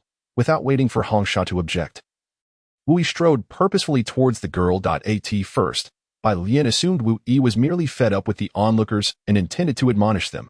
However, to her astonishment, Wu Yi approached her directly.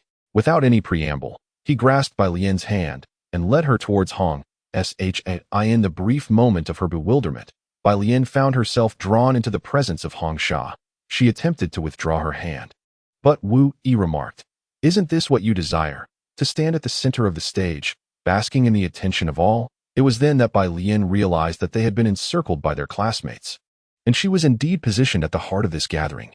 Was this not the stage she had longed for? Here, she was receiving the collective gaze of her peers. Bai Lian pondered to herself, and the answer was unequivocal. She had arrived at the focal point, garnering the very attention she sought. That a sense of daze washed over her, for she had merely contemplated this in her mind, and with Wu Yi's assistance, it had materialized into reality. "Let us perform a little act," Wu Yi declared. "Neither Hong Sha nor I desire such scrutiny, so we will redirect the spotlight onto you. Of course, this cannot be accomplished instantaneously. Your cooperation is essential. With your aid, we shall first extricate Hong Sha, then ourselves, until ultimately, all eyes are upon you, making you the center of attention." Wu Yi elucidated. "What do you say?" he inquired, smiling at Bai Lian. Without a moment's hesitation, she replied, "I am willing." "Excellent. Now, it is time for some improvisation," Wu Yi said with a smile. Drawing in a deep breath, he prepared to call out. Chapter 41. The rumor shift, Wu Yi proclaimed loudly. I no longer have feelings for you. Please refrain from pursuing me any further. I have a girlfriend now, as he directed his gaze towards Bai Lian. Though it appeared he was addressing Hong Sha, his words were meant for all the onlookers. Upon hearing Wu Yi's declaration, the crowd erupted into a flurry of confusion, akin to ants on a hot skillet, as they buzzed with excitement. Did I hear that correctly? What on earth is happening? It turns out they never got together, someone remarked with a sense of relief. What the heck? Is this guy insane? Even with Hong Sha pursuing him, he still refuses her advances. A girl expressed her indignation. I don't even have a girlfriend, and he somehow attracts the attention of two women. I can't go on living like this. A chubby boy ran off in tears, prompted by Wu Yi. Hong Sha indeed covered her face and fled, sobbing. The onlookers, witnessing her sorrow, perceived an opportunity, and a portion of the male audience promptly followed after her. Now, we have become the focal point of rumors. Are you happy about this? Wu Yi inquired. I couldn't care less about that. All I desire is to satisfy my vanity, Bai Lian replied with a grin. Although the recent events have dispelled one rumor, or rather, replaced an old rumor with a new one, redirecting people's attention, Wu Yi found himself increasingly ensnared in the situation. Just as Wu Yi and Bai Lian intended to depart, a senior rushed over and said to Wu Yi, Teacher Yin Lishan is looking for you. He gestured towards a distant tree, not far away. Yin Lishan was smiling at Wu Yi. Wu Yi released Bai Lian's hand, only to realize that his palm was drenched with sweat from nervousness. Approaching Yin Lishan, Wu Yi forced a sheepish smile. However, Yin Lishan joyfully patted Wu Yi on the shoulder and exclaimed, You rascal, I didn't expect you to be so popular with the ladies. Teacher Yin, please don't mock me. It's not popularity, it's more like the disdain of my classmates, Wu Yi replied with a wry smile. Haha, whether it's popularity or disdain, as long as you make a name for yourself among your peers. In my eyes, you're a good student. Unlike some classmates who have studied in this academy yet left no trace at maybe your academy, Yin Lishan remarked. By the way, teacher, what do you need me for? Wu Yi asked. Yin Lishan gave Wu Yi's head a firm tap and said angrily, You little brat, have you forgotten what I told you? Didn't I say that whenever you have time? You should train in my private practice room, he continued. I should amend that statement. Whenever you have any free time, you must, without exception, train in the practice room. Yes, the student has been negligent, Wu Yi admitted. However, I'm not entirely unreasonable. Regarding those matters of romantic relationships, as long as you inform me, I will allow you the occasional respite, Yin Lishan said with a knowing smile. Teacher, it's not what you think. All right. No need for explanations. Just head to the practice room now. Before Wu Yi could finish his sentence, Yin Lishan interrupted him. Chapter 42. Training inside the practice room. The sounds of combat echoed, though it was merely Wu Yi enduring a one-sided beating. At that moment, clad in full armor, he was receiving a relentless barrage of attacks from Yin Lishan, who unleashed his high-tier level 9 illusory power, demonstrating a significant enhancement in both physical prowess and magical ability. Yet, Wu Yi could only rely on his meager initial 5th level illusionary power to evade and defend. At first, he managed to block or swiftly dodge Yin Lishan's assaults, but as time passed, the instances in which Wu Yi could successfully evade Yin Lishan's attacks dwindled to a mere handful. Gradually, Yin Lishan began to escalate both the intensity and speed of his strikes, leaving Wu Yi increasingly unable to withstand the onslaught. Ultimately, he could only barely maintain his footing, striving to avoid losing his balance and collapsing.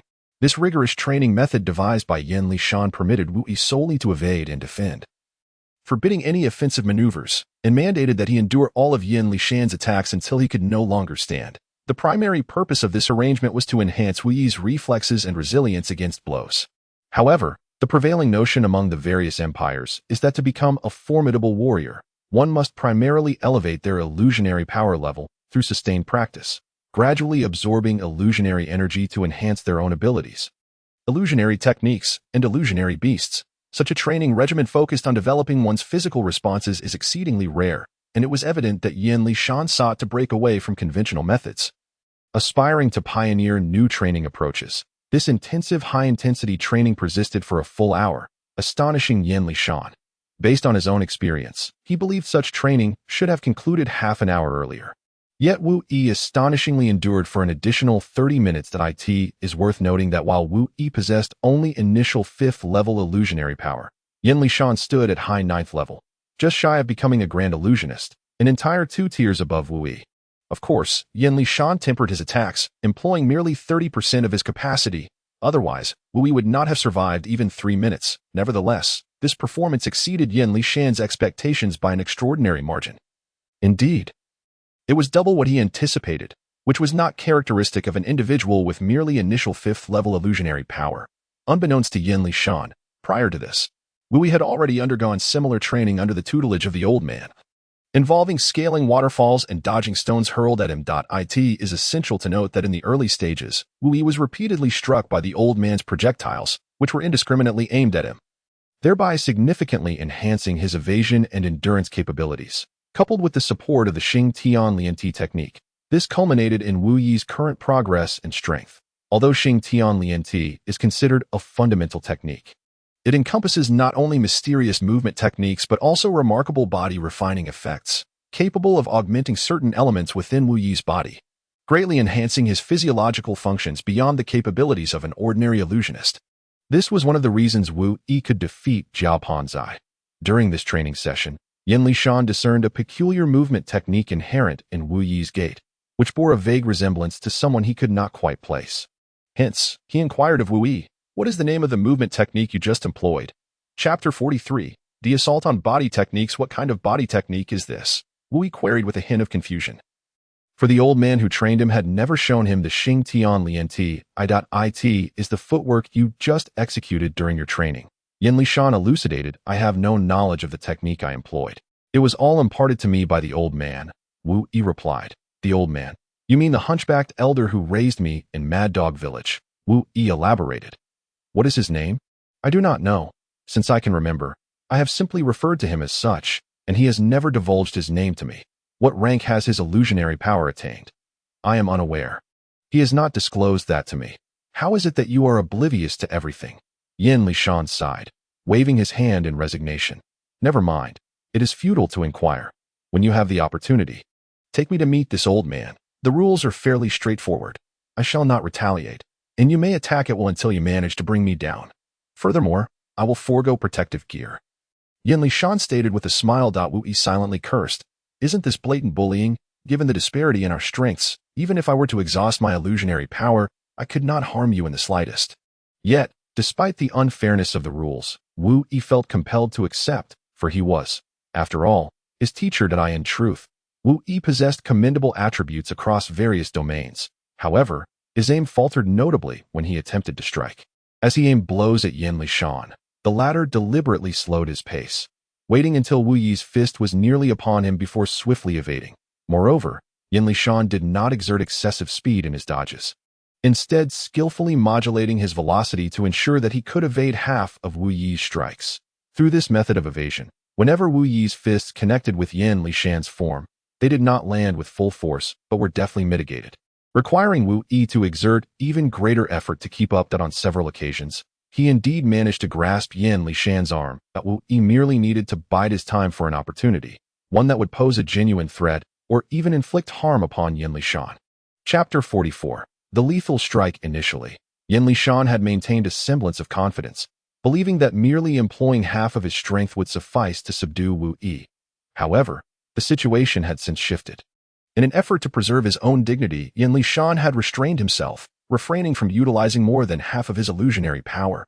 Yet, Wu Yi's seemingly erratic assaults compelled Yin Lishan to breach his own rule, necessitating the use of more than half of his illusionary power, which evoked a twinge of embarrassment within him. Fortunately, he had not disclosed to Wu Yi that he was only permitted to use half of his illusionary power. Otherwise, he would have faced significant humiliation. Following the initial phase of endurance training, while Wu Yi's stamina had been substantially drained, this was not the ultimate goal Yin Lishan sought. What he truly wished to witness was Wu Yi's breaking point, the moment when both his stamina and illusionary power were utterly depleted.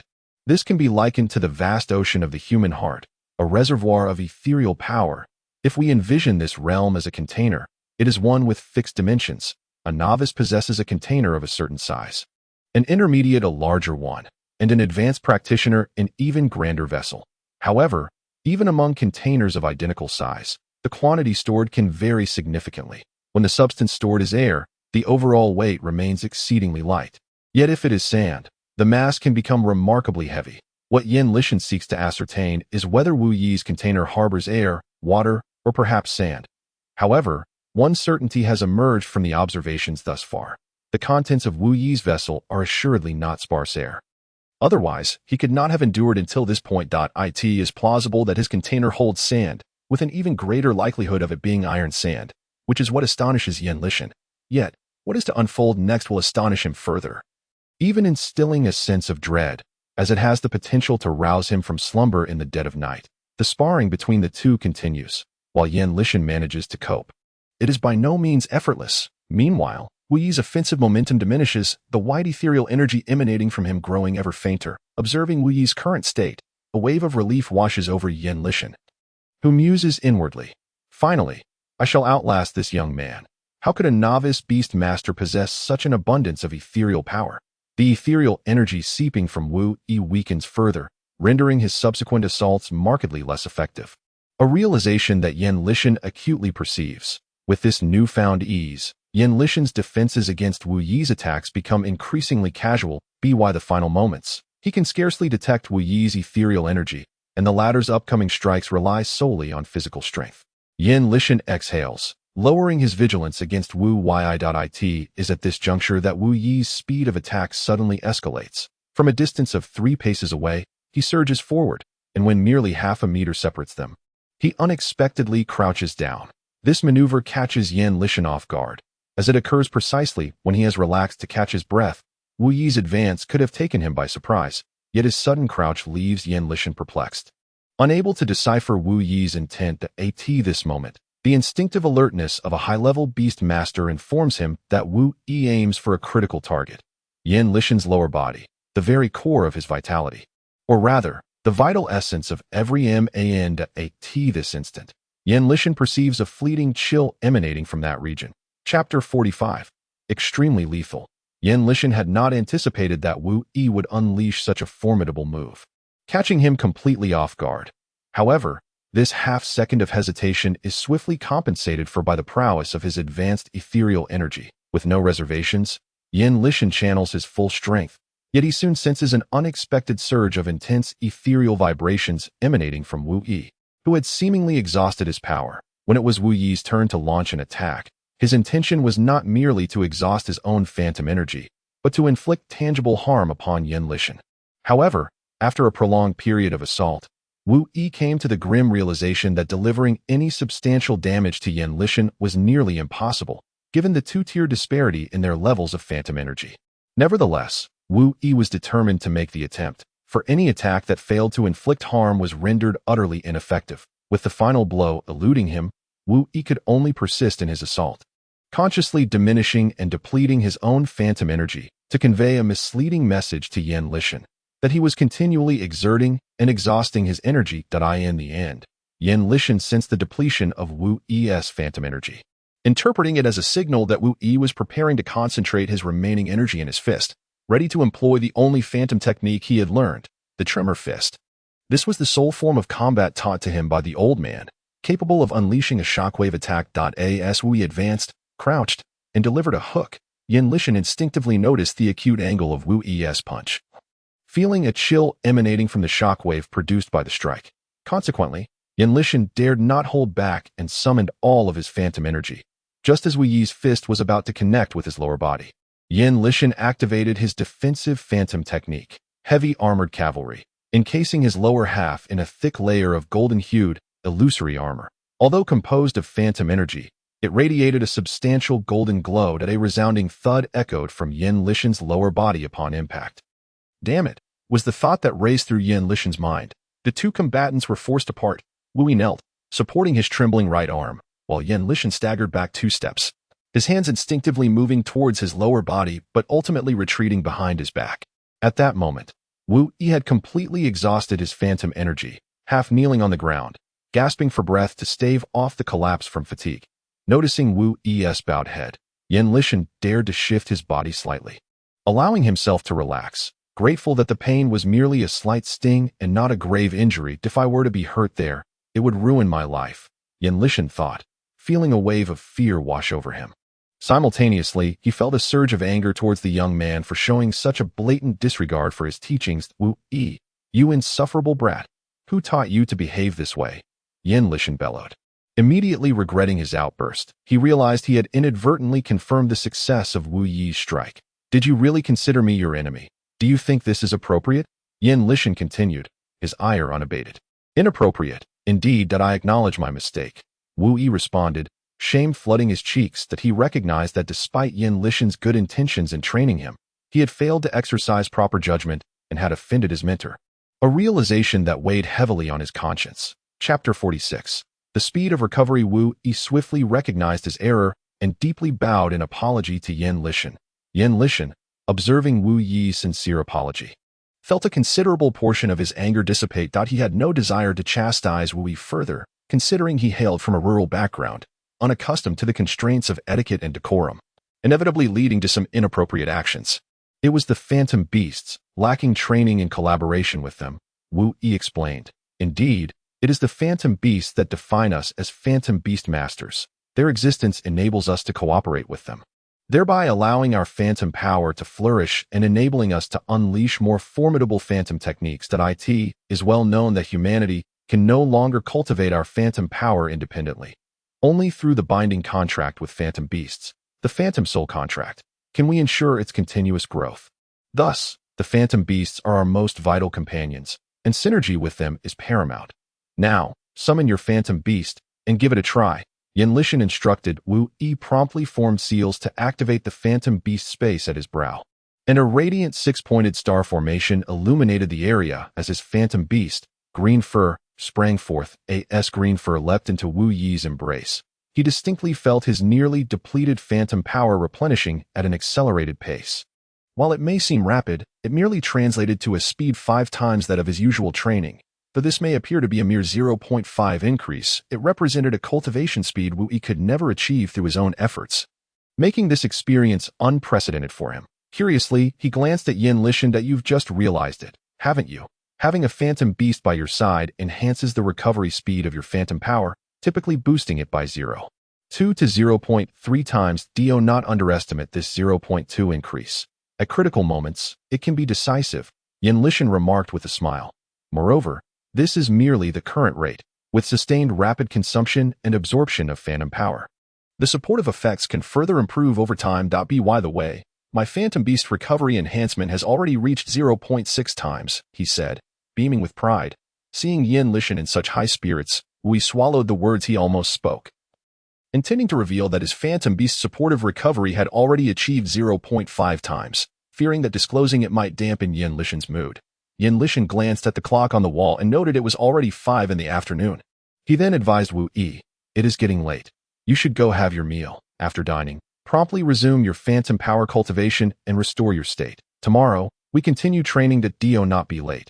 There's an inter-academy exchange competition awaiting you, and I certainly do not wish for my personally trained student to embarrass himself on the field.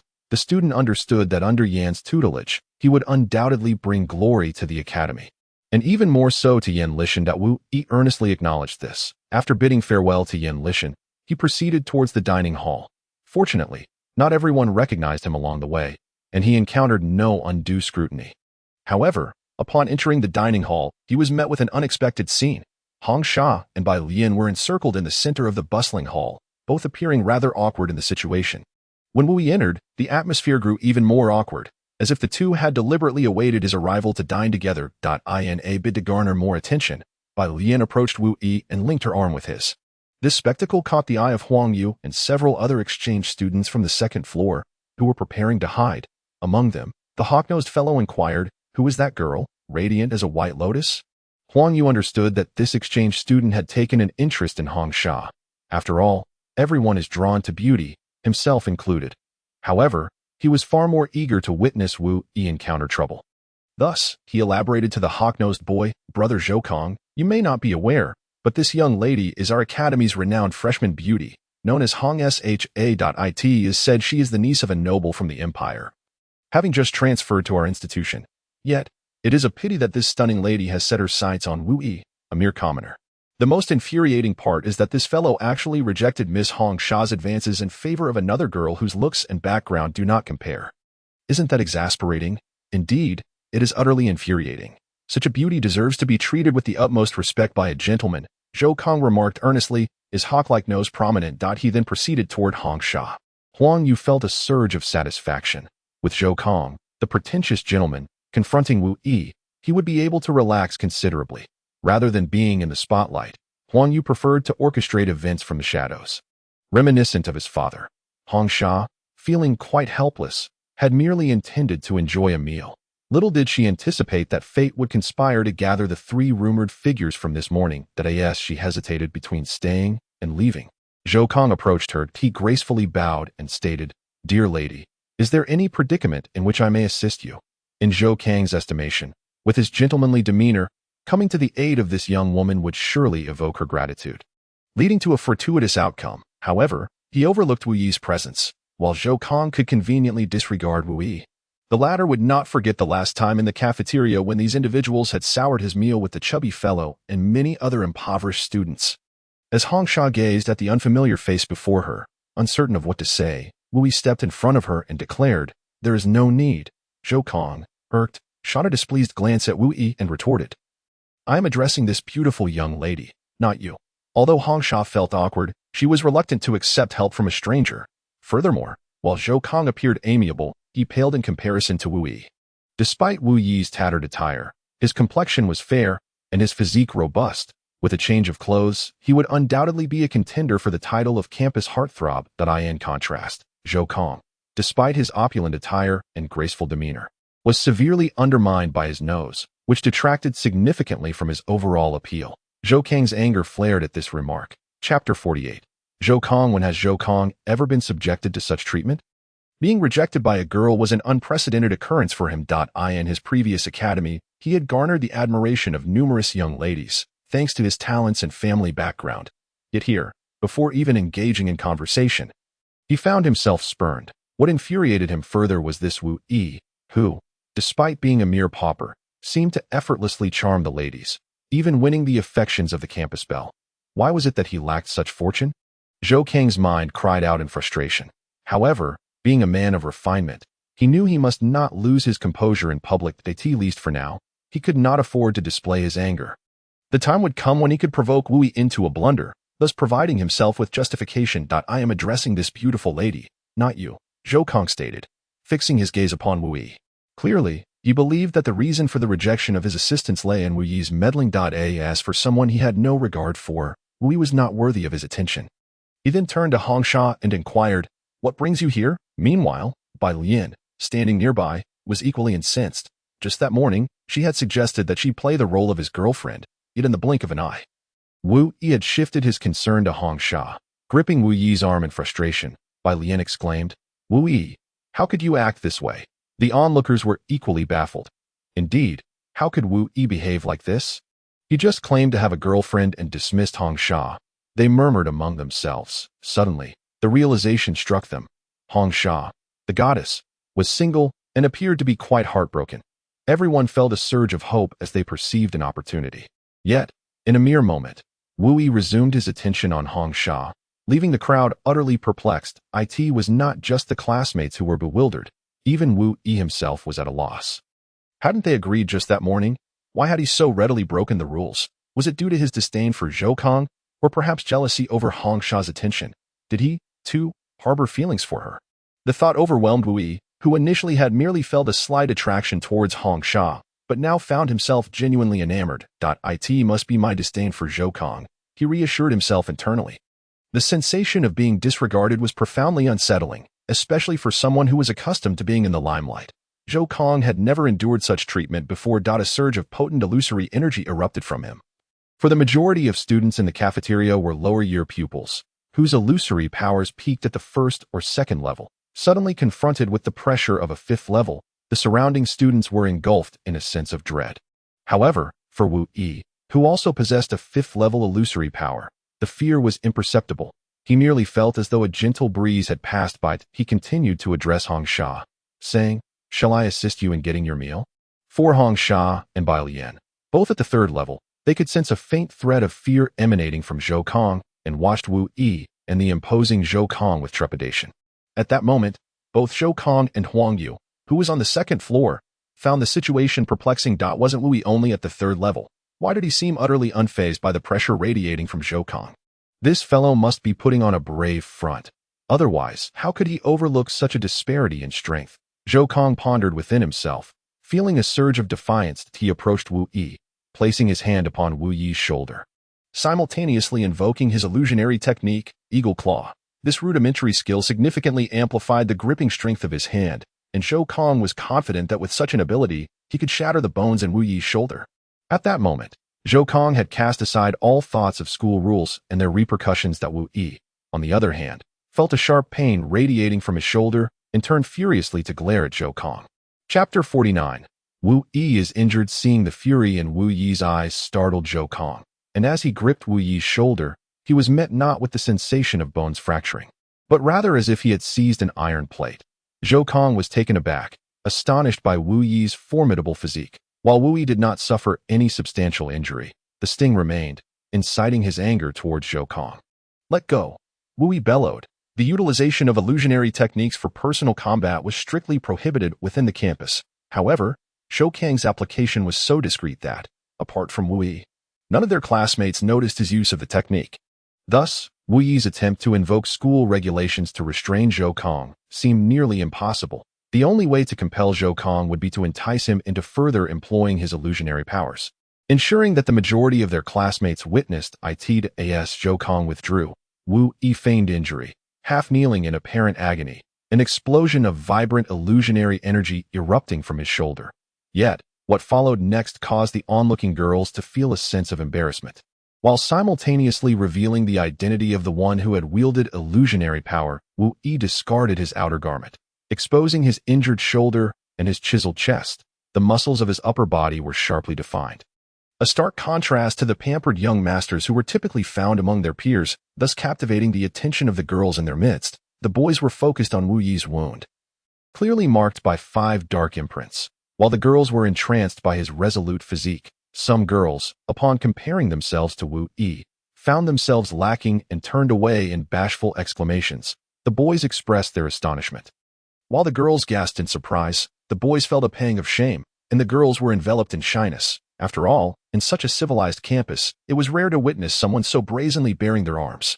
Nevertheless, this act inadvertently confirmed Zhou Kang's brazen use of illusionary techniques against Wu Yi within the school grounds. Hong Sha, though feeling shy, was more concerned about Wu Yi's shoulder injury, approaching him with evident worry.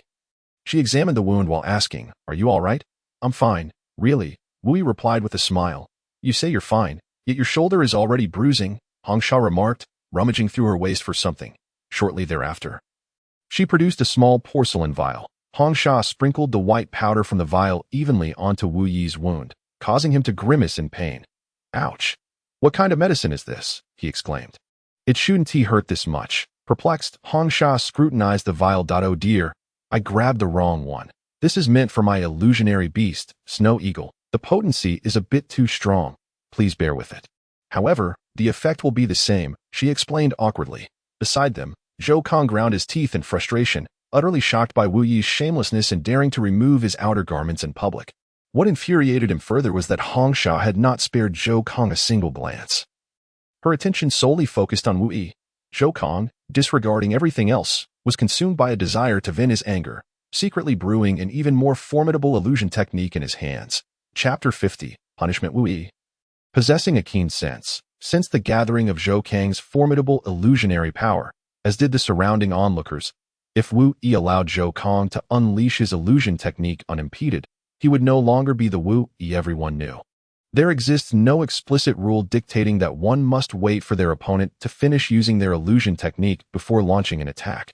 Thus, the seemingly weakened Wu Yi, who had been half kneeling, abruptly sprang to his feet, channeling a vast amount of illusionary energy beneath him. He pivoted and delivered a fierce kick to Zhou Kang, aimed slightly lower, nearly striking Zhou Kang's sensitive area, taken completely off guard.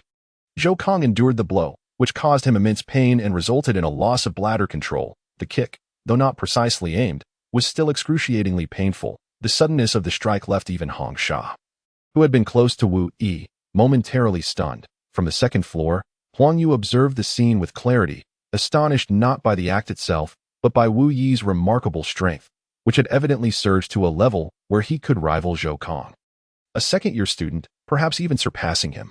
Among the exchange students on the second floor, a pair of curious blue eyes watched Wu Yi with intrigue. This revelation shattered Huang Yu's initial intention to employ Zhou Kong to teach Wu Yi a lesson. However, a thought crossed Huang Yu's mind regarding a weapon bestowed upon him by his father, a weapon he would typically refrain from using unless absolutely necessary. Yet, given the events of the day, it seemed inevitable that Zhou Kong, having lost face, would resort to using this weapon at that point. The matter would transcend mere reprimands directed at Wu Yi. Zhou Kong writhed on the ground in agony, while Wu Yi approached him deliberately. Zhou Kong clutched his abdomen with one hand while attempting to conceal his now damp trousers with the other. Ironically, his attempts at concealment drew the attention of his peers from his abdomen to his trousers. Astute classmates merely chuckled silently, while those less discerning began to murmur, some unable to suppress their laughter, but a few girls, oblivious to the cause of the laughter, inquired about the source of amusement, only for a nearby boy to gesture toward Zhou Kang's trousers.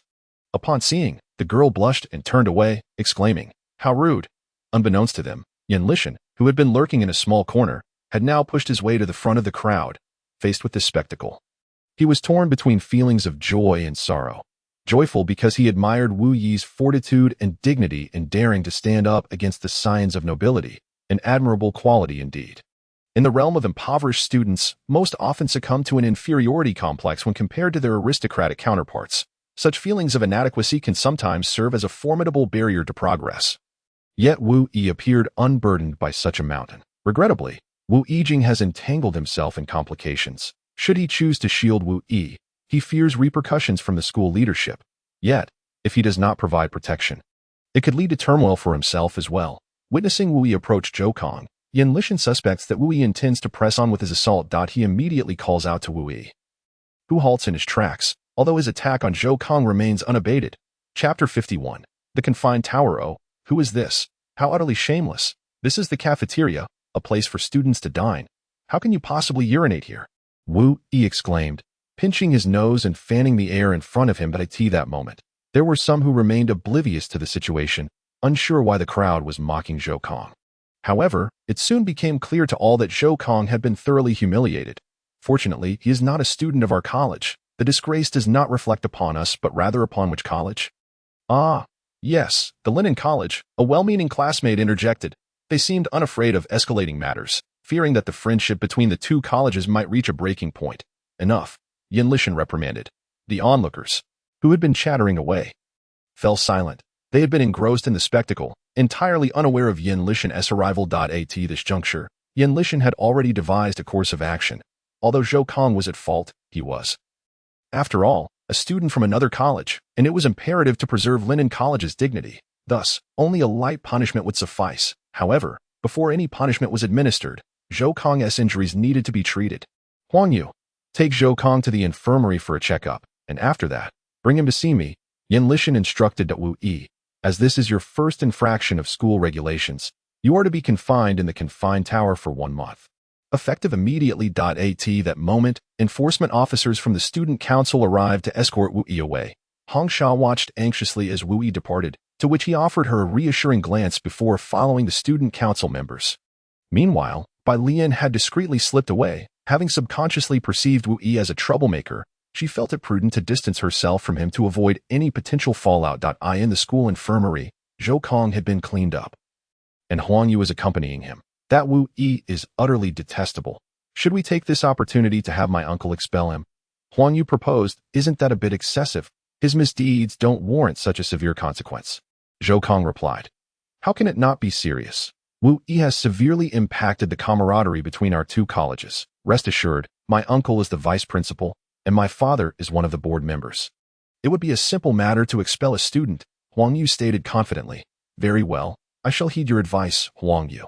However, simply expelling him would be too lenient. I want him to leave Empire College in utter disgrace, ensuring that no other college would take him in.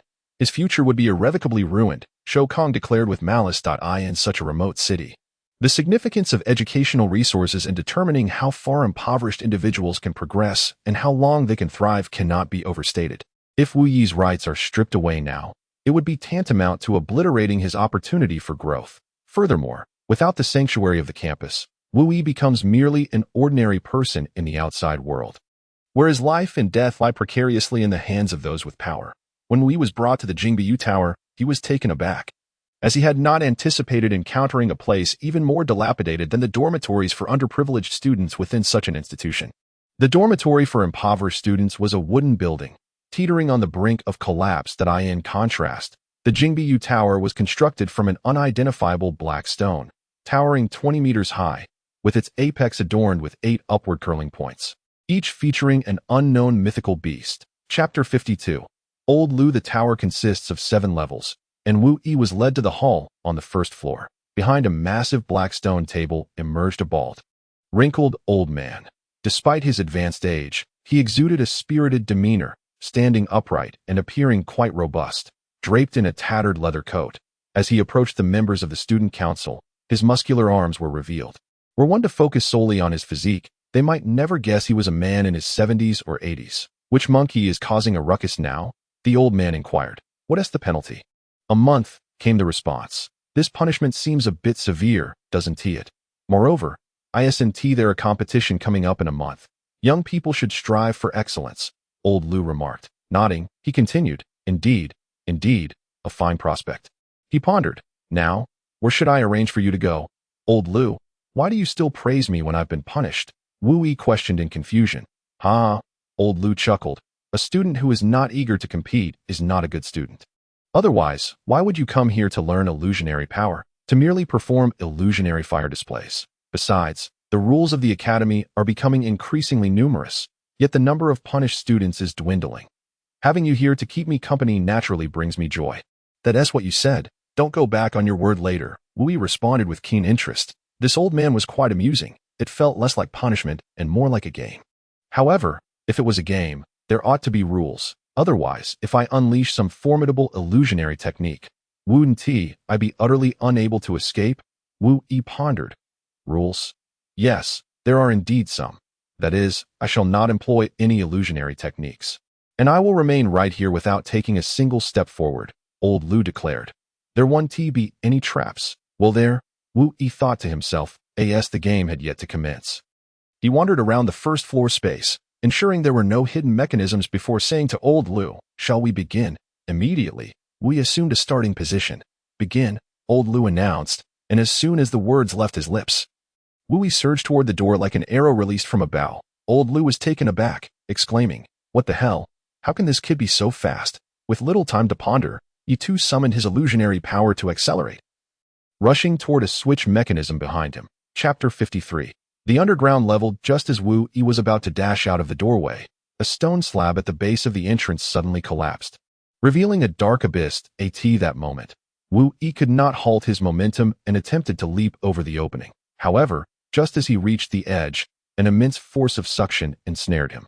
Helpless in midair, he was swiftly drawn downwards. This underground space was as expansive as the first floor, yet it was shrouded in inky darkness due to the absence of light, with only the illumination from the opening above casting a faint glow. Wu Yi, having landed in a disheveled state, lay motionless directly beneath the hole, his face pressed against the ground. In this position, breathing became a formidable challenge, compounded by the dust that clung to his face, inducing persistent coughing fits. Wu Yi was not unwilling to adjust his posture, but the suction emanating from the underground floor was unrelenting. Indeed, the force intensified as he fell from the first to the underground level, rendering him nearly immobile upon impact. Lu Lao, peering down into the abyss, chuckled and remarked, Ha, young man, it seems you have trapped yourself here. You might as well stay for a month. I did mention no illusions were in play. Did I not? How does the gravitational pressure of this underground level feel to you? As he spoke, Lu Lao instinctively withdrew his head from the edge of the opening, wiping a bead of cold sweat from his brow as he muttered to himself. That was perilously close. I nearly got sucked in myself. Then, raising his voice, he continued, This tower consists of 7 levels above ground and 7 below. The higher you ascend, the lighter your body becomes. Conversely, descending increases the gravitational pull. For novices like yourselves, reaching the underground level is nearly impossible, making it the perfect place for confinement. Wu Yi, undeterred, steadied his breath and summoned all his illusionary power, struggling to rise. The effort resembled a slow-motion maneuver rather than a decisive action. After several arduous minutes, he finally managed to roll over. Though he was immediately pulled back down by the relentless gravity at last, he lay on his back, allowing for a more comfortable breath. Lu Lao, observing Wu Yi's labored efforts to turn over, expressed his surprise.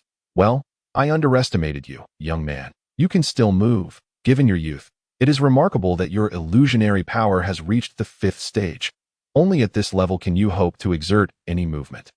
At this moment, Wu found breathing increasingly difficult, as each movement was burdened by gravity's oppressive force. Nevertheless, he retorted, you cheated. Did you not claim to be using no illusions? What nonsense are you spouting? I merely dashed over to the wall to flip a switch. Lu Lao feigned ignorance. Are you saying you didn't use any illusionary acceleration while running over? Wu Yi pressed, his voice firm.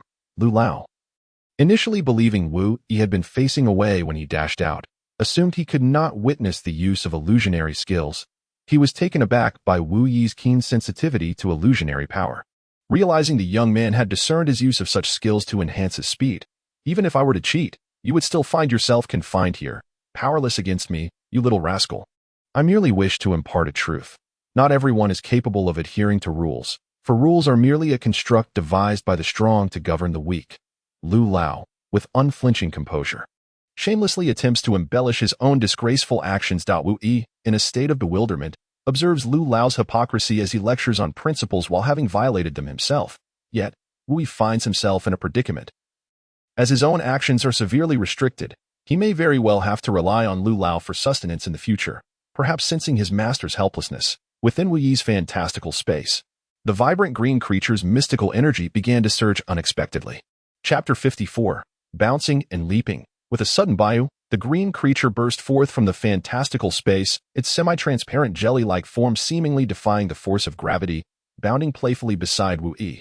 The old man, astonished, remarked, your fantastical beast is quite extraordinary. It has managed to break free from the confines of its space without your permission.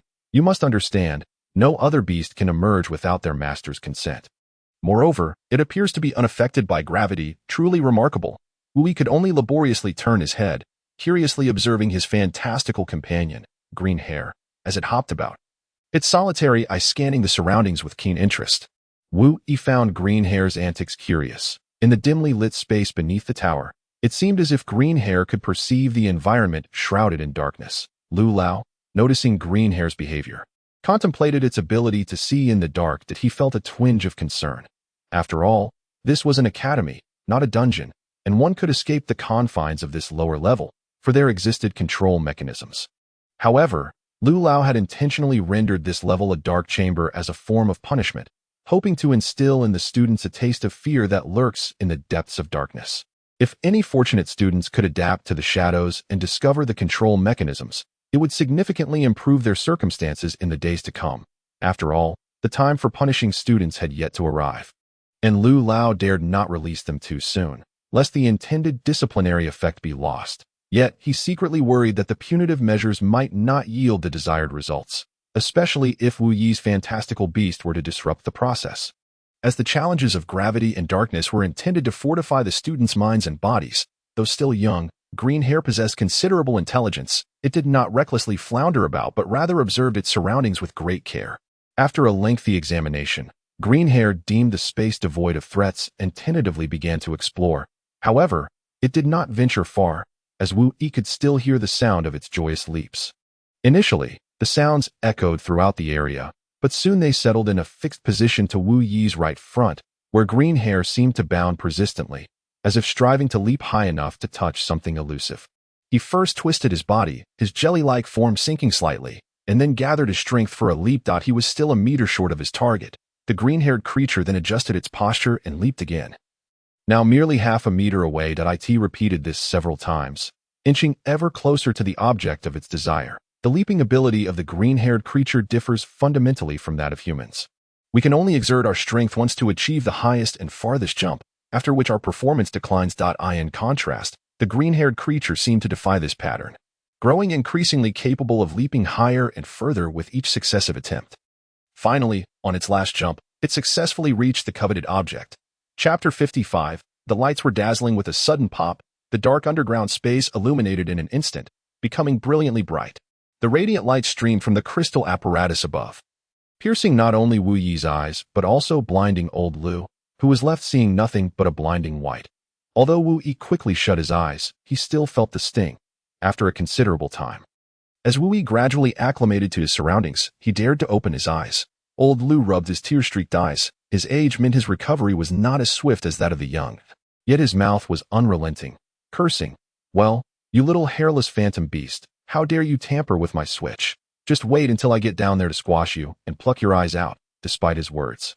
Old Lu made no move to act, continuing to massage his eyes while cautiously attempting to open them, all the while muttering curses under his breath. He had already regained the ability to observe his surroundings. The space was circular, with Wu Yi positioned at the edge. On the opposite side, several stone beds and wooden barrels were arranged. Before long, a loud click echoed as the green-haired creature pulled down another switch. Wu Yi felt a tremendous reduction in pressure. Although he could still sense it, the relief was significant enough for him to cautiously attempt to stand. When old Lu's eyes finally opened fully, he discovered Wu Yi was already on his feet, and fury surged through him. Glancing towards the control panel, he noted that the green-haired creature had deactivated one of the switches. "You little rascal. I was kind enough to allow you to fumble around in this darkness for your training. Not only did I fail to achieve my training objectives, but you let that green creature ruin my efforts, wasting my painstaking intentions. This is cheating," old Lu exclaimed angrily. Wu Yi chuckled. "Hey, old man, does this still count as training? But since you mentioned it, your perspective is rather simplistic. If this is training, are you targeting ordinary people or beastmasters?" "Of course, it's for beastmasters," old Lu retorted. "Then let me ask you, how does one become a beastmaster? You brat. Always asking trivial questions. Naturally, one must form a contract with a phantom beast and cultivate alongside it to become a beastmaster." Old Lu replied impatiently. "Since you know that one must cultivate alongside a phantom beast to become a beastmaster, how can your training here in the underground solely count as human training without considering the training of the phantom beasts?"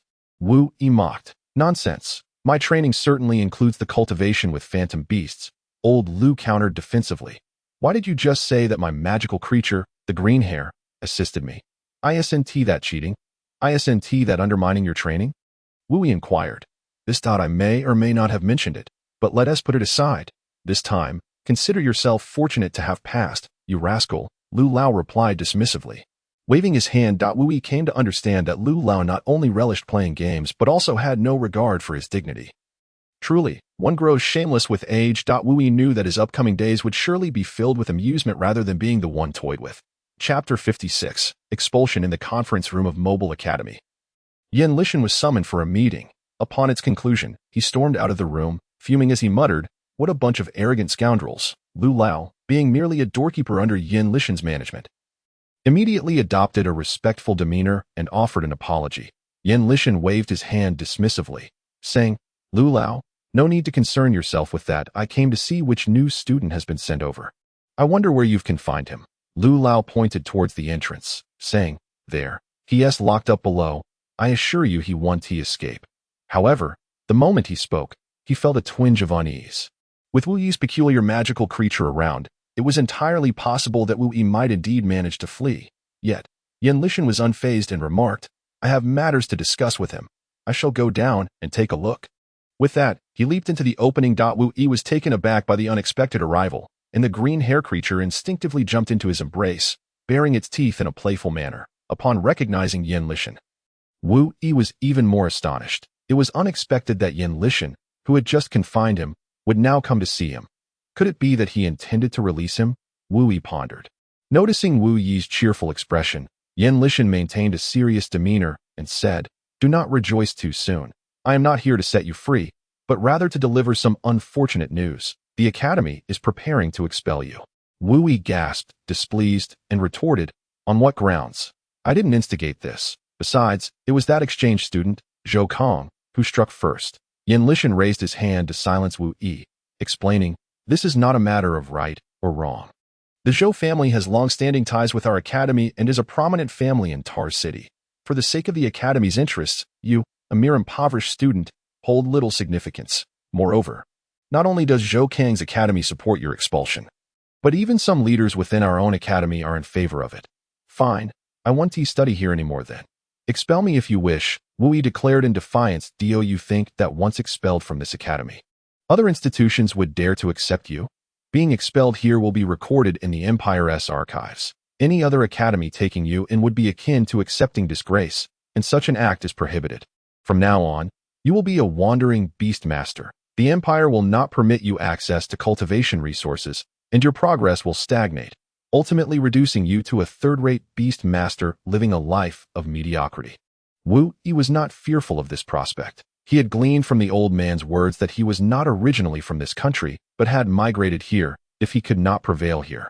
He would seek opportunities in another land. Wu Yi possesses a premonition that his journey shall not merely be confined to this nation. He yearns to seek out the blank memories of his childhood. However, such pursuits are matters for the future.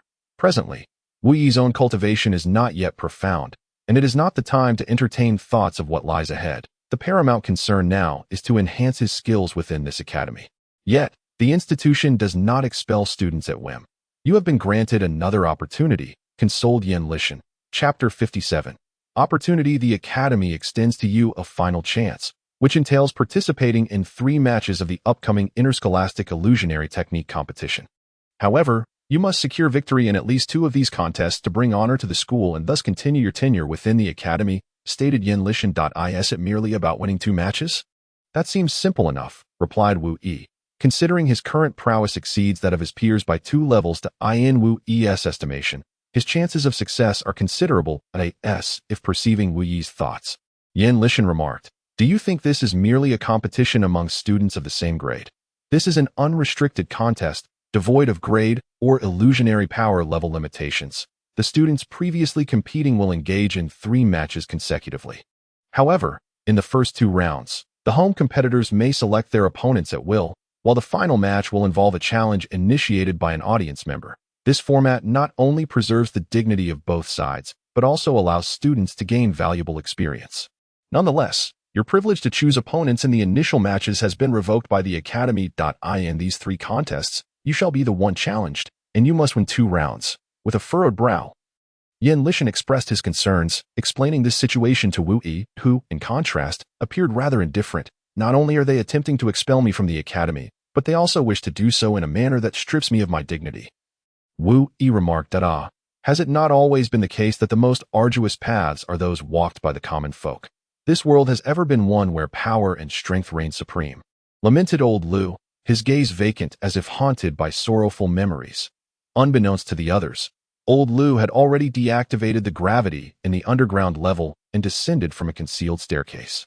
Even with this, the highest level among the Academy's students is merely the initial stage of level 9. What have I to fear? Wu Yi asserted confidently, for he still possessed numerous high-grade illusionary crystal stones and was certain he could elevate his level further within the span of a month.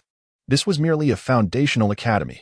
Once a student reached the intermediate stage of illusionary power, they would need to advance to an intermediate academy. Observing Wu Yi's unwavering confidence sparked a competitive spirit within Lingxue.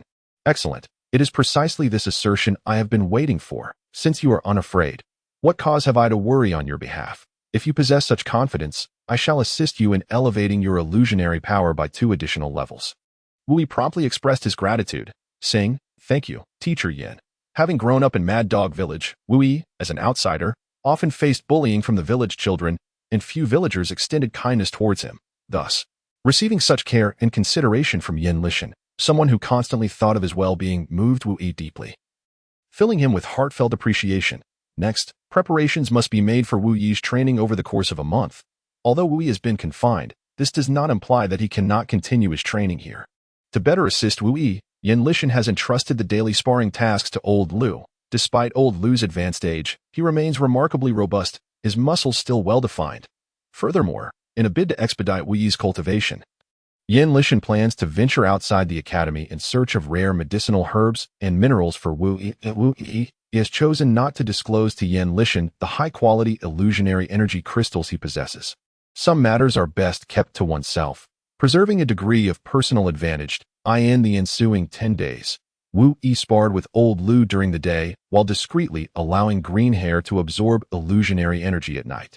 Wu Yi has noticeably sensed a rapid enhancement in his illusionary energy, approaching a breakthrough to the 6th level. Through these days of training, Wu Yi has gained a deeper understanding of old Lu and learned of his past experiences. Old Lu revealed that he hails from a family of commoners running a shop in the city. Although they are of humble origin, their business is well managed, affording them a relatively comfortable life compared to other commoners. At that time, impoverished students and commoner students shared the same classroom, which is how Old Lu and He Xiaoqing became acquainted. Their love story was not marked by passionate romance, but rather developed through prolonged companionship, allowing them to grow increasingly familiar and understanding of one another, culminating in a profound emotional bond. He Xiaoqing possessed commendable talent for cultivation and was strikingly beautiful, attracting many admirers that in contrast, while Old Lu was reasonably handsome. His ill-fitting tattered clothing overshadowed his charm and accentuated his insecurities. Although He Xiaoqing never expressed disdain for Old Lu, he constantly felt unworthy of her affection. At times, he yearned to be with her. Yet he would deliberately distance himself, creating an ebb and flow in their relationship. Due to his lack of exceptional talent and absence of a powerful family backing, Old Lu struggled to access formidable illusionary techniques, relegating him to the lower echelons of the academy. Since he could not master potent illusionary techniques, Old Lu devised an alternative strategy to strengthen his physique, hoping to compensate for his shortcomings in illusionary skills and energy. Remarkably, he achieved commendable results, securing respectable placements in the academy's final competitions. Nevertheless, the teachers remained skeptical of him, and his peers regarded him with a sense of anticipation for the unfolding drama. Despite this, Old Lu felt elated, believing he might one day offer He Xiaoqing a bright future. Their relationship grew more intimate, even leading to a visit to He Xiaoqing's home, where her family welcomed Old Lu warmly. However, the turning point came that winter. During that season, the illusionary Beast Mountains experienced a tumultuous uprising, with numerous high-level beasts encroaching upon the fringes of the mountains, resulting in the deaths of many hunters. Consequently, He Xiaoqing's family shop struggled to procure supplies, plunging them into significant debt. He Xiaoqing, for the sake of her family, had no choice but to endure her own grievances and marry the nobleman's son who had ardently pursued her, thus enabling her to settle the family debts. It was also on that very day that many of her classmates achieved the intermediate level of illusionary prowess, which allowed them to cultivate even more formidable illusionary techniques. In the final examination, Lu Lao's physical strength was rendered ineffective, as his opponents would not allow him to approach. When faced with the overwhelming illusionary techniques, Lu Lao was powerless to defend himself and ultimately succumbed, marking the last occasion where he performed so poorly. However, this was merely a piece of gossip that Wu Yi inquired about out of curiosity during a moment of rest. Afterward, regardless of how much Wu Yi pressed him, Lu Lao refused to divulge any information about He Xiaoqing. Whenever Wu Yi asked about her whereabouts, Lu Lao would merely smile and gaze into the distance, occasionally murmuring, "At least I can still see her." This was only overheard by Wu Yi when Lu Lao spoke absent-mindedly. Chapter 59. The competition begins today. The sun shone brightly, and the weather was splendid. A month had swiftly passed, and at this moment, Wu Yi had dashed frantically to the competition grounds of the academy. Meanwhile, Lu Lao sat quietly in his confinement, wiping away his tears, sighing and cursing Wu Yi.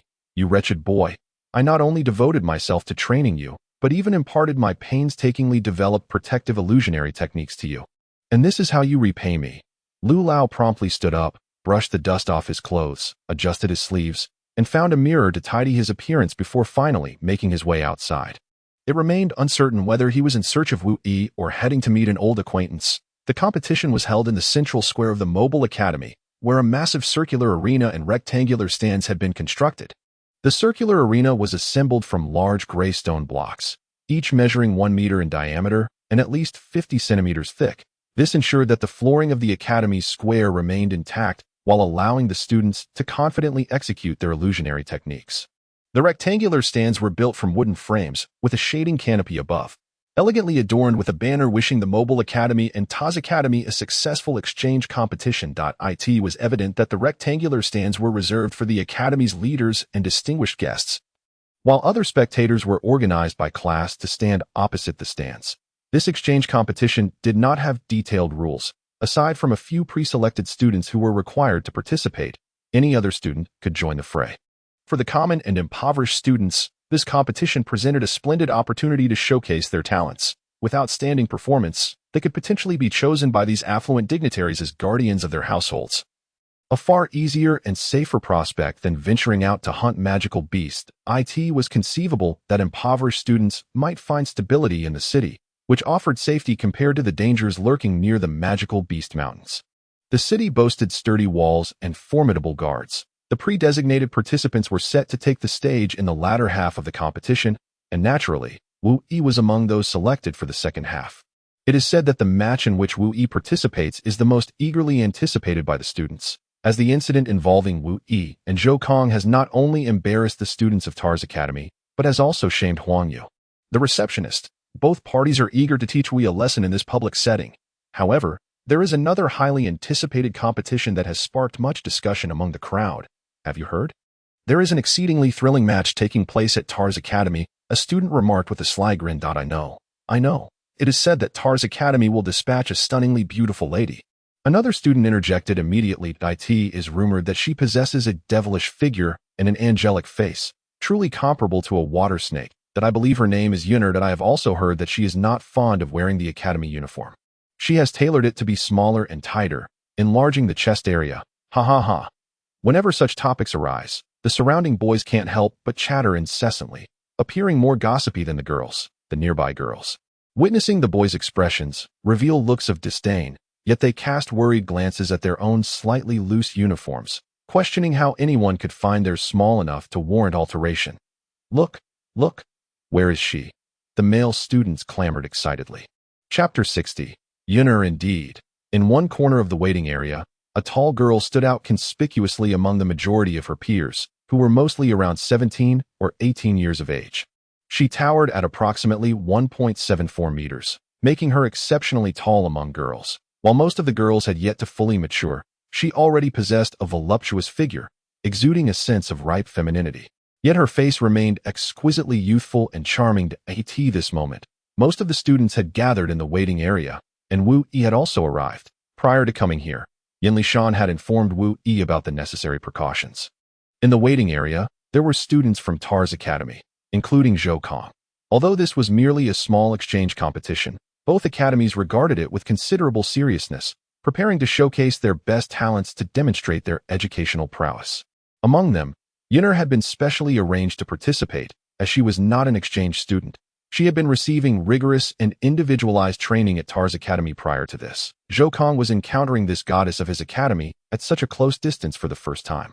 Although he had previously cast a cold smile at Wu Yi, as if to say, "You'll regret it when the time comes," he quickly adjusted his demeanor, donning a cheerful expression as he approached Yuner. He feigned politeness, inquiring, "You must be Yuner, am I correct?" "I am Zhou Kong." He then offered a slight bow, revealing a self-assured and radiant smile as he continued, "The competition is about to commence, and I believe you will be the first to take the stage. Should you have any uncertainties, please feel free to ask me. At this moment, Zhou Kang's gaze was fixed on the feet of Yuner, gradually igniting an insatiable fervor within him. He mused to himself. From a distance, it is already quite spectacular. Little did I expect that up close, it would evoke an even stronger desire to draw near. Following the direction of Yuner's gaze, Zhou Kong swiftly identified a figure in the distance, Wu Yi. The anger he had just managed to suppress flared anew. Why is it that a beauty like her is interested in that scoundrel Wu Yi? Zhou Kong seethed inwardly. Yet, confronted by such beauty, he refrained from expressing his ire and patiently inquired, "Is it that you wish to know about that student from Wu Yi?" Upon hearing this, Yuner lightly clasped her jade hand over her mouth and chuckled softly. Wearing an expression of mockery, Zhou Kang's previously forced smile instantly morphed into a grimace, as dark as a brooding storm cloud. Indeed, good news seldom travels far, while misfortune spreads like wildfire. Although Yuner had just arrived from the whispers of his scandal had evidently reached her ears, if to further aggravate Zhou Kang's discomposure, Yuner leaned closer and added, "What I am truly curious about is the incident that occurred 3 months ago at a female classmate's residence." To onlookers, having a bewitching figure like Yuner draw near and whisper intimately was a matter of envy. Yet, at that moment, Zhou Kang's countenance resembled that of a lifeless fish, as his heart raced with a tumult of astonishment, fury, and trepidation. Unable to regain his composure, Zhou Kong instinctively took 2 steps back, yearning to distance himself from this enchantress.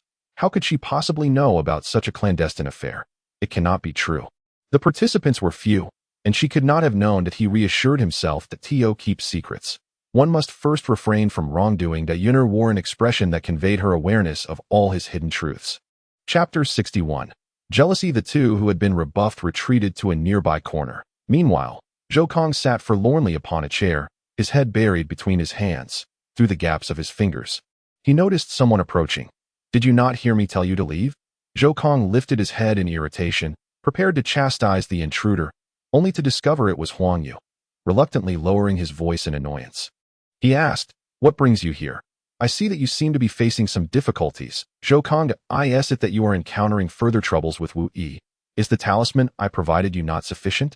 Huang Yu inquired. From a distance, he had sensed that the interaction between Yun'er and Zhou Kong was amiss, and upon seeing Zhou Kang's distress, he became even more convinced that there was some significant matter unknown to him. Seizing the opportunity, Huang Yu aimed to strengthen his rapport with Zhou Kong, for he aspired to inherit the family leadership and would likely require Zhou Kong and the support of the Zhou family in the future. If he could assist Zhou Kong in overcoming his current predicaments, it would undoubtedly deepen their friendship. Thus, Zhou Kong replied, "If you are aware of any difficulties I face, please do not hesitate to share. I am still capable of providing financial and practical assistance, and I can even mobilize certain clandestine resources." Upon hearing Huang Yu's remarks, Zhou Kong immediately began to ponder various possibilities. First and foremost, he speculated on how much Yun'er knew about the matter. Regardless of her knowledge, it was imperative to prevent any further dissemination of the information. He must ensure Yun'er's silence. With these thoughts in mind, and given Huang Yu's willingness to assist, Zhou Kong decided it would be prudent to entrust this task to him. Zhou Kang's previously furrowed brow relaxed, and feigning reluctance, he remarked, "How could I trouble brother Huang Yu with such a matter?" However, upon Huang Yu's insistence, Zhou Kong cheerfully acquiesced. He then leaned closer to Huang Yu and whispered covertly, to which Huang Yu furrowed his brow in response, stating, "This task poses certain challenges." Zhou Kong discerned the underlying implications in Huang Yu's words. While it was indeed difficult, it was not deemed impossible. Thus, he resolved to offer Huang Yu a tangible incentive, declaring, "I understand this task presents difficulties for you, brother Huang Yu. Therefore, I shall take the liberty of offering you half of the operational rights to the mineral resources near Mo Bayer City as a token of gratitude." With the prospect of gain, Huang Yu felt no need for further formality. "Since brother Zhou Kong has spoken thus, I shall endeavor wholeheartedly to accomplish this task. Await my good news in a few days." All of this transpired under the watchful gaze of Wu Yi and Yun'er, who had unwittingly stood together, evidently having engaged in conversation for quite some time. It's settled," Yun'er playfully declared, "regardless of your willingness. You must participate." One might think Yun'er and Wu Yi had struck some delightful agreement, yet only Wu Yi, who had just conversed with her, understood that the matter Yun'er alluded to was far from trivial. Chapter 62. The entrance Yun'er hailed from humble beginnings, yet during her time at Taisai Academy, she frequently acquired a wealth of exceptional cultivation resources, such as the dazzling Linggrass for foundation solidification and high-quality illusionary energy crystals. Coupled with her own diligent efforts, Yun'er emerged as a prominent figure within the academy. Although her reputation preceded her, fellow students seldom caught sight of her, as rumors circulated that she had another training venue outside the academy. Some even suggested that she was financially supported by a noble, explaining her frequent absences. However, the truth remained known only to Yun'er. Now, another individual had entered the picture. Wu Yi gained Wu Yi's trust. It was essential for her to reveal certain secrets. That moment, a tall and slender student faced off against a stout competitor. Their heights were comparable, yet the stout one appeared shorter in contrast. Both were evidently upperclassmen. As they stepped onto the arena, each summoned their respective illusionary beasts, which indeed complemented their personal traits. The slender student's beast was a phantom spirit monkey, while the stout student's was a wild spirit boar. Both were students at the initial stage of illusionary energy, level 7, and their confrontation was clearly destined to be a protracted battle. One relied on speed, while the other focused on defense and brute force. Neither managed to gain the upper hand in their initial exchanges. Who do you think will emerge victorious? After observing for a while, Yun'er approached Wu Yi and inquired, "Why do you think so?" She asked with curiosity that I do not evaluate the prowess of their phantom beasts. Rather, I focus on the character of the individuals themselves. Observe that slender figure. Although he deftly evades attacks, and even manages to injure the robust boar with his agile monkey, he displays a hint of impatience. Yet, one cannot entirely blame him. Facing such a tough and resilient adversary leaves him with little recourse. I can only hope that he possesses a formidable phantom skill in the end. In contrast, the corpulent individual exhibits considerably more composure. Despite his phantom beast's continuous failure to land a hit on the opponent, he subtly inches closer to the tall, lean competitor, forming a potential encirclement with his boar. Perhaps he is biding his time for a grand maneuvered if to validate Wu Yi's assertion. At the moment when the hefty boy and his boar converge at one corner, both he and his beast charge simultaneously toward the slender figure. However, their speed lags slightly. The lean one activates his phantom skill, causing the monkey to leap away just as the corpulent boy and the boar close in. Just when the spectators believe this strike will miss, the hefty boy finally unleashes his phantom skill. The boar charge, gaining a burst of speed from the collision with his beast that he surges ahead, delivering a brutal impact that sends the slender figure tumbling out of the circular arena. Fortunately, the agile monkey reacts swiftly, catching its master just as he lands. However, the force is too great, and both tumble heavily to the ground. It seems you truly had the right of it. I initially thought the slender one would prevail. Yuan Air feigned disappointment as she spoke. However, I have come to give you something. Please keep it safe. With that, she discreetly slipped an object into Wu Yi's sleeve that Wu Yi sensed it, but did not reveal it, instead swiftly concealing it within his spatial arm ring. Chapter 63. Wu Yi takes the stage. The subsequent matches unfolded with their respective victors and vanquished, until finally it was time for the climactic appearance of the students from Tar's Academy and Mobile Academy, who were of considerable strength. Naturally, the most anticipated bout was that of Wu Yi, as he had been slated for a later match. Yet, prior to this, Wu Yi was only at the initial 5th level of strength. Thus, many spectators approached the event with the expectation of witnessing Wu Yi's defeat. The last few matches commenced with Wu Yi's turn to compete. Upon his entrance, he was unable to select his opponent, being subject solely to the arrangements of the academy, an evident injustice, yet one with which Wu Yi, as a student, had no recourse. Once Wu Yi took his position, the referee announced that his opponent was, astonishingly, Yuan Air. Upon her arrival, she offered Wu Yi a knowing smile. As though she had anticipated this arrangement, the crowd of onlookers erupted in speculation. Why is Wu Yi unable to choose his opponent? You may not be aware, but Wu Yi has offended individuals from Tar's Academy. In the matter of friendship between the two academies, our institution will undoubtedly side with the former. It is said that if Wu Yi can win 2 matches, he may avoid expulsion. Yet, he has no say in his opponents. Look at that. His first match is against Yuan Air, an exemplary upperclassman at the 8th level of initiation. Wu Yi is bound to lose, and the subsequent competitors will surely be beyond his capability to contend with. To put it eloquently, the Academy has extended an opportunity to Wu Yi, yet, in less flattering terms. It can be interpreted as a means to allow Wu Yi to embarrass himself before being expelled from the institution. Hush, let us keep our voices down. It is best to remain silent about it, for we still wish to navigate our way through the Academy. Wu Yi, with a bitter smile, has discerned the implications of this arrangement. Clearly, Zhou Kong and others do not dare to underestimate Wu Yi. They have opted to first let the initial stage level 8 illusionist, Yuan Air, test Wu Yi's capabilities. They aim to ascertain Wu Yi's strengths and weaknesses, planning to decisively defeat him in subsequent rounds. A clever strategy akin to the mantis stalking the cicada, with the oriole waiting in the shadows. However, Wu Yi remains unperturbed, for just last night, Green Hair had absorbed sufficient illusion crystals to ascend to initial stage level 8. Although the two had previously made an agreement, neither side is inclined to hold back in this match. Both are eager to gauge the disparity between themselves. Without further ado, as the referee announces the commencement of the duel, both summon their contract beasts, Wu Yi's being the sleek Green Hair, while Yuan Air conjures forth a 3-meter-long underworld sea serpent, as thick as a man's thigh, with skin resembling the hue of ocean waters and a fin-like appendage running from its forehead to its tail. At this moment, the underworld sea serpent is hissing at Green Hair, who, undaunted, gazes back with a look of disdain.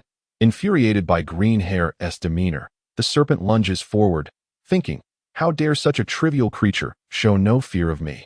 Wu Yi and Yuan Air, witnessing their beasts in action, advance to join the fray.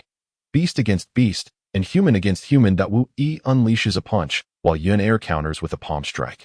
Both realize their respective strengths, having attained initial stage level 8. However, Wu Yi's illusion power is somewhat inferior to Yuan Air's. Initially, neither intends to employ illusion techniques, relying solely on their foundational skills honed through rigorous training. The two exchange blows, neither gaining the upper hand. The onlookers are left astounded, unable to fathom how swiftly Wu Yi's strength has grown, managing to contend equally with an upperclassman despite being a mere freshman. As for their contract beasts, the spectacle is no different. The underworld sees serpent coils around green hair, attempting to bite, yet green hair remains unscathed. Despite its translucent, jelly-like green body, green hair exhibits remarkable resilience. Unaffected by the serpent's attempts to inflict damage, its spherical form renders the serpent's efforts futile, allowing green hair merely to bounce away. Chapter 64. Combination techniques. The spectators are left in disbelief. This young man, Wu Yi, can actually hold his own against Yun Er, a practitioner of initial stage level 8 illusion power. Little do they realize that Wu Yi has already reached level 7. Meanwhile, Zhou Kong, Huang Yu, and others observe keenly from the sidelines. Recognizing that Wu Yi's displayed illusion power far exceeds level 5, if they understand that while they are at initial stage levels 7 and 8, Wu Yi's illusion power is nearing their own caliber. Witnessing Wu Yi's rapid growth, Huang Yu and Zhou Kong sense an overwhelming sense of crisis. Having accessed various resources from their families to advance swiftly, they find it alarming that Wu Yi, with considerably fewer training resources, is progressing even faster. It is evident that, in the not-so-distant future, Wu Yi will emerge as their most formidable adversary on the battlefield. Wu Yi and Yun Er had both mastered the art of manipulating illusionary energy to an extraordinary degree. A white mist of ethereal power enveloped their hands, feet, and critical areas of their bodies. Yun Er's attacks leaned more towards a technique reminiscent of kneading, imbued with a certain resilience. When it struck Wu Yi, he could feel a slight sting. Under the onslaught of Yun Er's whip-like legs and her adept kneading techniques, Wu Yi found himself compelled to adopt a defensive stance. However, Wu Yi was not entirely at a disadvantage. He had trained his physique, enhancing his physical defense to a formidable level. Continuing in this manner would not yield a favorable outcome. If the match progressed solely as a contest of illusionary energy consumption, it would devolve into a war of attrition, where victory would belong to the one who could endure the longest. Even if Yun Er's illusionary energy surpassed Wu Yi's by a tier, she lacked the confidence to outlast him, for Wu Yi's physical prowess compensated for his relative lack of illusionary energy. In the end, the outcome of the match remained uncertain. Moreover, Yun Er did not wish to exhaust Wu Yi's energy in the first round, as that would place him at a severe disadvantage in the subsequent match, which was not part of her strategy. Resolute in her decision, after delivering a kick that sent Wu Yi sprawling away to create distance, Yun Er summoned her spirit serpent, the mysterious sea serpent, to her side. She then mimicked the action of drawing a bow, as the white mist of illusionary energy coalesced in her hand into the shape of a bow, with the serpent aligning itself to form the arrow, extending its body willingly to become a sharp projectile. This was a combination technique of illusionary beasts. A voice from the crowd exclaimed in astonishment. Such a technique could only be mastered by mid-tier illusionary energy masters. The fact that she had managed to learn it ahead of time was nothing short of remarkable.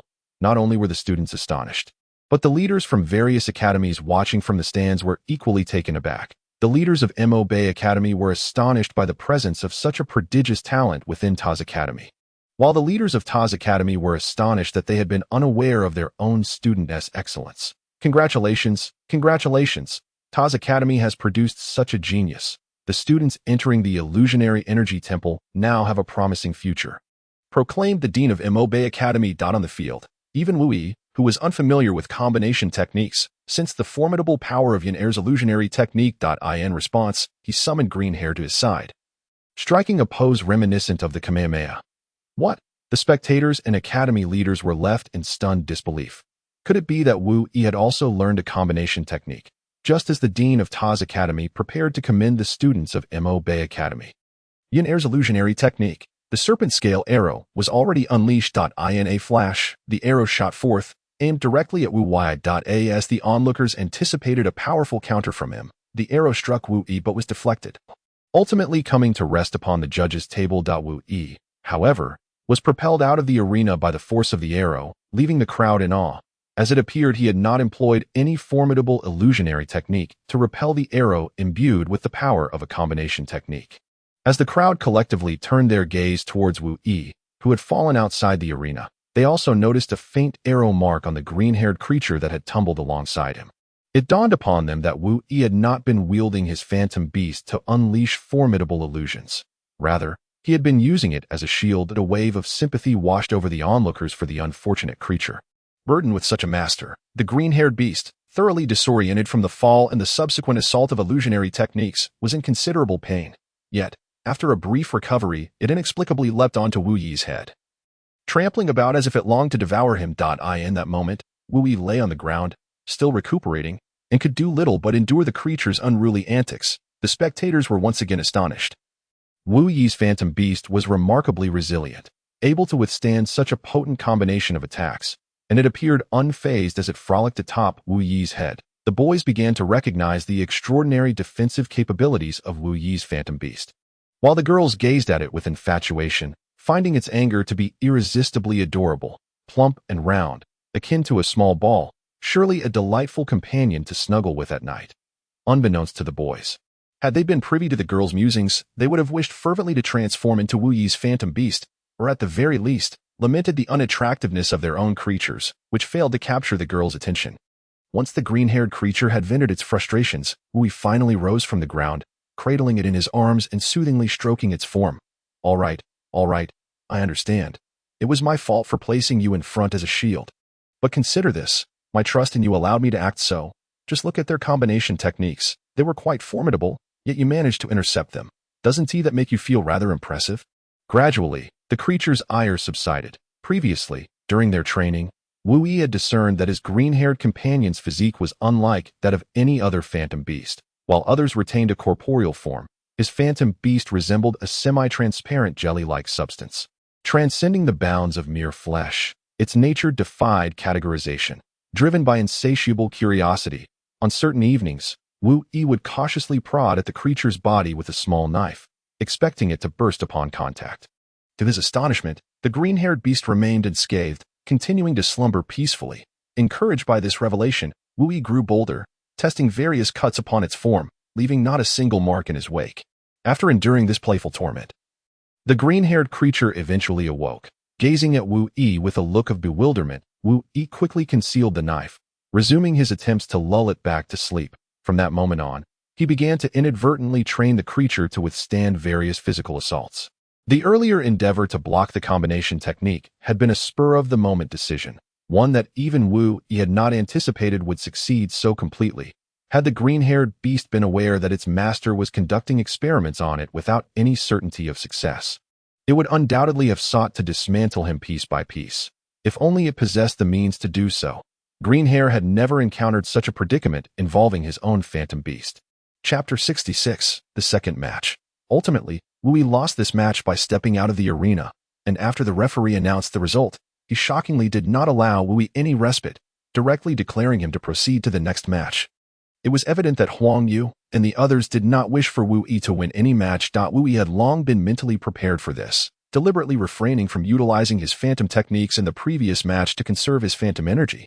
As Wu Yi boldly stepped onto the stage, Zhou Kong approached, clearly intent on denying Wu Yi any opportunity to catch his breath. In the stands, a female vice president from Mabe Academy furrowed her brow, having just realized the unfairness of this match for Wu Yi. However, even so, she possessed no authority to halt the proceedings and could only inquire in her aged voice to another male vice president seated nearby. Why have the rules of this match changed? This is quite irregular. Young people relish competition. They should be allowed to engage in it, replied the male vice president, Huang Lu. The elderly female vice president frowned once more and, at that moment, caught the stern gaze of Yin Lishan from below, prompting her to seek an excuse to descend. As Zhou Kong took the stage, he offered Wu Yi no semblance of goodwill, stating, "Last time I was unprepared. This time, I intend to make you roll off the stage." Wu Yi waved his hand, signaling Zhou Kong to commence, yet the gesture resembled that of beckoning a small dog. Zhou Kong wasted no time, letting out a cold snort as he summoned his phantom beast. In a flash, a ghostly clawed eagle emerged in the sky, its massive wings spanning over 3 meters. Its talons gleaming with a steel-like luster, seemingly capable of piercing through any person's body. The crowd gasped. That is the legendary ghost-clawed eagle, said to be able to pierce the very souls of men. It appears that not only will Wu Yi lose, But he may also jeopardize his life. Wu Yi had never encountered an aerial phantom beast before, yet he felt no fear, recalling the words of the old man. The birds in the sky can be brought down and consumed. Zhou Kong, brimming with confidence, gazed at Wu Yi. Although Wu Yi's phantom beast possessed remarkable defense, it appeared to lack any offensive capability against Zhou Kong, while he might not be able to defeat Wu Yi alone. With such a powerful phantom beast at his side, Zhou Kong was confident that Wu Yi would have no means to retaliate. If all else failed, Zhou Kong still had the killing move Huang Yu had prepared for him. Remaining still was not an option. Once they moved, they would strike together. The ghost-clawed eagle advanced, while Zhou Kong positioned himself beneath the eagle, effectively sealing Wu Yi's escape route.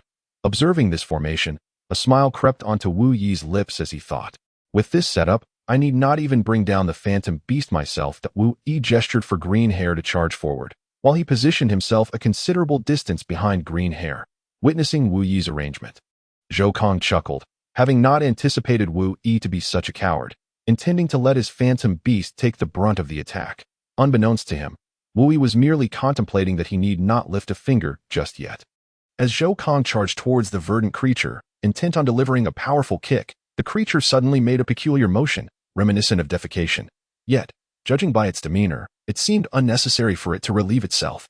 Abruptly, a halo of yellow light emanated from the creature's form. Chapter 67.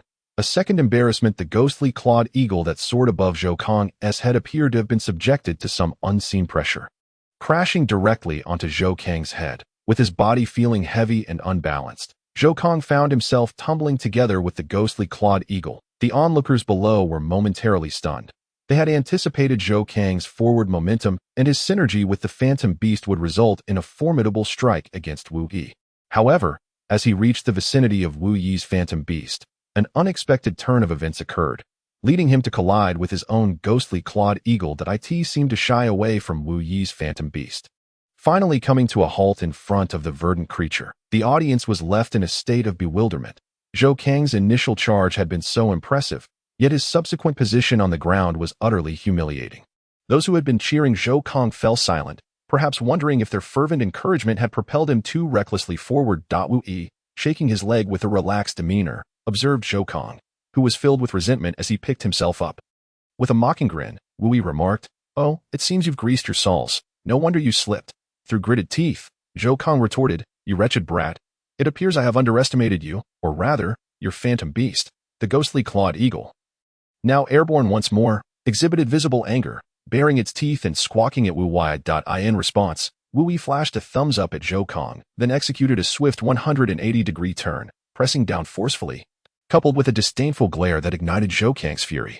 Disregarding the coordination with his phantom beast, Zhou Kong charged recklessly towards Wu Yi. The verdant creature sensed the activation of its previous ability, yet although Zhou Kong was incensed, he remained cautious.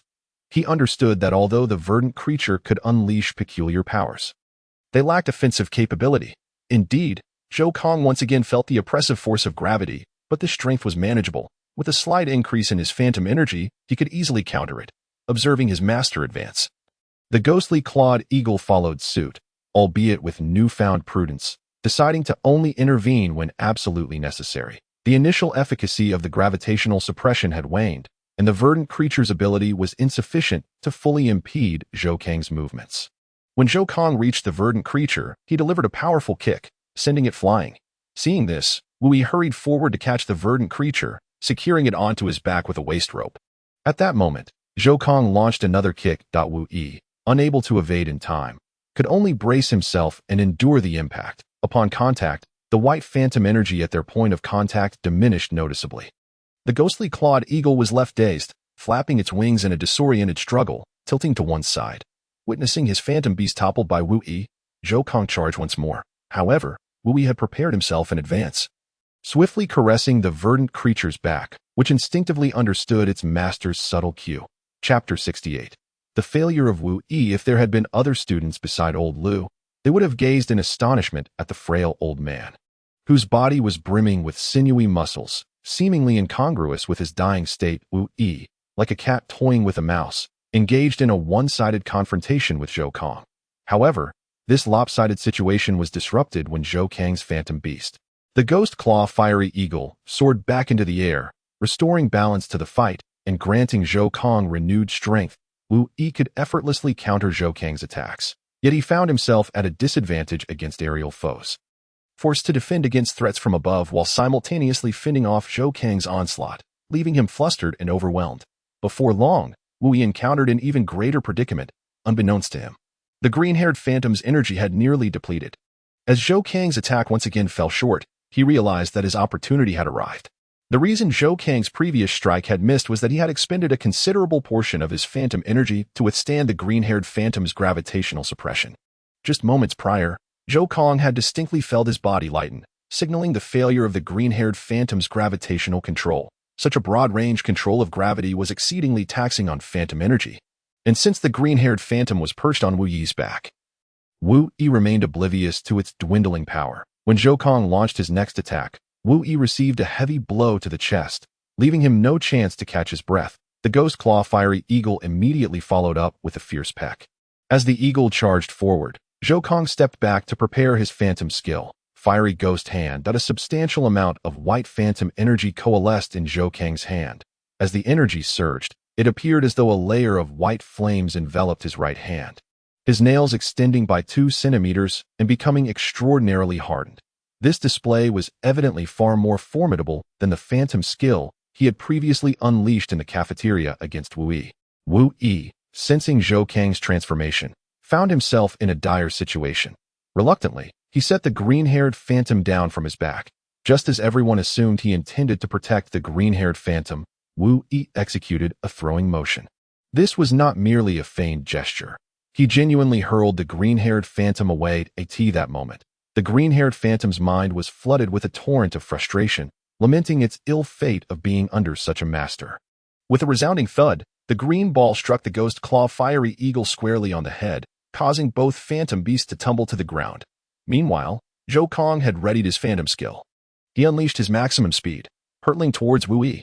Enveloped in white phantom flames, his right hand lunged towards Wu Yi's chest. In a moment of desperation, Wu Yi hastily activated his own phantom skill, the shock fist, but due to the urgency, it fell short of its optimal potency, resulting in Zhou Kang's right hand searing Wu Yi's arm.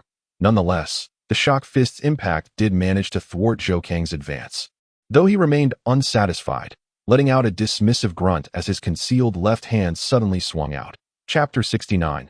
Poison Wu Yi's attention was fixated solely on Zhou Kang's right hand executing the phantom skill, causing him to lower his guard against the left. As he witnessed Zhou Kang's left hand lash out, Wu Yi barely managed to raise his left hand to block, but Zhou Kang's left hand did not make contact with him. At the moment of Wu Yi's divergence, he felt a slight sting in his left hand. To his dismay, Zhou Kang had seized the opportunity when Wu Yi was off guard, launching a translucent needle that resembled ice. The needle dissipated upon entering Wu Yi's body. Observing that the icy projectile had penetrated Wu Yi, Zhou Kang smirked and swept his foot horizontally towards him. Wu Yi, who was prepared to summon his phantasmic power in resistance, found that the energy within him scattered as if disrupted by an unseen force, rendering it uncontrollable.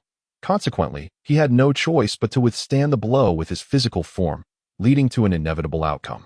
Wu Yi was unceremoniously knocked to the ground. Zhou Kang, unwilling to grant Wu Yi a moment's respite, charged at him as he lay sprawled, unleashing the fierce phantom flame claw that struck Wu Yi multiple times. Wu Yi, despite his intentions to repeatedly channel his phantasmic energy for defense, found it perpetually gathering and dispersing within him, never managing to manifest externally. Zhou Kang's phantom flame claw not only possessed formidable assault capabilities, but also bore an incendiary attribute. With each strike, Wu Yi's garments were singed, and his skin, too, suffered numerous blistering burns. Fortunately, Wu Yi was on the path of physical cultivation, and no fatal wounds had yet marred his body as time passed. Zhou Kang realized that Wu Yi could endure far more than anticipated. Even in the absence of his phantasmic power, the more resilient Wu Yi appeared, the more frenzied Zhou Kang's assaults became. After Wu Yi had been knocked down several times only to rise again, Zhou Kang paused momentarily, channeling a greater degree of phantasmic energy into his right hand, his claws elongated by several centimeters, and the white flame-like energy in his grasp doubled in intensity. Despite having withstood numerous attacks, Wu Yi's internal organs could no longer bear the strain. Blood began to trickle from the corner of his mouth. Wu Yi glared resentfully at Zhou Kang, who was preparing his phantasmic technique. Feeling the injustice of being unable to confront him head-on while he resorted to underhanded tactics, that moment, Zhou Kang's eyes were bloodshot. Fueled by memories of his humiliation in the cafeteria and the disgrace he had suffered at the beginning of the match, consumed by a frenzied desire to eliminate Wu Yi, he charged at him once more. Huang Yu and Yanlishan both noticed Zhou Kang's air. The elderly female Vice-Dean consoled, "Rest assured, Yanlishan has already informed me about this young lad's situation. I will certainly do my utmost to ensure that this child remains." Chapter 70, Expulsion from the Academy. The following day, Wu Yi awoke in the infirmary, with Yanlishan by his side. Upon seeing Wu Yi regain consciousness, he promptly inquired, "Is everything all right? Do you feel any discomfort?" Wu Yi shook his head and replied, "There is nothing particularly comfortable about my body. It is merely that my illusionary energy feels somewhat off." As he spoke, Wu Yi attempted to channel the illusionary energy within him to concentrate it in his palm. Yet it remained elusive. Yanlishan observed Wu Yi's energy with intrigue, and despite the medical staff's examination, nothing unusual was detected within Wu Yi's body. Gazing at the palm of his left hand, Wu Yi noticed a small red, akin to a minor insect bite, which was rather inconspicuous. Had he not experienced a sharp pain during the competition the previous day, he might have overlooked such a trivial mark. "I might have been afflicted by a dark technique," Wu Yi speculated. "What? A dark technique? That is an exceedingly malicious skill. Typically, employing a dark technique necessitates a vessel, and those containers are quite costly. Zhou Kang must have invested heavily to use it against you." Yanlishan remarked, "That cannot be right. If he exerted such effort, it stands to reason that it would not merely affect your illusionary energy." Yanlishan cautioned at that moment. Yanlishan noticed Wu Yi lifting a porcelain vial and consuming its contents. Alarmed, he realized it was too late to intervene. Even if you're unable to concentrate your illusionary energy, there is no need to resort to such extremes. In the future, there may well be numerous other opportunities. Yanlishan lamented. Seeing Yanlishan in such a state, Wu Yi understood the depth of his concern and explained, "Teacher Yan, there is no need to worry. What I drank was an antidote." Yanlishan was even more perplexed. Dark techniques are incredibly valuable, and antidotes for them are exceedingly rare. It is said that only the Ling family's alchemists can concoct such remedies, which are more precious than the dark techniques themselves. If both substances were to coexist within Wu Yi, their values would negate each other, resulting in a most disgraceful waste. "Where did you obtain this medicine?" Yanlishan inquired. "It was given to me by Yuner before the competition." Wu Yi explained. Prior to the competition, Yuner had conversed with Wu Yi for a few minutes, a fact Yanlishan had witnessed, yet he was unaware of the nature of their interaction. Why did he seek you out and bestow such a valuable item upon you? Moreover, it is evident he knew Zhou Kang would employ this dark technique against you. Yanlishan could no longer suppress his curiosity and posed his question. "Under normal circumstances, Teacher Yan, you have treated me with such kindness that you need not conceal anything from me. However, knowing these matters may not serve you well, and I shall soon be leaving the academy." Wu Yi gazed out the window as he spoke. "Very well, since you have expressed it thus, I shall refrain from further inquiry. Yet, you may not necessarily be expelled from the academy. I have already interceded on your behalf with the Vice-Dean. She will advocate for you. You may not yet be aware, but the current female Vice-Dean has a long-standing rapport with Elder Liu, and your relationship with him is also quite favorable." Yanlishan urged. "I know that the Vice-Dean is indeed Lu Lao's first love." He Xiaoqing Wu Yi remarked. "You actually guessed it, Teacher Yan. Have you forgotten the reason why Lu Lao and she were not together?" Wu Yi continued. "Moreover, I have my own arrangements that in truth." Wu Yi's words were incomplete. There was an additional aspect regarding the elderly gentleman who raised him. During the exchange between Yuner and Wu Yi, she revealed a personal item belonging to the old man, informing Wu Yi that he should heed the old man's arrangements, the first step of which was to leave the academy. Chapter 71, Departure after taking the medicine. Wu Yi once again activated his illusionary power. He could already sense that his illusionary power could break through his body, which indicated that the dark technique he had been afflicted with had been successfully unraveled. Wu Yi pondered that he had indeed been forewarned by Yuner regarding the betrayal he faced. It seemed prudent to temporarily adhere to Yuner's plans. Days passed, and despite the efforts of the female Vice-Dean, the Academy's decision to expel Wu Yi could not be altered.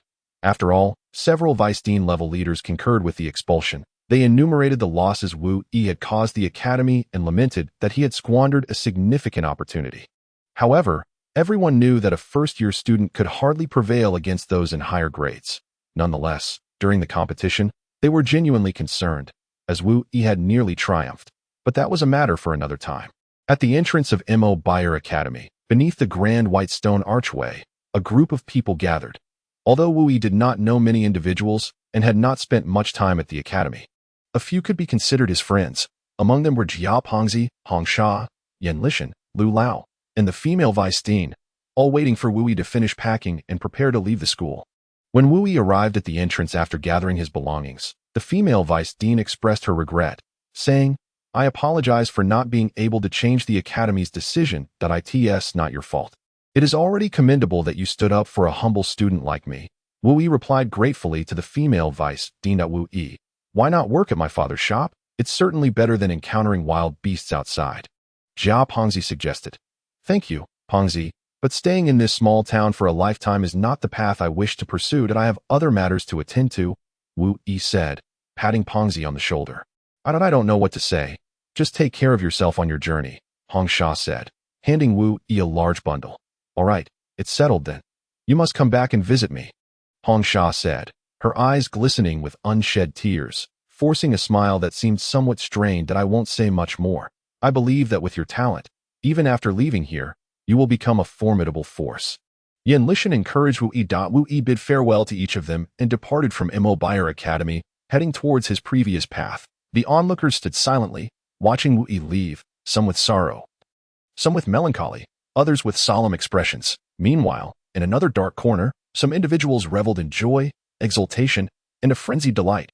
Perhaps this is the farthest path that Wu Yi can traverse in the future. No one shall remember him. A voice emerged from the shadows. Just as Wu Yi was about to leave the city, he encountered the long-awaited Yunair, who, without hesitation, seized his hand and led him towards the bustling streets of the city. Yunair feigned an air of joy, though her gaze frequently darted towards the darkness. Chapter 72. Strolling. Remember, this is all an act, Yunair remarked as Wu Yi continued to resist, reluctantly. Wu Yi put on a facade of happiness to accompany Yunair in her shopping escapades. I want this, Yunair mumbled, holding a skewer of candied hawthorns. As she gazed at him with her wide, innocent eyes, Wu Yi had no choice but to helplessly pay for it. Initially, Wu Yi believed that purchasing some snacks would be well within his means. However, as they strolled further, Yunair led him from the snack street to a restaurant, then from the restaurant to a clothing district, and ultimately, astonishingly, to a jewelry street. As Wu Yi glanced at his dwindling wallet, he foresaw his impending financial ruin. To his surprise, Yunair discreetly tossed him a pouch filled with gold coins before gleefully darting into a clothing store. But it was not Wu Yi's fault. Having grown up in Mad Dog Village, he had scarcely visited the city, let alone frequented such upscale boutiques. Thus, he possessed little experience in fashion coordination. Wu Yi was not mistaken in asserting that the garments chosen by Yunair were indeed lovely. With her alluring figure, she could effortlessly exude a unique charm in any attire, not to mention her angelic, porcelain-like visage that could incite envy even in the most seasoned sales associates. The saleswoman, upon observing Wu Yi's faded attire, found a semblance of balance in her emotions, thinking to herself that indeed, the finest produce often falls prey to swine. Little did the saleswoman know that if she were to see the person arriving shortly, she would find him even more piggish than the aforementioned swine. Sir, this is the women's section. If you wish to try on clothes, please proceed to the men's section on the other side. A slightly plump saleswoman interjected as she blocked a rotund customer with a round face and large ears. It would not be an exaggeration to describe him as having a pig-like appearance. Perhaps due to some peculiar diet, his ears were large and drooping, his nostrils flared high, and his small, beady eyes were quite unsettling. Indeed, had he not been dressed and standing upright, one might easily mistake him for a pig. This pig-headed customer ignored the admonition and insisted on trying on clothes in the women's section, evidently making his way towards the fitting room where Yunair resided. Wu Yi stepped in front of the man. And upon seeing this, the rotund customer seemed to seize an opportunity, turning his gaze toward the saleswoman and pointing at Wu Yi. Did you not say this is the women's section? If he can come in, why can't I? The saleswoman was nearly in tears, bewildered by the unreasonable behavior of such a customer in a high-end boutique. I apologize, sir, but there are female customers trying on clothes inside. Please do not disturb them, she reiterated, trying to maintain her composure. I dare not. Since this fellow can be here, you should treat us equally. I want to try on clothes here, he insisted, making his way toward the fitting room where Yunair was. In the eyes of the portly man, Wu Yi appeared so thin and frail that he was certain he could easily overpower him. Without even sparing Wu Yi a glance, the portly man charged towards him, pushing the female shop assistant aside in the process. Indeed, Wu Yi did not wish to be collided with by such a rotund figure. Thus he slightly angled his body, yet remained firmly planted on his feet, even lifting his toes ever so slightly. Chapter 73. The objective achieved. The portly man, with his ample belly, was oblivious to the situation beneath him. Even if he were aware, he would likely continue on his reckless path.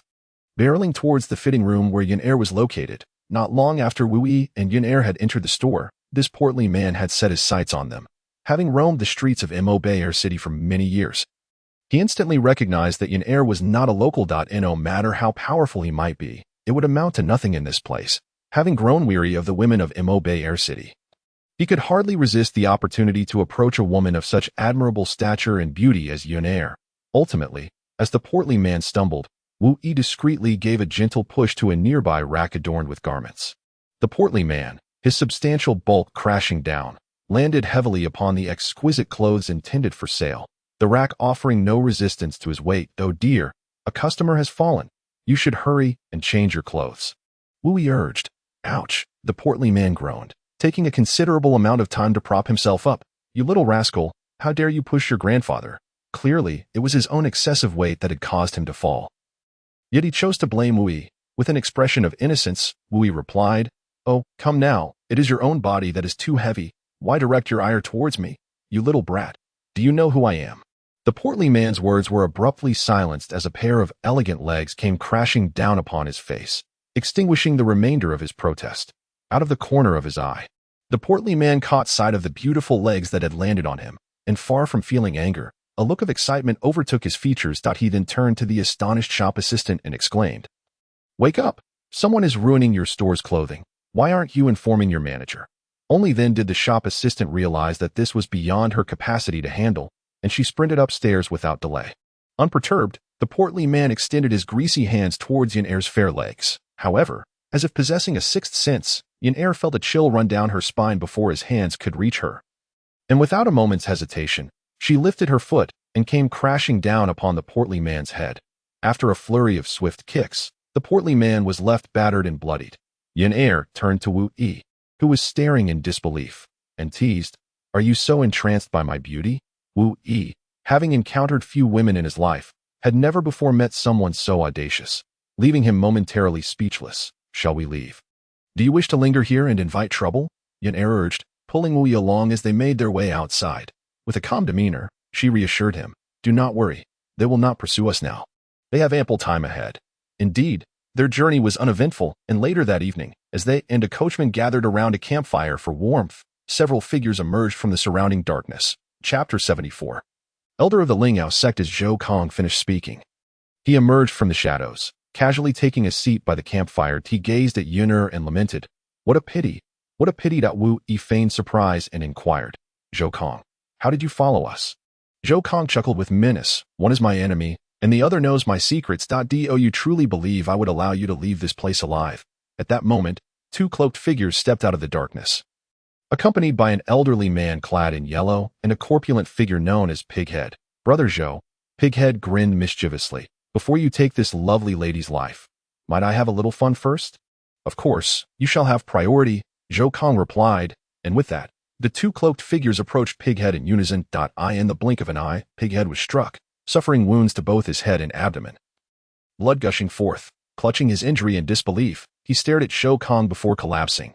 Zhou Kong regarded the fallen Pighead with a hint of regret, stating, "My apologies. You caught the eye of young Master Huang Yu at the casino in Mobile City. We couldn't simply take it from you, could we? Thus, we must wait until you pass to inherit it," he added. "If you must place blame, direct it at yourself for choosing to follow us outside the city." The aged coachman, witnessing the murder, let out a terrified scream and fled into the woods in a panic. Zhou Kong commanded, "Leave no one alive." One of the cloaked figures understood the directive and sprinted after the fleeing coachman. The other drew hidden twin daggers from his attire, charging towards Yunair and Wu Yi. Both Yunair and Wu Yi sprang into action, engaging the cloaked figure in combat. The elderly man in yellow approached Zhou Kong, stating, "It seems my involvement is unnecessary in this situation." Zhou Kong respectfully bowed to the elder before responding, "These two are cunning to prevent further complications. It would be wise for you Elder Huang, to act swiftly. At that moment, Yuner and Wu Yi were entangled in a fierce struggle with the cloaked figure, who, despite being outnumbered, displayed remarkable skill, clearly possessing the strength of a mid-tier illusionist at level 6 or above. While Yuner and Wu Yi were merely at the novice level, both sides summoned their respective spirit beasts. The cloaked figure's was a massive black rat, its teeth and claws exceptionally sharp, moving stealthily in the night. Yuner and Wu Yi suffered numerous scratches from the creature. Were it not for Yuner's spirit snake from the underworld, which possessed a strong sense of heat, she would have sustained severe injuries from the black rat's relentless assaults. As for the green-haired creature, it found itself tragically utilized as a shield by Wu Yi, effectively absorbing several strikes with surprising efficacy. That a sense of foreboding loomed over Zhou Kong and Elder Huang alike. Realizing the urgency of the situation, Elder Huang swiftly intervened, unleashing a torrent of high-level illusionary power at peak level 9, that his speed and strength surged to their zenith, and with the unique illusionary techniques of the Huang family at his disposal. Elder Huang was confident that a single strike would obliterate Yuner and Wu Yi into nothingness. As Huang Lao concentrated all his illusory power in his hand, the initially stabilized form of the blade-like illusion suddenly began to expand uncontrollably, until Huang Lao was unable to maintain control, resulting in a catastrophic explosion of the illusion. A tremendous surge of energy instantaneously severed Huang Lao's arm. This turn of events was utterly unforeseen. And simultaneously, everyone detected a faint yet delightful fragrance wafting through the air. Chapter 75. The Valley of Spirit Herbs. At this moment, the coachman emerged from the fleeing woods, removing his straw hat to reveal a head full of white hair. He appeared to be around 60 years of age, yet his skin retained a healthy, vibrant glow, betraying no sign of aging. Huang Lao exclaimed in astonishment, "It is you, Lingzhong, one of the 5 elders of the Spirit Herb sect. I never anticipated that a mere elementary disciple would warrant your protection." Lingzhong retorted, "Do you truly believe that an elementary disciple is worthy of my protection? Moreover, how do you know that my intentions are solely to safeguard this disciple?" He cast a disdainful gaze at Zhou Kong, adding, "Let me warn you, I have come here with the intent to kill." Zhou Kong looked at Elder Lingzhong of the Spirit Herb sect in terror, utterly perplexed as to how he had offended him. However, the expression on Lingzheng's face suggested he was not jesting. He promptly summoned his phantom beast, the Ghost Claw Fire Eagle, preparing to escape with its aid. Meanwhile, the cloaked figure engaged in combat with Yuner and Wu Yi also sought to seize this opportunity to flee, only to suffer a backlash as well. However, he had summoned all his illusory power, resulting in his explosive demise. To prevent a repeat of such a calamity, Lingzheng swiftly placed a blue pill into Zhou Kang's mouth, for it was not yet time for Zhou Kong to perish. Huang Lao spoke gravely, "I never imagined that the Spirit Herb sect sea of illusory power would be so formidable. Its reputation is indeed well-deserved. Speak, what must I do for you to allow me to leave?" After all, Huang Lao belonged to the Huang family, and was merely following Huang Yu's orders to assist Zhou Kong. He had no desire to die here for Zhou Kang's sake. Let us pause for a moment. Only after this little thief Zhou Kong speaks the truth will I be able to deliberate, Lingzheng stated. At first, Zhou Kong found it curious that Wu Yi could wield illusory power. But now everything became clear. The Spirit Herb sect was covertly aiding Wu Yi bowed in gratitude to Lingzheng, who gestured for him to hold off on discussing his matters. As the Spirit Herb sect had its own affairs to address at present, Lingzheng approached Zhou Kong, who lay struggling on the ground, and said, "Do you recall last year when you forcibly seized a family heirloom prescription from a pharmacy in Taisai City? You may have stolen the prescription, but why did you feel the need to eliminate everyone in your path? Even if I am a distant relative of the Spirit Herb sect, you are not someone the Zhou family can afford to offend. Let alone in light of the blood feud. From this moment forth, I can assure you, the good days of the Zhou family have come to an end, perhaps having remained silent for too long." Lingzheng mused to himself that the Spirit Herb sect had been underestimated. Without further ado, he turned away, waving his hand toward Zhou Kong. Suddenly, blue spots appear. Humph, a path to survival. Have you ever considered granting this grandson of the Ling family a chance at life? Are you not here to commit murder and silence me? You might be unaware, but this young lady also bears the surname Ling. If you intend for my Ling family to be exterminated, how could I possibly spare you?" Upon finishing his words, blue spots began to appear on Huang Lao's body, gradually enveloping him entirely. Wu Yi, equally terrified by the formidable strength of the Lingyao sect, realized that one need not possess extraordinary illusionary techniques to bring about death. Once the matter was concluded, he turned to Yuner and remarked, "So your full name is Ling Yuner. No wonder you are so knowledgeable and affluent." Wu Yi was alluding to their recent shopping escapades. Yuner shyly nodded, and then inquired of Ling Zheng, "Fifth granduncle, where shall we go next?" Ling Zheng then addressed Wu Yi, "Let us proceed. That little old man is waiting for you." Chapter 76. Instructions. Surrounded by majestic mountains and lush trees, the Lingyao sect is nestled within the mountainous region at the border of the Lingxue Empire and the Pejun Empire. After a 10-day journey, Wu Yi and Yuner finally arrived. After traversing through dense mists, they arrived at a valley reminiscent of a paradise, Lingxiao Valley. Legend has it that the inhabitants of Lingxiao Valley, influenced by the innate medicinal properties of their mystical powers, wield green illusions and can extract valuable substances from plants to concoct medicines for healing, though they can also brew poisons to harm others. Wu Yi and Yuner were ushered into the reception hall of Lingxiao Valley, where several large round tables were already set, adorned with a feast to welcome Wu Yi and the little old man. At that moment, the little old man spotted Wu Yi and beckoned him over, saying, "This is the lad, Wu Yi, of commendable lineage. He will surely be of assistance to the Grand Elder Wu Yi. This esteemed individual is the Grand Elder of the Lingyao sect, Elder Lingxue. You should pay your respects promptly." The little old man instructed Wu. Wu Yi hurried forward, respectfully bowing and stating, "I pay my respects to Elder Lingxue." Elder Lingxue smiled warmly and kindly replied, "No need for formalities. You must be famished now. Please, take a seat and eat. One must have the strength to work after a meal." Hearing this, Wu Yi found a spot at the edge and sat down, suddenly realizing that he had not come merely for a free meal, but to lend a hand. Nevertheless, he decided to indulge himself first before attending to any duties. Wu Yi devoured his food heartily, and Yuner sat beside him, teasing, "Have you never eaten before? You look worse than a pig at a trough." Munching on his food, Wu Yi mumbled, "Have you ever seen a pig eat?" Yuner chuckled and replied, "Isn't that what we are witnessing right now?" Wu Yi, feeling exasperated, retorted while stuffing his mouth, "If a pig were to see this food, it would surely be more gluttonous than I am." With that, he seized a large chicken leg and shoved it into his mouth. Under normal circumstances, Wu Yi would not have acted so uncouthly, but today was different. After a lengthy journey, he was ravenous. And within this valley, there was an abundance of mountain delicacies and wild treats he had never encountered or heard of before. Naturally, he intended to make the most of it. After all, the matter of etiquette was being handled by the little old man.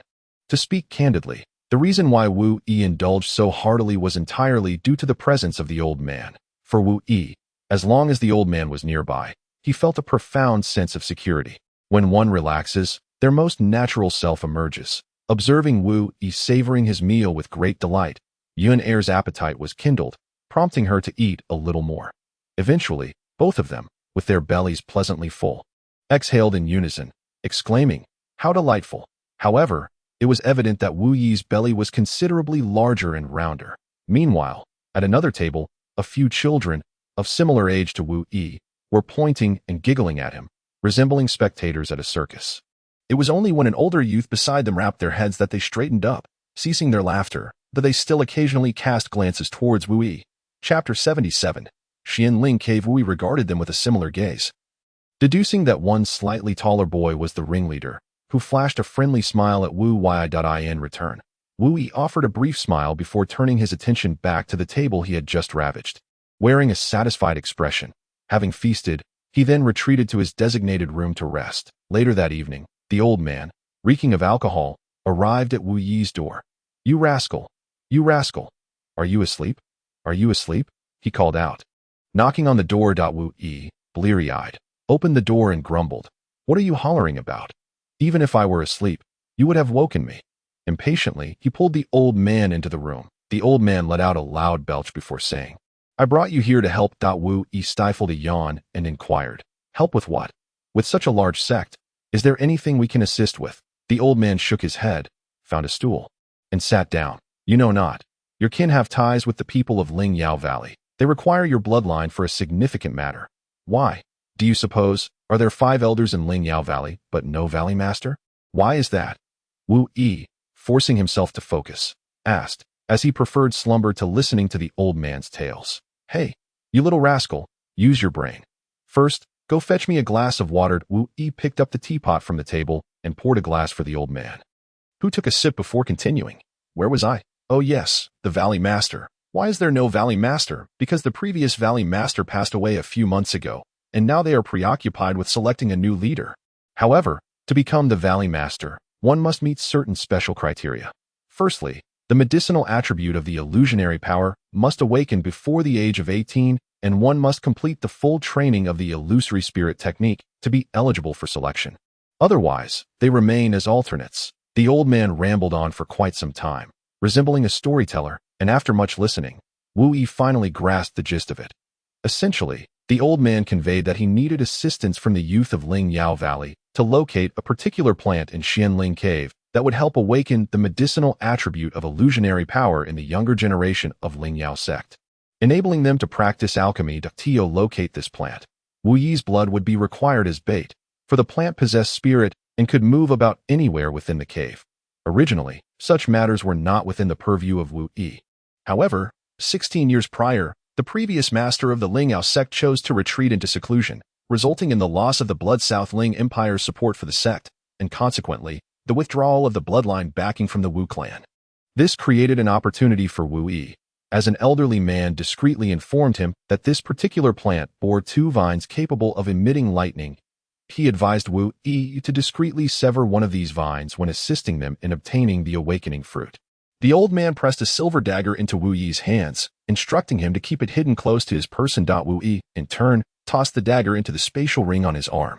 By the time they concluded their discussions, the old man had already fallen asleep in Wu Yi's room. Wu Yi had no choice but to assist the old man onto the bed, relieved that it was spacious enough to accommodate both for the night. Early the next morning, Wu Yi was awakened by the old man's calls. Although Wu Yi was still drowsy, the old man was brimming with energy. Indeed, it seemed that the elderly required less sleep. There was no immediate urgency, so the Grand Elder of the